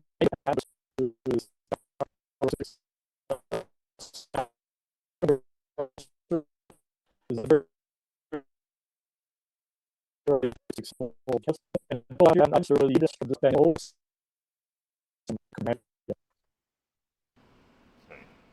Hold on, you're breaking up a little bit. I'm going to try and fix it.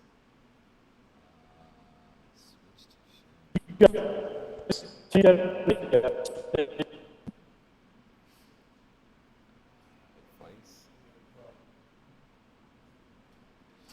we go. Okay. Yeah, that's better. So sorry, what was the answer to that question about the IIc Plus? Turn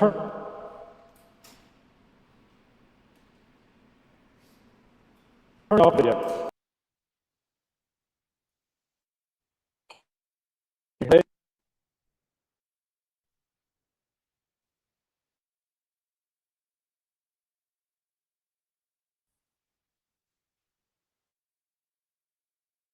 Okay, try again, Rob. Let's see if that works.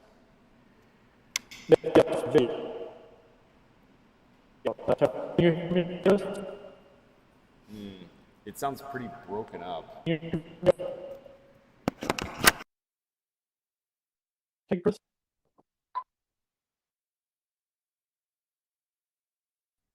Chris,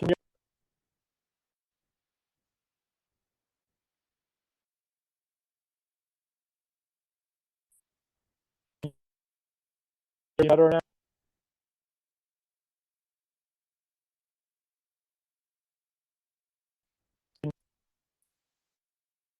Yeah.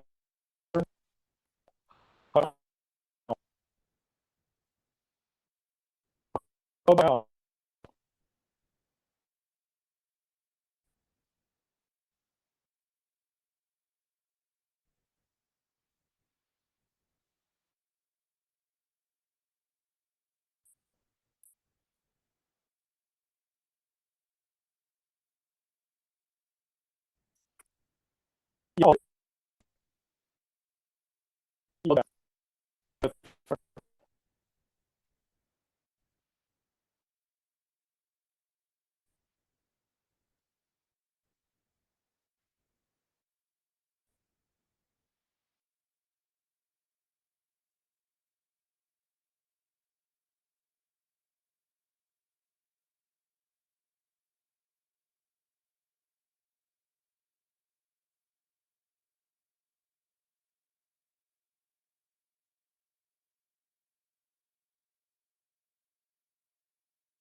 I'm here, Chris.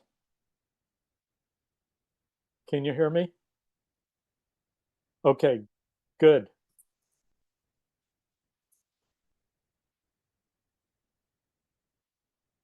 Well, the weird thing was Chrome decided to shut down on me in the middle of that. Yeah, so I have no idea. But I have the answer to the last question in mind. So the guy who replaced me, his name was Gavin Ivester, and another guy was brought in too named Adam Grosser. Adam now is a very successful VC and is working a lot in the AI and airborne EV space. And Gavin Ivester, until last year, he was the head of industrial design for Bang& Olufsen in Copenhagen.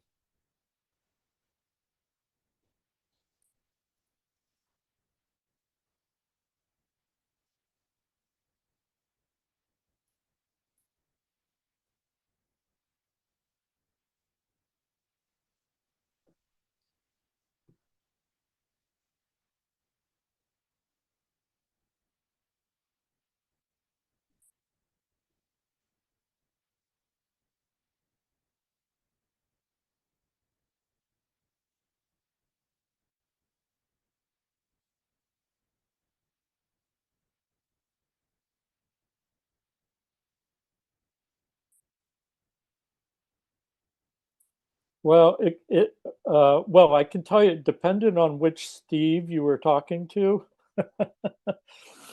So Woz, of course, thought it was Apple II forever. Jobs, of course, thought that Macintosh was going to sweep the world and dominate the world of computing. So I was kind of straddling. I got a lot of teasing because I was the first person in the Apple II division to order a Macintosh for my desk. It was a little controversial.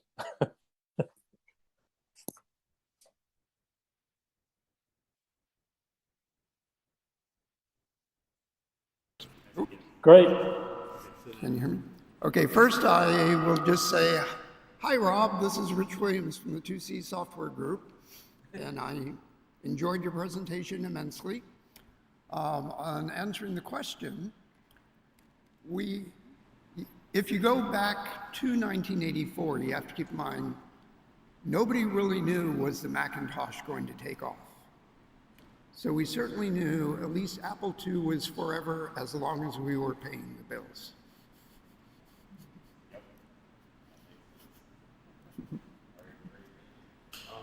Let's see. What other questions do we have? Okay, here's another question. Actually, this is from Rich. Great. He's wondering at what point in the design of the Apple IIc was the decision made to use the external power brick, and how did that affect the design choices? I think that was made early on because it was pretty clear, we weren't going to be able to develop, the C computer, which was intended to be cuddly and compact if that was internal. So I don't remember exactly when, but I remember thinking, being so relieved when we could remove that brick from the inside. Actually, like a struggle to try to fit it in? I mean, was that like you guys really, really wanted to, and then you just realized after a couple months that it just was not going to happen? I don't remember an awful lot of debate. I remember a lot of angst about having the brick. We knew people were not going to love that. But the trade-off we felt was worth it, and being able to have a much lower profile computer that, you could use on your lap. Okay, gotcha. So let's see, here's a question. It says, what was the intended way to use the metal monitor stand? Was the intention to have the Apple IIc always in the stand, or just when the computer was not in use? So it was designed so that you could use it either way. But after we realized what needed, the way the two worked together, we had ideas for how we could improve it in the next generation, but of course that never happened. But one of the ideas was, to have the handle when it was folded down, kind of lock into place in the monitor stand, so that if you didn't want it kind of sliding around, that type of thing, it felt like a more cohesive unit. And then here's a question from Jeff related to the earlier question. Was there a battery option part of the original design? Yes, I designed a battery pack. If you put the handle up, the battery pack would fit right underneath the back 1/3 of the 2C and fit exactly perfectly underneath it. Now, it didn't mechanically attach, although we did explore ways we could do that. In the end, we kind of said, "Now we'll just have people rest the computer on top of it." And then we did have some rubber things that fit into the vent slot so it wouldn't slide around, that type of thing. But I don't think it ever got put into production. I still have the drawings for it. Cool.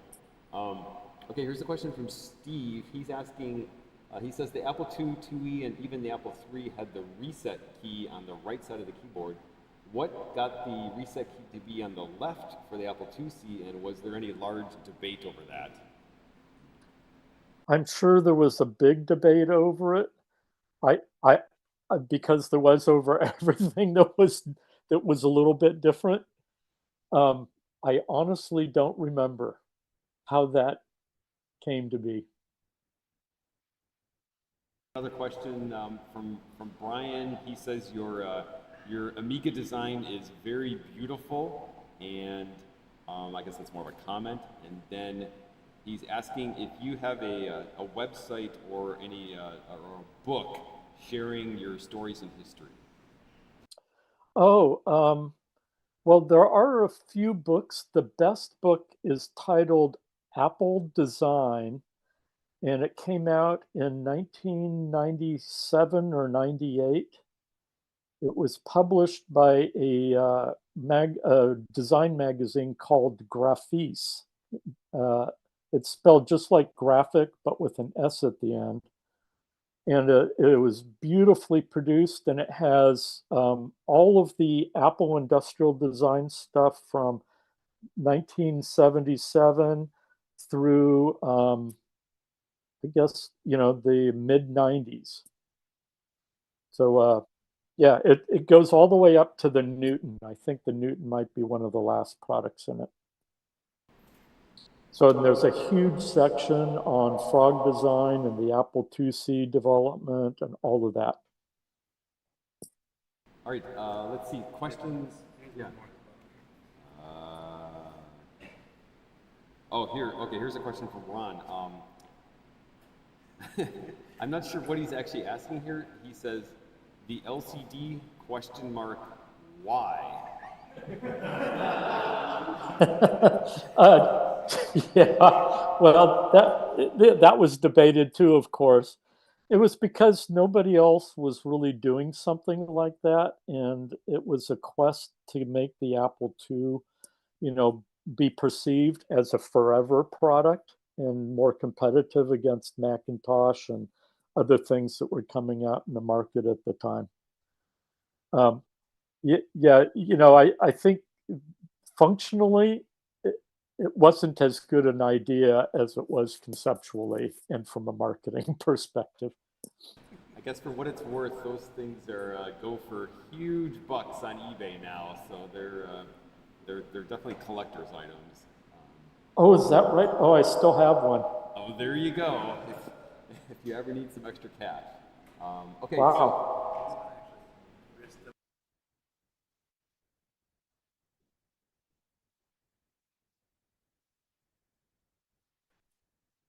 Okay. Was there any consideration given to the design and use in schools, such as kids banging on it, the slamming of the drive and the discs, and unplugging the cables and stuff like that? How was the 2C going to be sold and used in schools from a design perspective? Chris, can you repeat the question?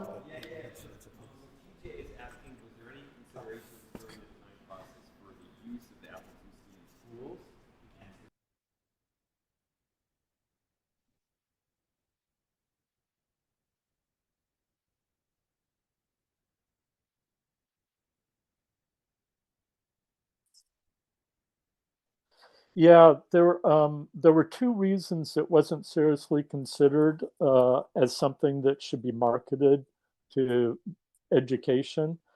One was that Apple was, at that point, the Apple IIe was hugely profitable for Apple, and a lot of the schools really liked the expansion ports and stuff, and the greater versatility of what they could do with it.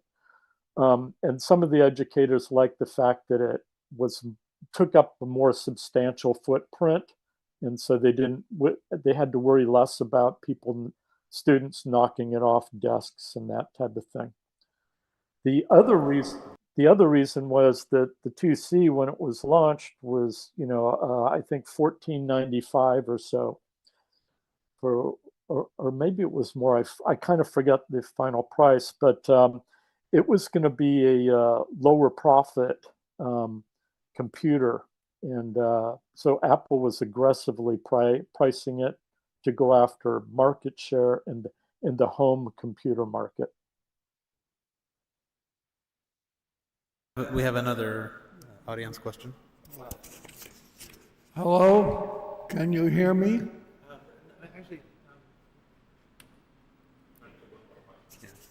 Let me say one thing about what's happening with the questions here. I don't think Rob can hear what goes into this microphone, so I think we're going to have to relay the question. Yeah, that's what I wanted to do anyway. Yeah. Yeah, okay. So I'm receiving the question now. Basically, Yeah, that works. Design lead the process and engineering have to fit itself into the design concept, or how close was the coordination between design and engineering? Okay. Yeah. Now, can I just talk? Who's got the microphone here. Okay. How close was? Okay. This is a tough. Can you I hear can me? hear a voice, but I can't make out the words.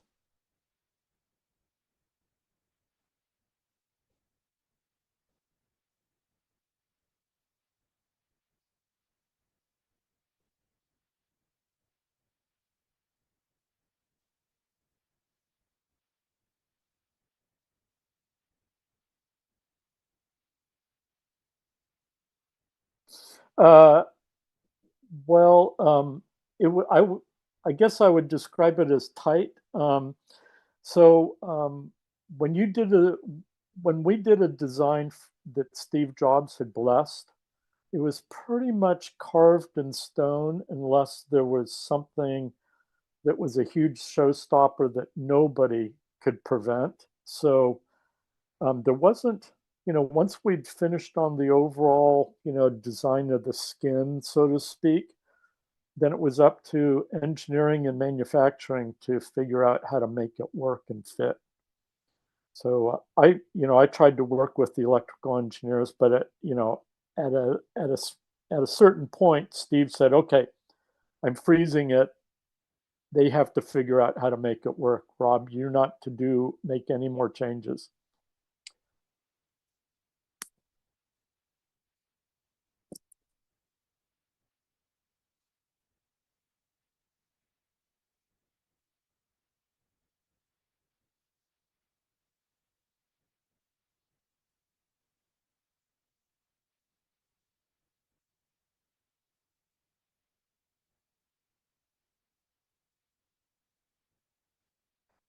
Well, so here's how that happened. So I proposed to Steve that, we create a project and we design hypothetical products for each division that would represent the next generation, so we could move beyond the HP look and feel that Apple's original products had.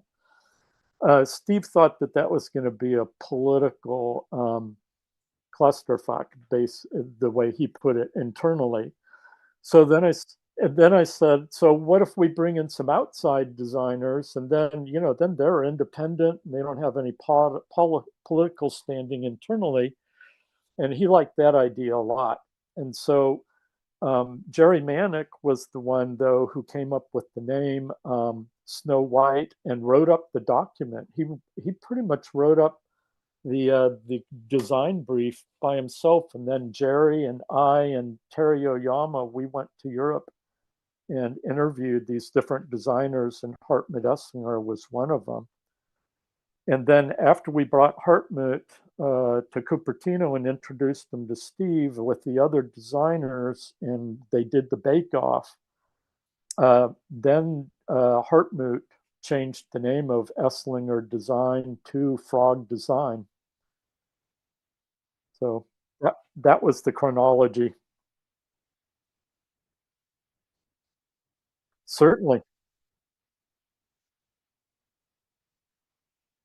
Anything else here? Okay.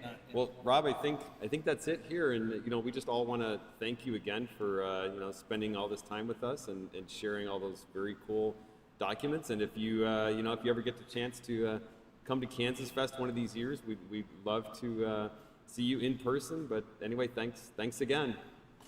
Hey, it was my pleasure. I really enjoyed it and had a ton of fun doing this. So thank you, and apologies for the technical problems, but everything else was great. You too. Bye.